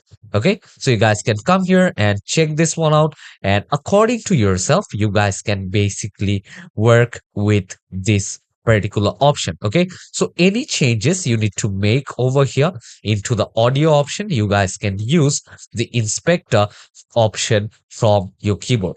And if you come here, if you just go into this option, you guys can actually increase or decrease the decibels. Now, I do have decreased the decibel, and if I come here and if I just play this one, you guys can hear that the audio is very less. Okay, so I will just pause this thing again over here, and the same way I can just increase the volume. Okay, let's come here. Let's keep this thing somewhat around -0. And now if I just play this thing, this one sounds better. And under the mixer option, if I do want to see it, how it actually looks, okay, here you guys can see this is how it basically looks. So if I come here and let me just decrease this one, let's come here, let's just play this one, and this is how it will basically sound or look like. Okay, and from here as well, once you are done working with the audio, let's close down the inspector from here. And if you go to effects here, you guys can see that under audio transition, I do have the crossfade option. Okay, so the crossfade 0 decibel is the default. You guys can come here and maybe put it just over the audio, and it will be applied accordingly. And if you do want to start it slow, okay, in that case, here you guys can see on both the sides of the audio, you do have this white icon. Okay, so if you do want to move it up, let's say you want to just delay this one a bit, let's come here, let's move this one up a little bit as well. Let's come here, let's move this apart, let's come here, let's select this thing. Okay, let's come here, let's try to select this one. Let me just keep this one right over here. And the same way, what I'm going to do is I am going to come here, move this thing one apart, and over here I will just select this whole thing, and let me just place it right over here. Okay, so you guys can basically work on with your audio quite like this. You guys can see it is starting quite slowly. Okay, but whenever it comes to this middle part, it will again play the way it used to be. Okay, so this was about audio transitions. This was about manipulating the audio levels as well. Okay, so yeah, I hope you guys do have understood this class on how you will be able to work on with audio in DaVinci Resolve. So yeah, I hope to see you all in the next chapter where we'll be learning more about DaVinci. So see you all in the next chapter. Till then, take care and goodbye everyone. Hello everyone and welcome you all to another chapter of the DaVinci Resolve tutorial. So now we are on our chapter number 13 where I'll be showing you guys how you will be able to create titles and lower thirds. Okay, so we'll be using text and I'll be showing you guys different options, how we'll be able to actually change the values, change the word, whatever you want to put as a text, how you'll be able to change the font color and a lot of things as well. So let's not waste time and let's get started. So over here on my screen, if you guys take a look now, I'm here in the workspace. Okay, so this is basically known as the edit page. So the first thing over here to work on with the title, what I'm going to do is let me just import this particular video into my timeline. Okay, so let's come here. Okay, I will just put out this particular video onto my timeline and I don't want any other videos right now. What I'm going to do is I'm going to put out some titles and show you guys some lower thirds by putting in this same video. Okay, so for that first one, I will just turn off my media pool. Okay, and also I don't want my source monitor. So I will come here, I will select this option to get it only in one screen. Okay, so now I will just close down my mixer as well. And my workspace over here looks quite tidy. Okay, so it totally depends up to you how you do want to keep your workspace. And now what I'm going to do is I'm going to go to the effects option, and under effects, if you go to this titles option, here you guys can see that there you do have a lot of titles. Okay, so over here, if you just hover your mouse on top of your text, you guys can see that you do have all of this text option. Okay, so over here you guys can see this is the middle lower third and this is the side lower third. Okay, here is the right lower third, and also there are different options over here. This is the basic text, and over here you guys will be able to do some custom text. Okay, so here there are a lot of options. These are fusion titles over here. Okay, then if you just come down as well, you guys can see a lot of lower thirds and titles option. Okay, so if you so many of this one already do have a keyframe animation. Okay, and about keyframe animation, we are going to talk about it in our next class. Okay, so here you guys can see the fade in and the fade out as well over here. But now for me, what I'm going to do is I'm going to choose some very basic text. Okay, so I will come here and I will just click on to this text plus option, and I'm going to drag and drop this down right over here. Okay, so I will just put it right over here. And once I do have my text, what I'm going to do is I'm going to increase the text size. Okay, so I will come here, I will just increase the text size. Let's select the text. And once you have selected the text, you guys can see here, you guys can basically put what kind of text you want. Okay, so the first thing what I'm going to do is I'm going to uh, write down the text. Okay, so what text am I looking for right over here? So let's think, what can I write? Okay, so let's name this one, or I want to put it as the lower third. Okay, so let's name this one as Bali, Indonesia. Okay, so I will just type this thing down. And once you have done this, okay, once you're happy with the text, what you guys can do is you guys can basically transform this as well. Okay, so if you do want to increase the spacing, you guys can come here, increase the spacing. And now if you do want to give any rotation, if you want to change the x-axis, you guys can come here and do that as well. Okay, so if you do want to transform only the characters, you guys can do that. If you only want to transform words, or if you do have multiple lines, you guys can also do it right from here. Let's go to this layout option again. And under layout option also, you guys can see there are a lot of settings. Okay, here if you do want to change the center point of this text, you guys can do that. If you do want to give any kind of rotation to it, you guys can come here, give this thing up rotation. If you want to give out any background color to it as well, you guys can also do that. And also you do have the option of shading. You guys can select the softness, the position, but here I won't be telling you guys about each and every options individually. Okay, so it will take a lot of time, and also you guys might get a bit confused, but I'm telling you guys about the very basic things what you need to know when you're working with title. Okay, so let's come here, let's move on to text, and once you're done with this particular thing, I will just come right over here and I want to change some things up. Okay, so for that I will just close this thing down. Let's say I will come here, or let's say I will just select this text. Let's go with this text option. And from here, now you guys can actually select what kind of font am I looking for. Okay, so right now I do have this simple font. And if I do want to change up the font, you guys can see I do have different kind of fonts and I can check which one looks better. Okay, so I can come here. I can check which font looks better.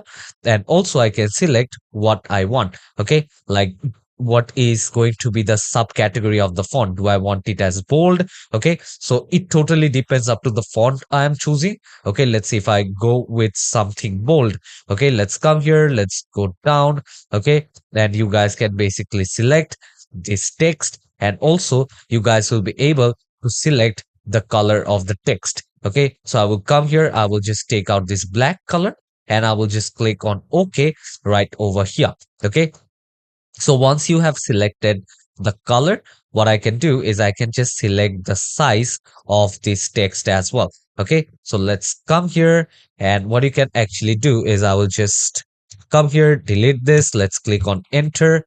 And now I want to place it right over here in one side. Okay, so I'll be talking about the tracking as well. So I will just keep it like right like this. And what I can do is I can just check out the tracking. Okay, so I will just decrease the tracking a little bit. Okay, so I'll just decrease the tracking a little bit. And also, if you do want to increase the line spacing between both of these words, you guys can come here, increase the line spacing. If you do want to decrease it, you guys can come here and decrease it as well. Okay, so here you guys can see you do have the V anchor point.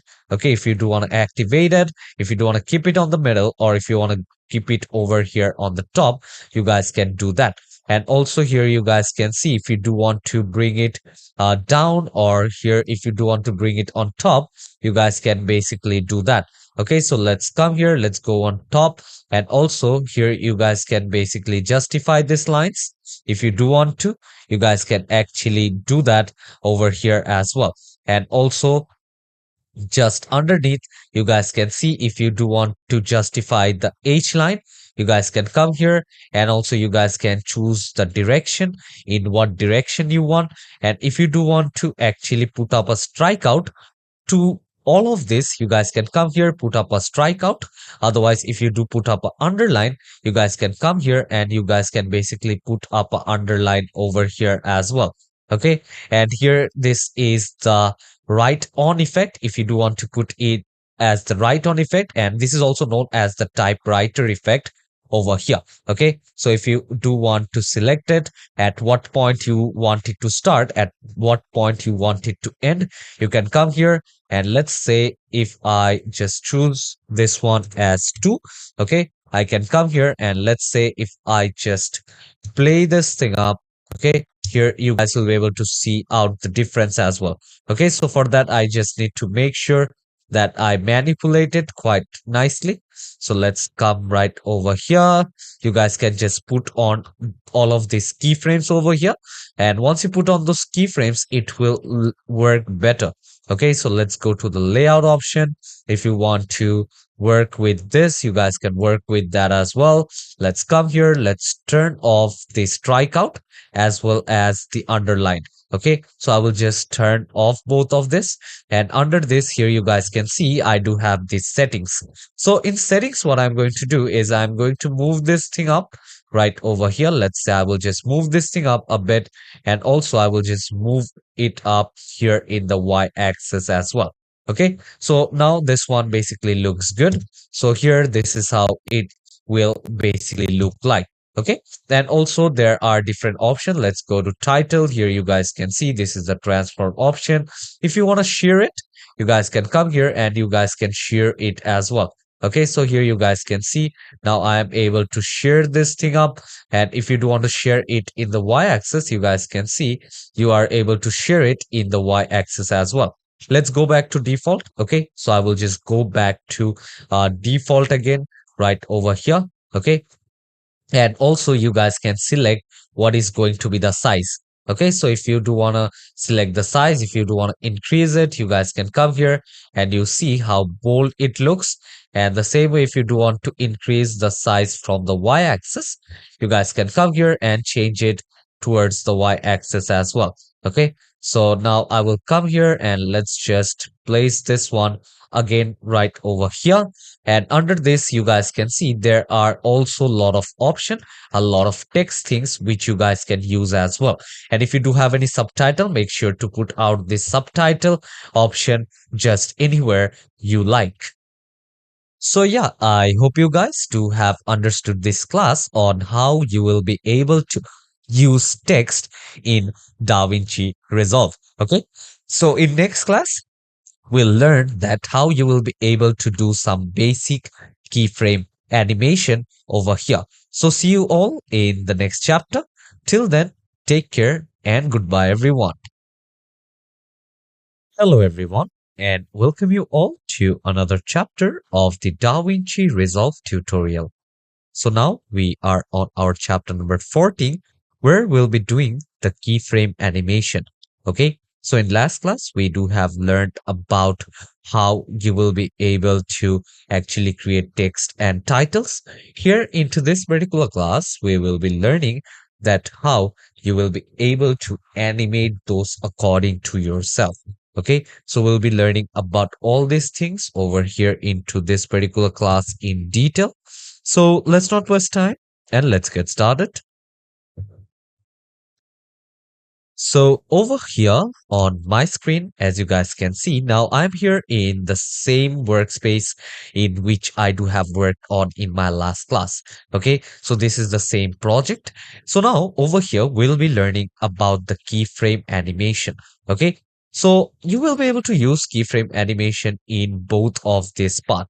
Okay, so let's first try with this one. Okay, with the text, let's select the text and let's go to my inspector panel. And once I'm over here in my inspector panel, if you guys take up a look, you guys can see that I do have this small diamond-like structure just beside in most of this option. Okay, so to place these keyframes, okay, to animate anything, we need to make sure first that I do have my playhead in the exact part. Okay, so let's come here. Let's decrease the text size from here. Okay, let's come here and let's just increase this one a little bit. Okay, so I will just increase this one up a little bit. Let's play this thing up and let's see how it actually looks. Okay, so I will just keep this one right over here. Let's bring my playhead at the starting, and from the title option, let's go to the settings. Okay, and what you want to do is first, I don't want this particular text to get visible. Okay, so I want it to be visible quite slowly. Okay, so for that, what I need to do is I need to come here into the composite option, and under composite option, I will just decrease the opacity of this text to 0. Okay, so once I do have decreased the text, I will come here and I need to make sure that I click onto this diamond-like structure. Okay, so I do have clicked onto this diamond-like structure over here, and now I will just move down my playhead a little bit. And once I am over here into this particular part, what I'm going to do is I'm going to change the opacity again to 100%. Okay, so now if I just play this thing up, this is how it should appear. Okay, so here you guys can see this actually gives you a better view. Okay, so here this is how it will basically appear on your screen. Okay, so this one kind of looks good. If you do want to make any changes, you guys can come here and you guys can make changes accordingly. Okay, so if you do want to see, okay, you guys can come here and you guys can just view it according to yourself. Okay, so if you come here and let's say I will just increase it from here. Let's come to this track option, and over here you guys can basically increase the track size as well. Okay, so for now I will just decrease the track size to this much. Let's come here, let's go on top, and what you guys can do is let's just decrease the size, okay, of this particular text box, and I will just decrease the size quite accordingly. Let's place it over here. Let's come over here again. And from here, what I can again do is I will select this text, and now let's just play this thing up, and once it will stay like this for somehow, and what I want to do is I just want to move this one over here on top. Okay, so you guys can come here and let's say you want it to move apart. Let's say I want it to basically move it quite over here. Okay, so I will just go back to the same place. I will just keep this thing over here in the center again, and once you're here into this particular part, what I'm going to do is I am going to come here and I am going to put out a keyframe into this speech option. Okay, so I'm going to put up a keyframe right over here. And when it comes to this particular point, okay, I want to change out the pitch. Okay, so you guys can come here and change the pitch accordingly. Okay, so once you have changed the pitch, what you can lastly do is you guys can basically position this one underneath as well. Okay, so you guys can come here, and now what you guys can do is you guys do have the position right over here. And what I'll do is I will just put out a keyframe into the position, and lastly I will just go and I will just put it down over here. Okay, so let's come here, let's go back, Control Z. So I do have this keyframe already. Now let's move this one up over here at the last, and now I will just change it. So I need to make sure that I am over here into my last frame. Okay, so I will come here and let's say I will just move it right over here. And from here, what I'm going to do is I am going to come here and I'm going to change this thing up. So let's go to the snapping option, and I will just come to this particular part last. Okay, and now I will just change out the position. Okay, so I do have changed out the position as well. Now let's play this thing up. It will kind of appear and disappear like this. Okay, so this is how you guys can actually use this particular option. Okay, and once you're done with text using this particular keyframes, the same thing you guys can actually do with this video footage as well. Okay, so for that, let's come here. Let's say you do want to zoom over here at start. Okay, so I will come here, and what I want to do is at this particular first frame, I do want to zoom it up quite nicely. Okay, so I will come here, and from here now let's just position it quite over here. Let's come here, let's position it, and also now let's just zoom in. Okay, so over here you guys can basically zoom in. Okay, you guys can come here, let's zoom in onto this particular point, and now I want to add up a keyframe, and when it basically moves to this particular part, okay, let's come here, let's turn off the caps, and once it moves right over here, what I'm going to do is I am going to go here and I am going to go back. Okay, so under the zoom option, I will again select this option to go back the way it was. Okay, so let's come here, and if you do want to play it, let's place this thing again. Let's move my playhead. Let's select this one. And over here, you guys can see I already do have a keyframe. Okay, so I will come here. Let's select this one. Okay, so I will just turn off the transformation option. Let's select this. And now let's click on to the zoom. Let's try to zoom this thing in. Okay, so I will come here. Otherwise, let's come here and let's just zoom out totally. And I will just add up a keyframe over here. And now what I'll do is I will just move few frames apart. And from here, Now let's say I will just keep it like right over here. And again, I want to go back. Okay, so let's come here. Let's just zoom back onto the same place. And this is how you guys can actually work. Okay, so now again, what I'll do is I will just move this one over here. Let's just place this thing. And what you guys can do is let's decrease the size.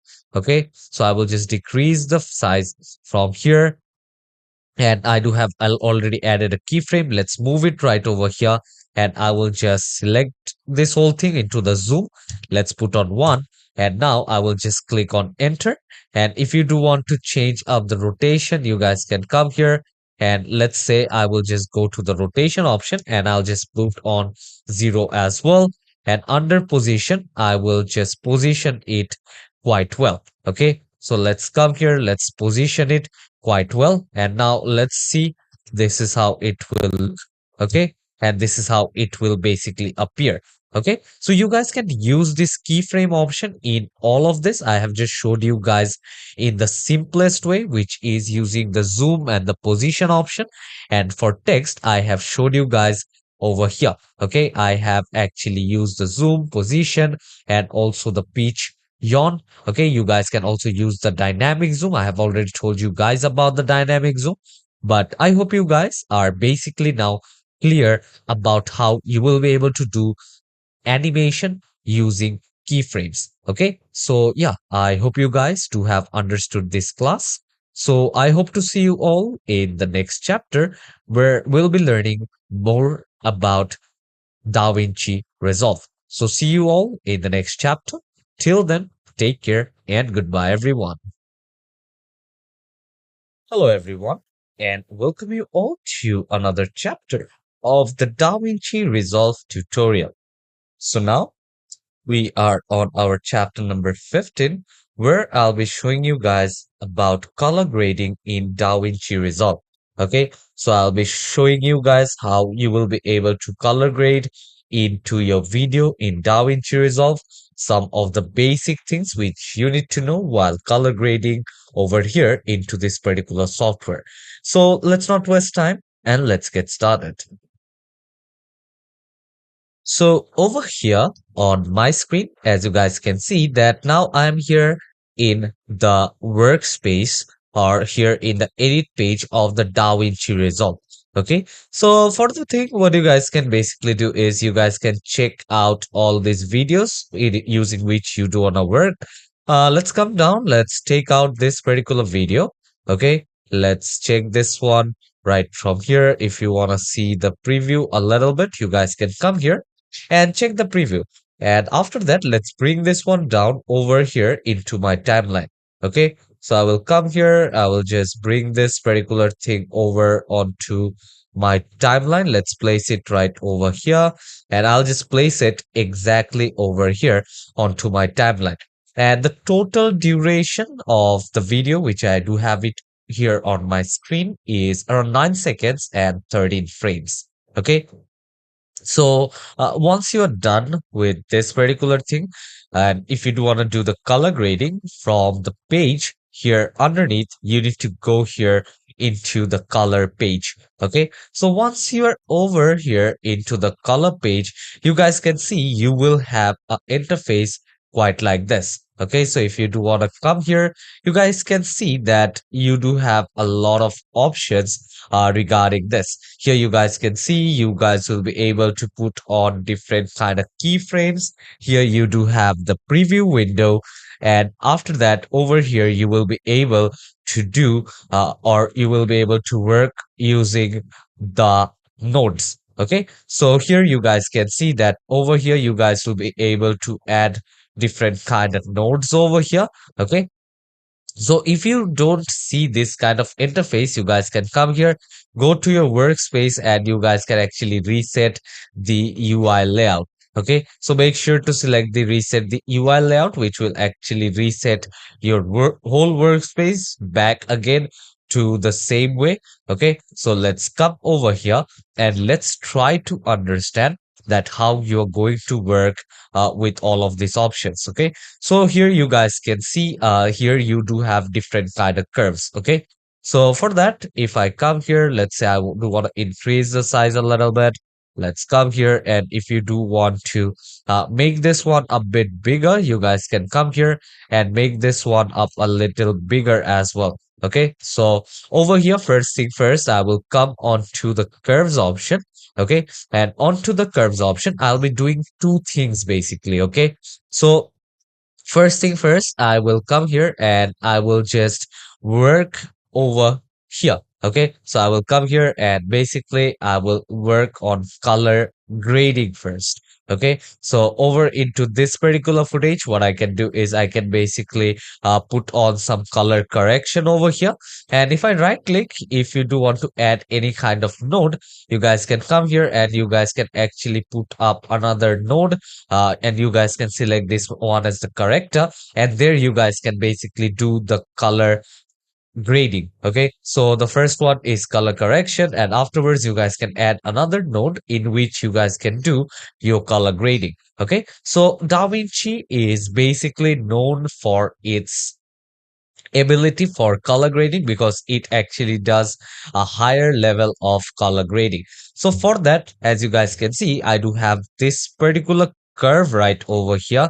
The main thing or the first thing what I'm going to do for that is I'm going to come here and I'm going to add three more values. Okay, let's come here. Let's add one over here in the exact center, and one at the last. Okay, so now I have selected this one, and what I can do is I will just decrease this one a little bit. Okay, as you guys can see the changes over here. So I will come here and or hold this keyframe, and I will just make it a bit dark over here on the side. And what I can do now is I will just increase it a little bit over here, and again I will just make it a bit dark over here as well. Okay, so you guys can come here and check this thing around. Okay, so once you are done with this, I will just pause this thing up again. Let's come here and under the curves option, you guys can see you do have a lot of options as well. Okay, so here you do have the curve. If you do want to add the color match option, and if you do want to see the color wheels, you guys can come here and you guys can check out all these color wheels as well. Okay, so under color wheels here, you guys can see that you do have the temperature. Let's say if you want to come here, if you do want to increase the temperature, you guys can increase the temperature a little bit. Okay, so for that, again, I will just come here onto the graph, and on the graph what I can do is I will just go with a bit darker, and again now I will come here onto my color wheels, and maybe I will just increase the temperature a little bit right over here. Let's go with 280. Okay, so 280 is fine. If you do want to add any kind of tint, you guys can come here and you guys can, let's say, add a 50 tint over here, and you guys can check on to the contrast if you do want to put out any contrast on the sides. Okay, let me put 1 point, and I don't want to put any pivot, but over here if you do want to put out any mid-tone, you guys can come here and you guys can add up a mid-tone as well. Okay, and also, if you do want to increase the saturation, you guys can come here and increase the saturation accordingly. Okay, so I will just increase the saturation. If you want to increase the shadows, you guys can come here and increase the shadows. But for this particular image, I don't want my shadows. Okay, so let's come right over here. If you do want to check out all of these keyframes, or if you do want to check out the scopes, you guys can come here and you guys can actually check out from the scopes as well. Okay, so here you guys can basically give out different color. As you guys can see, this one will actually give you some nice balance between all the colors. Okay, so for lift, what it does, it actually lifts out the color of the whole thing. Okay, but over here into the offset, you guys can see you guys can actually get it a bit colder. Okay, so I will just go on with the bluish size, and over here in the gain, you guys can come here and I won't put out much gain, and also under gamma I will go with something other colors. Okay, so you guys can come here and you guys can basically move this one apart as well. Let's come here, let's move this one again over here onto the center. Okay, you guys can come here and you guys can basically go on to with this color. And once you're done, again, what you guys can do is you guys can just go to color match option, otherwise color wheel. And over here, you guys can see that also over here, I do have the high dynamic range color wheels. Okay, so here you guys can work as well. Let's go on to the curves. And once you're over here in the curves, here also what you guys can do is now here you do have the option known as hue versus hue. Okay, so as you guys can see, let's say I want to basically focus onto this red or this maroon color. Okay, so for that, what I'm going to do is I'm going to put up a keyframe or a point right over here and another point over here as well. Okay, so over here, if you guys just take a look, you guys can see how it actually changes. Okay, let's come here, and if you do want to work on with the curve, you guys can see I am able to work on with the curve over here. Okay, so once you're done with the hue versus hue, let's come here and let's check the hue versus saturation option. Okay, so I will just turn on the hue versus saturation option.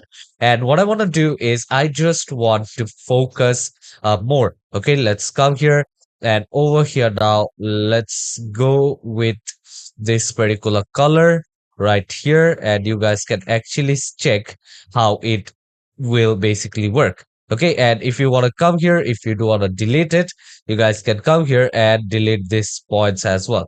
Okay, so let's come here. If you just click once, you guys can see the changes. Okay, so let me come over here and over here also, let me add another keyframe.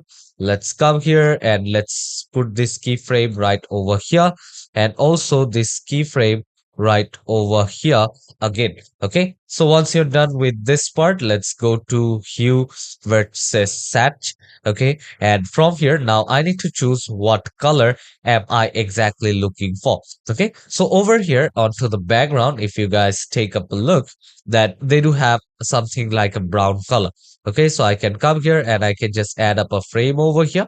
And also, let's say I want to add up a frame right over here. So I will just increase this frame a little bit. And what I'll do is I will just decrease the red frame up more as well. Okay, so over here, you guys can see I do have a change this particular thing right over here. And once you're done with this particular part, this one looks quite nice. Okay, so if you do want to see it over here in the edit option, you guys can see this is how it used to look, and this is how it looks now, which the image is basically popping out more. So let's go to the color grading, and now let's try to add a node.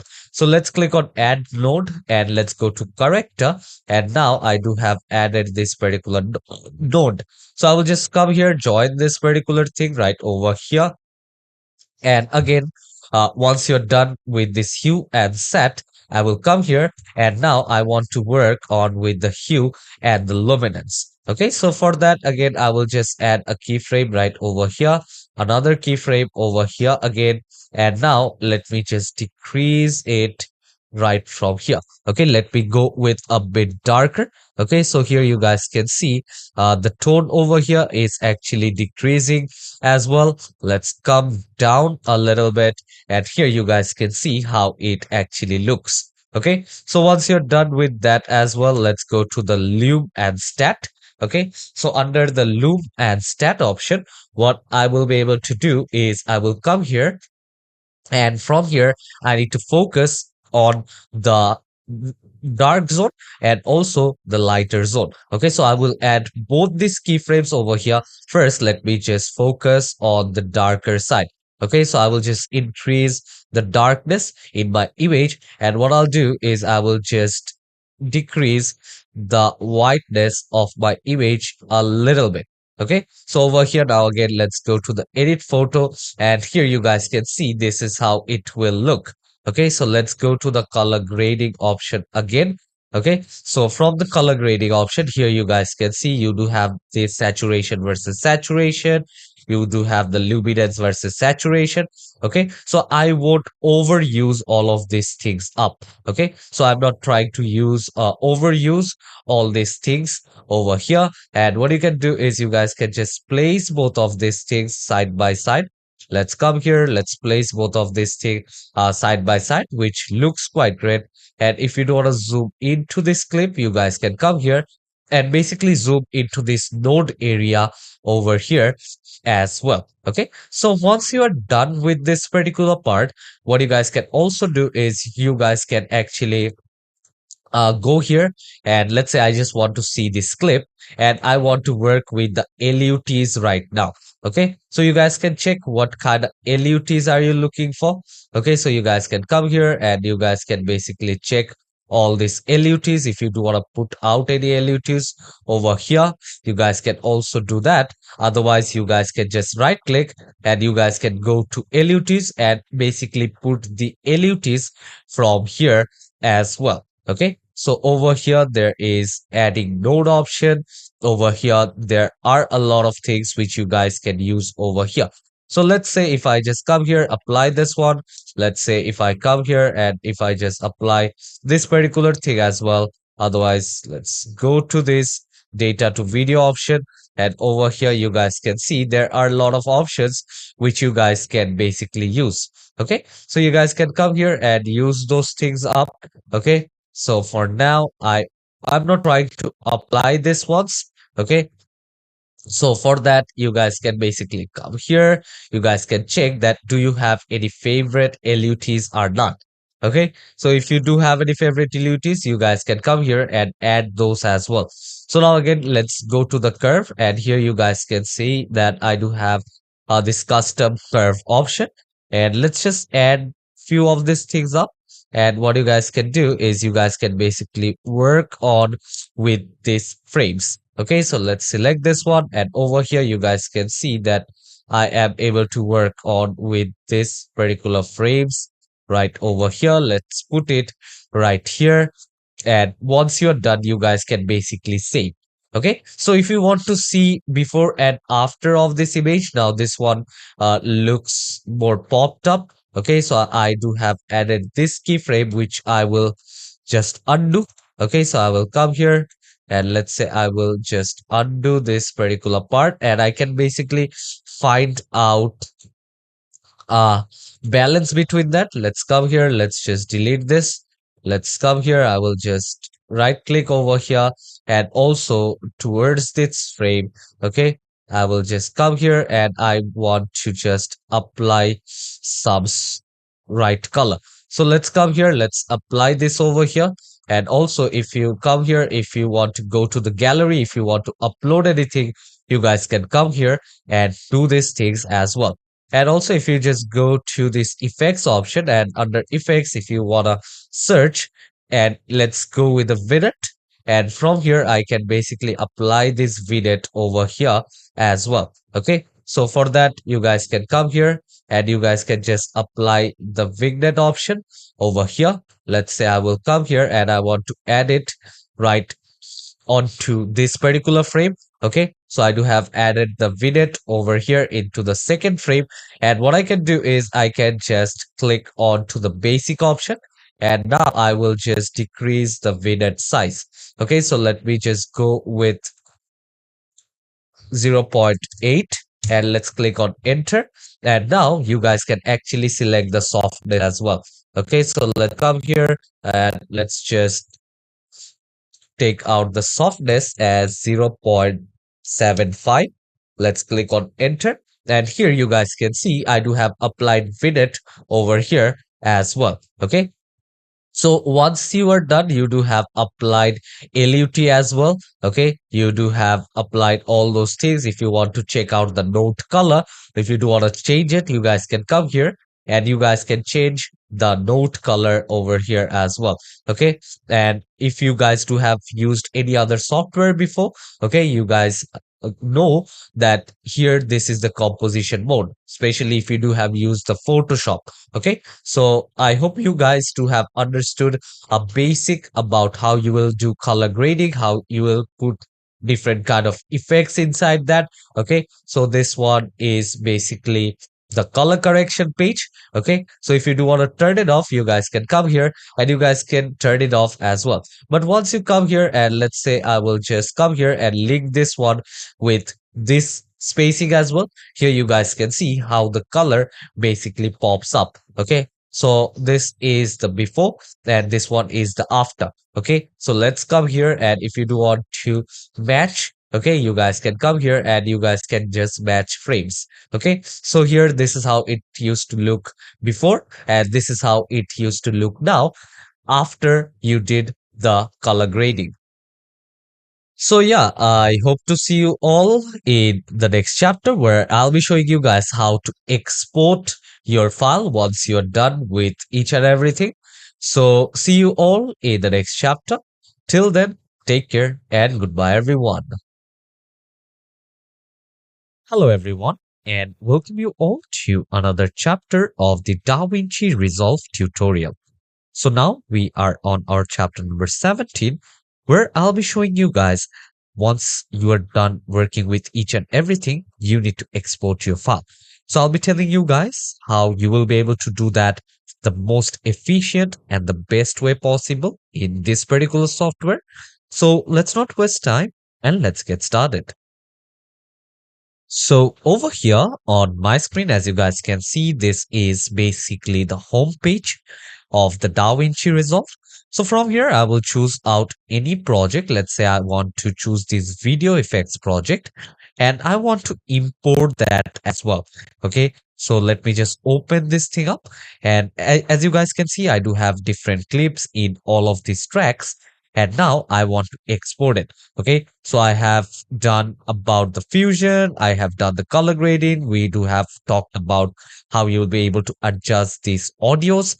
Lastly, once you're done with each and everything, you need to go and export this file. Okay, so if you do want to save the file, okay, so if you have used any other video editing software like Adobe Premiere Pro, so in that case, you guys can go to file. If you guys go to save as, it will just save the project. But here what it will do, it will just save the project into this DaVinci Resolve itself. Okay, not into a PC. If you do want to save the working file, you need to go to export and you need to select what you want to export. Do you want to export the timeline? You guys can export the timeline, or do you want to export the whole project? You guys can come here, export the whole project to save this thing up for later management. Okay, so this was about saving, and now let's go to this deliver page, which is there at last, which is used for exporting your footage. Okay, so here you guys can see there are different options which you guys can basically use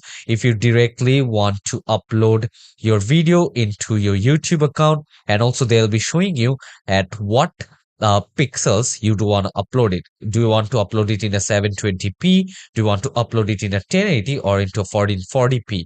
Okay, you do have all of these options. If you do have your Vimeo account, you guys can upload your video into your Vimeo account, into your Twitter, into a TikTok. If you do want to save it in your Dropbox, or if you do want to upload it directly into the Final Cut Pro, okay, which is another video editing software by Mac, then you guys can actually do that from here.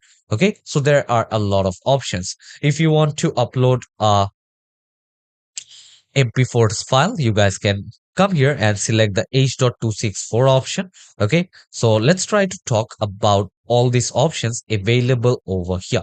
So the first thing what you need to do is you need to come here and select the file name. Okay, at what name do you want to select, or do you want to export your file? Let's name this one as the video effects for now. And also you guys will be able to choose at what location are you going to save this. So for that, I will go into my browse option. I will click onto the browse option. Let's go to my desktop. Otherwise, let's come here. Let's go to my PC. Let's go to my E drive.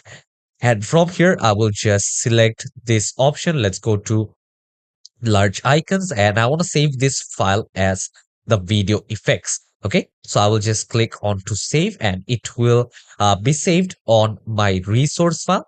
And also they are basically asking me that as I do have multiple clips over here, do I want to save or render each and everything as an individual clip, or do I want to do it as a single clip? Okay, so for now, I want to do it in a single clip. I can actually adjust the audio over here as well the way I want. You guys can check out the file type. Here you guys can see what is the disk space and how much the disk space used after rendering. Okay, so I will just go to video. I can select at what format I do want it. Okay, I can come here. Let me select the format, which is the MP4 format. I will come here. I will save or export the video in MP4 format over here. And the codec I will choose as H.264. Okay, and also I will keep the encoder as auto. And after that, you guys will be able to select at what range you want your resolution to be. Okay, so by default, it was 1920 into 1080, which was there already by default in my project settings. Okay, you guys can do that. And also, if you do want to change the frame rate, you guys can come here, change the frame rate. If you do want any keyframes automatically, you guys can come here, work with that. You guys can see this is the ICQ quality, which I won't be talking about much because that are not that necessary. Okay, so let's come here and under advanced settings, you guys can see that you guys can actually select the aspect ratio. Okay, and if you do want it in a cinemascope, you guys can do that.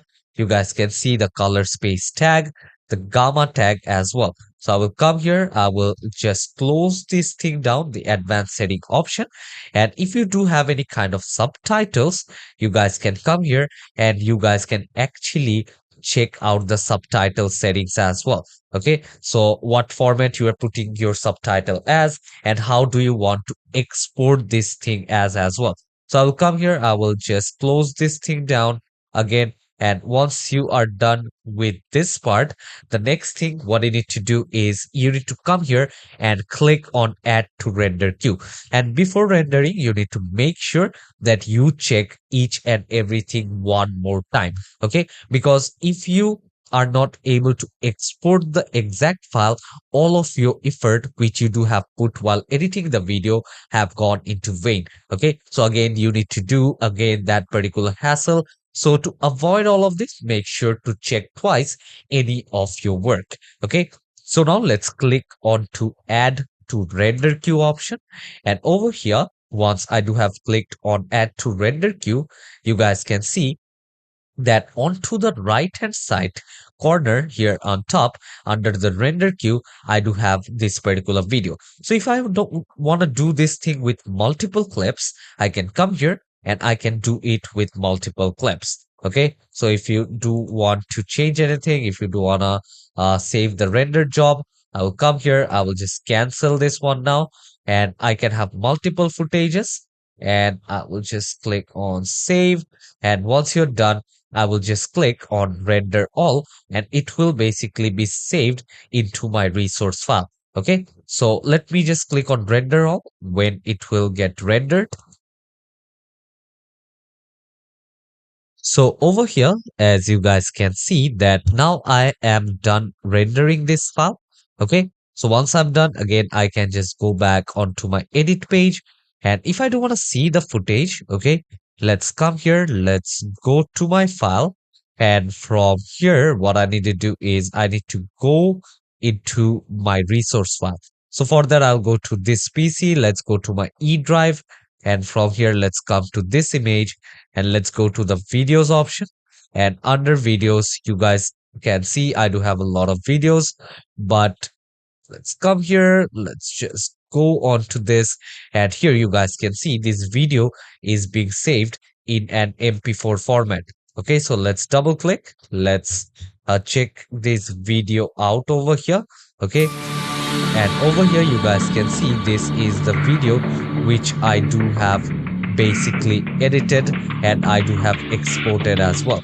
So now let's close it down, and yeah, I hope you guys do have understood this class on how you will be able to export your video. Okay, So I hope this whole tutorial was quite helpful for you. And now if you're getting started with DaVinci, it will be quite easier for you to understand how this basic software actually works. Okay. So take care, everyone. Keep on practicing DaVinci Resolve and keep on knowing more about video editing. Take care, everyone. Hello, everyone, and welcome you all to another chapter of the DaVinci Resolve tutorial. So now we are on our class project where I'll be showing you guys how you will be able to create up a lower third for your video. Okay, so as this is the class project one, first I'll be showing you guys the steps, what all you need to follow. Then we'll move on to DaVinci and see how it's done. So let's see what are the steps we need to follow. So over here on my screen, as you guys can see, the name of the class project is creating a lower third in your video. Okay, so here I do have a description and outcome which you guys can refer. Okay, but for me, I will directly go on to the steps. Okay, so step one is create a new project and import your media. Okay, and step two is drag your footage into the timeline. Step 3 is you need to go to the effects library and choose text from the title option. And step 4 is position your text accordingly. Step 5 is adjust all the values of the text. And step 6 is lastly you need to save the file and upload it in our project panel. Okay, so now let's move on to DaVinci and see how it's done. So over here on my screen, as you guys can see, this is the home page of the DaVinci Resolve. So the first step is creating a new project. Okay, so once I do have created a new project, let's go to my media page. And from here now, let's import my media. Okay, so over here, you guys can see I do have imported this media right over here as well. Now let's go to the edit page over here. And from the edit page, what you're going to do is you are going to come or let's come here and let's try to select this particular footage and let's bring it over here onto my timeline. Okay, so once I do have put this particular thing over onto the timeline, let's zoom to fit here it in the timeline. Okay, and after that I'm going to put out text or I want to put out some lower thirds over here. So for that I need to go to the effects library, and from effects library let's close down the media pool, and from here I need to go on to the titles option.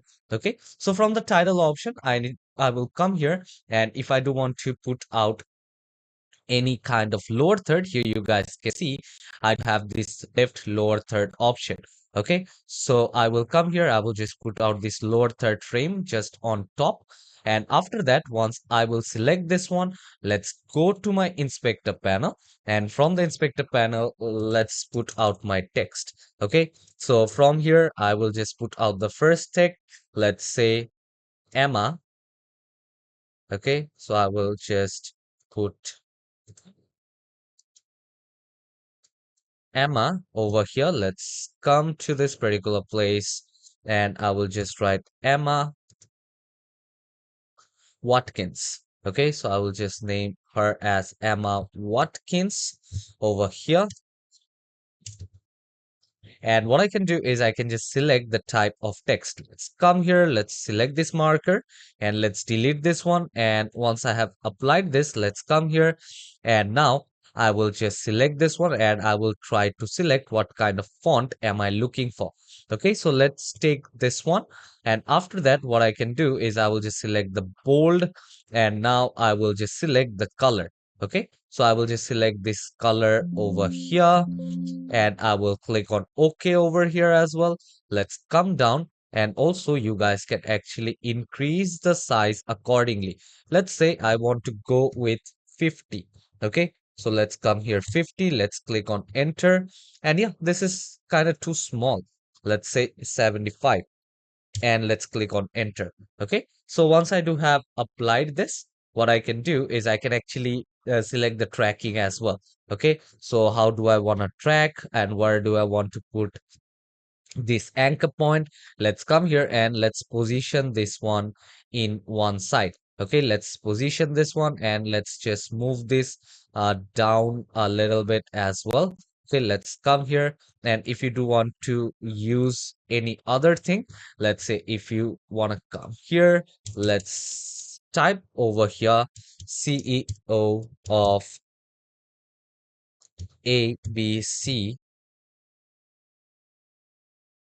and go. Okay, so I will just name this one right over here, and also the same way I will just change up the color to black color. Let's click on OK over here, and now I will just change this font color to 50, or let's say 60 over here. So I will just put on 60, and also I will try to select the bold option. Okay, so I will select the bold option. Let's come down and let's decrease the positioning. Okay, so let's come here, and also what I'll do is I will just position it over here in one particular side.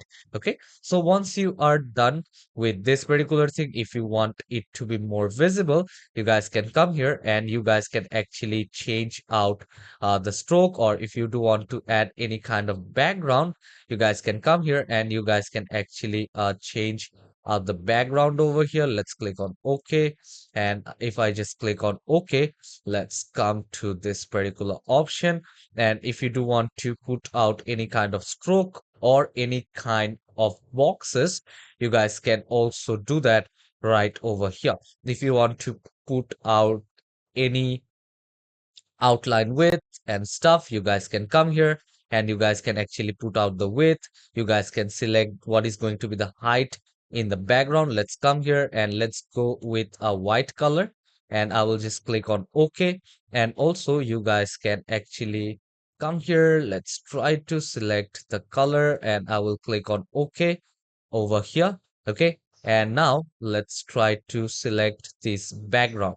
Okay, so I will come here, and now if you do want to use it, you guys can come here and use it accordingly. Okay, so if you do want to place it somewhere onto this side as well, okay, you guys can come here and just turn it or move it onto this side over here as well. Okay, so for that, again, I will come here, I will just change up the color. Let's go with something white. Okay, so I will come here and let's try to go with some white color. Let's click on OK over here. Otherwise, let's go right over here. Let's select this. Let's click on OK over here. And also on top, the same way, what I'll do is I will come here. Let's go with white color and I will just click on OK. So once you're done with this particular part, this is how you guys can actually create your lower third over here. Okay, and let me just play this thing up. Let me just place it right over here, and let me just play this one, and this is how it will basically appear. Okay, so once you're done with this thing, let's go to file option, and you guys can just export this particular file. Okay, so if you do want to export and if you do want to save this whole thing up, let's go to deliver option from here, and under deliver option, let's change the file name to lower third. Okay, so I will name this one as lower third, and I will just add this into the render queue. Okay, so I will come here and I will click on OK, and over here under the browse option, I will go to my desktop and I will try to save it here in my PC. Let's go to E drive, and from here I will go to file, and I will name this one as CC1, which is class project 1, and I will just save this thing one up. Okay, and over here onto the format, let me choose the MP4 format, and I'll just add this one to my render queue, and I will render this thing up. So yeah, I hope to see you all in the next class, and I'll be waiting for you guys to send me your work into our project panel. Take care, everyone. Goodbye. Hello everyone. So now this is the time for our class project, and this is the class project 2, where we'll be doing animation using keyframes. Okay, so let's see what are the steps we need to follow first. So over here on my screen, as you guys can see, the name of the class project, which is doing animation using frames. Well, I do have an description and an outcome over here, but for me, I will directly move on to the steps. So step one, create a new project and import your media files. Step two, drag your footage into the timeline. Step 3, go to the inspector panel. And step 4, adjust the values accordingly. And step 5 is add keyframes to the timeline. And lastly, you need to save the file and upload it in our project panel. Okay, so now let's move on to DaVinci and see how to do keyframe animation. So over here, you guys can see this is the home page of the DaVinci. So what I'll do is I will just come here and I will just create a new project first. Let's go to my media pool. Let's come here and let's just import all of this media over here. Okay. So once you're done, let's go to my edit page. Okay. In the DaVinci. And from here, I will come to my edit page. Let's turn off the effects option. Let's turn on the media pool. And from here, what I'm going to do now is I am going to add on some keyframes. Okay. So for that, I will first try to take out any of this footage. Let's say I want to take out this footage, which I have over here, and I will just place it right over here. And now what I want to do is I want to put on some keyframes to this footage. Let's select this particular footage. And what I want to do is I just want to zoom in, okay, at first. So for that, I will just add up a keyframe right over here. Okay, so I will just add up a keyframe right over here. Let's just move the position over here on top as well. Okay, let's come here. Let's move it right somewhere over here. And now once you do have applied this thing, okay, so I will come here, and once I have this particular keyframe, what I'm going to do now is I am going to move my playhead. Okay, so I'm going to move my playhead right over here into this particular part. And again, what you're going to do is you are going to go back. Okay, let's say I want to go one, and I will just click on enter, and also I will just position it quite right. So I'll just come here and position it quite well over here, and let's see how it actually looks. Okay, so over here now, if you do want to work with this particular frame as well, let's just move on to the y-axis a little bit. Okay, so I will just move on to the y-axis, and over here into the y-axis also I will just put up a keyframe. And again, let's come on to this particular place. Okay, so over here again I will just change this one. Okay, so let's come here, let's just place it right over here. So now let's see up the preview of how it actually works. Okay, so this is how it will basically work right over here. Okay, and if you do want to move on more frames, you guys can come here and you guys can basically move on more frames over here, and this is how it will basically work. Okay, so you guys can basically apply this thing over onto the frame. Okay, and also if you want to do the cropping, let's say I will just come right over here, let's just play this thing. Here you guys can see it zooming out and it's actually going with the same value. And now once I come right over here into this particular frame, what I'll do is I will just turn on this cropping option, and from this cropping option, now let's say I will just turn this crop left option on. Okay, and once I am over here onto the last frame, okay, what I'll do is I will just crop left totally. Okay, so I will just crop this total thing out. Now let's see how it actually looks. And here you guys can see this is how it will basically appear, and now it will just slowly go off. Okay, so this is how it actually works. And once you're done, what you can do is you guys can go to file and save this thing up.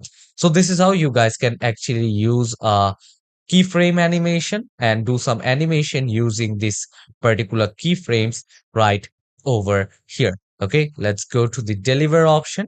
And from the deliver option, let's name this one as CC2, okay, which is the class project 2. Let's go to browse option. And from the browse option, I am going to go to this PC. Let's go to the E drive. And from here, I will select this one. And let's save this file, and under format I will make sure that I do have it in a MP4, and let's add it over here into my render queue. Okay, so I hope you guys do have understood, and I'll be waiting for you guys to send me your project that I can view it and get back to you guys. So take care everyone, keep on practicing DaVinci Resolve.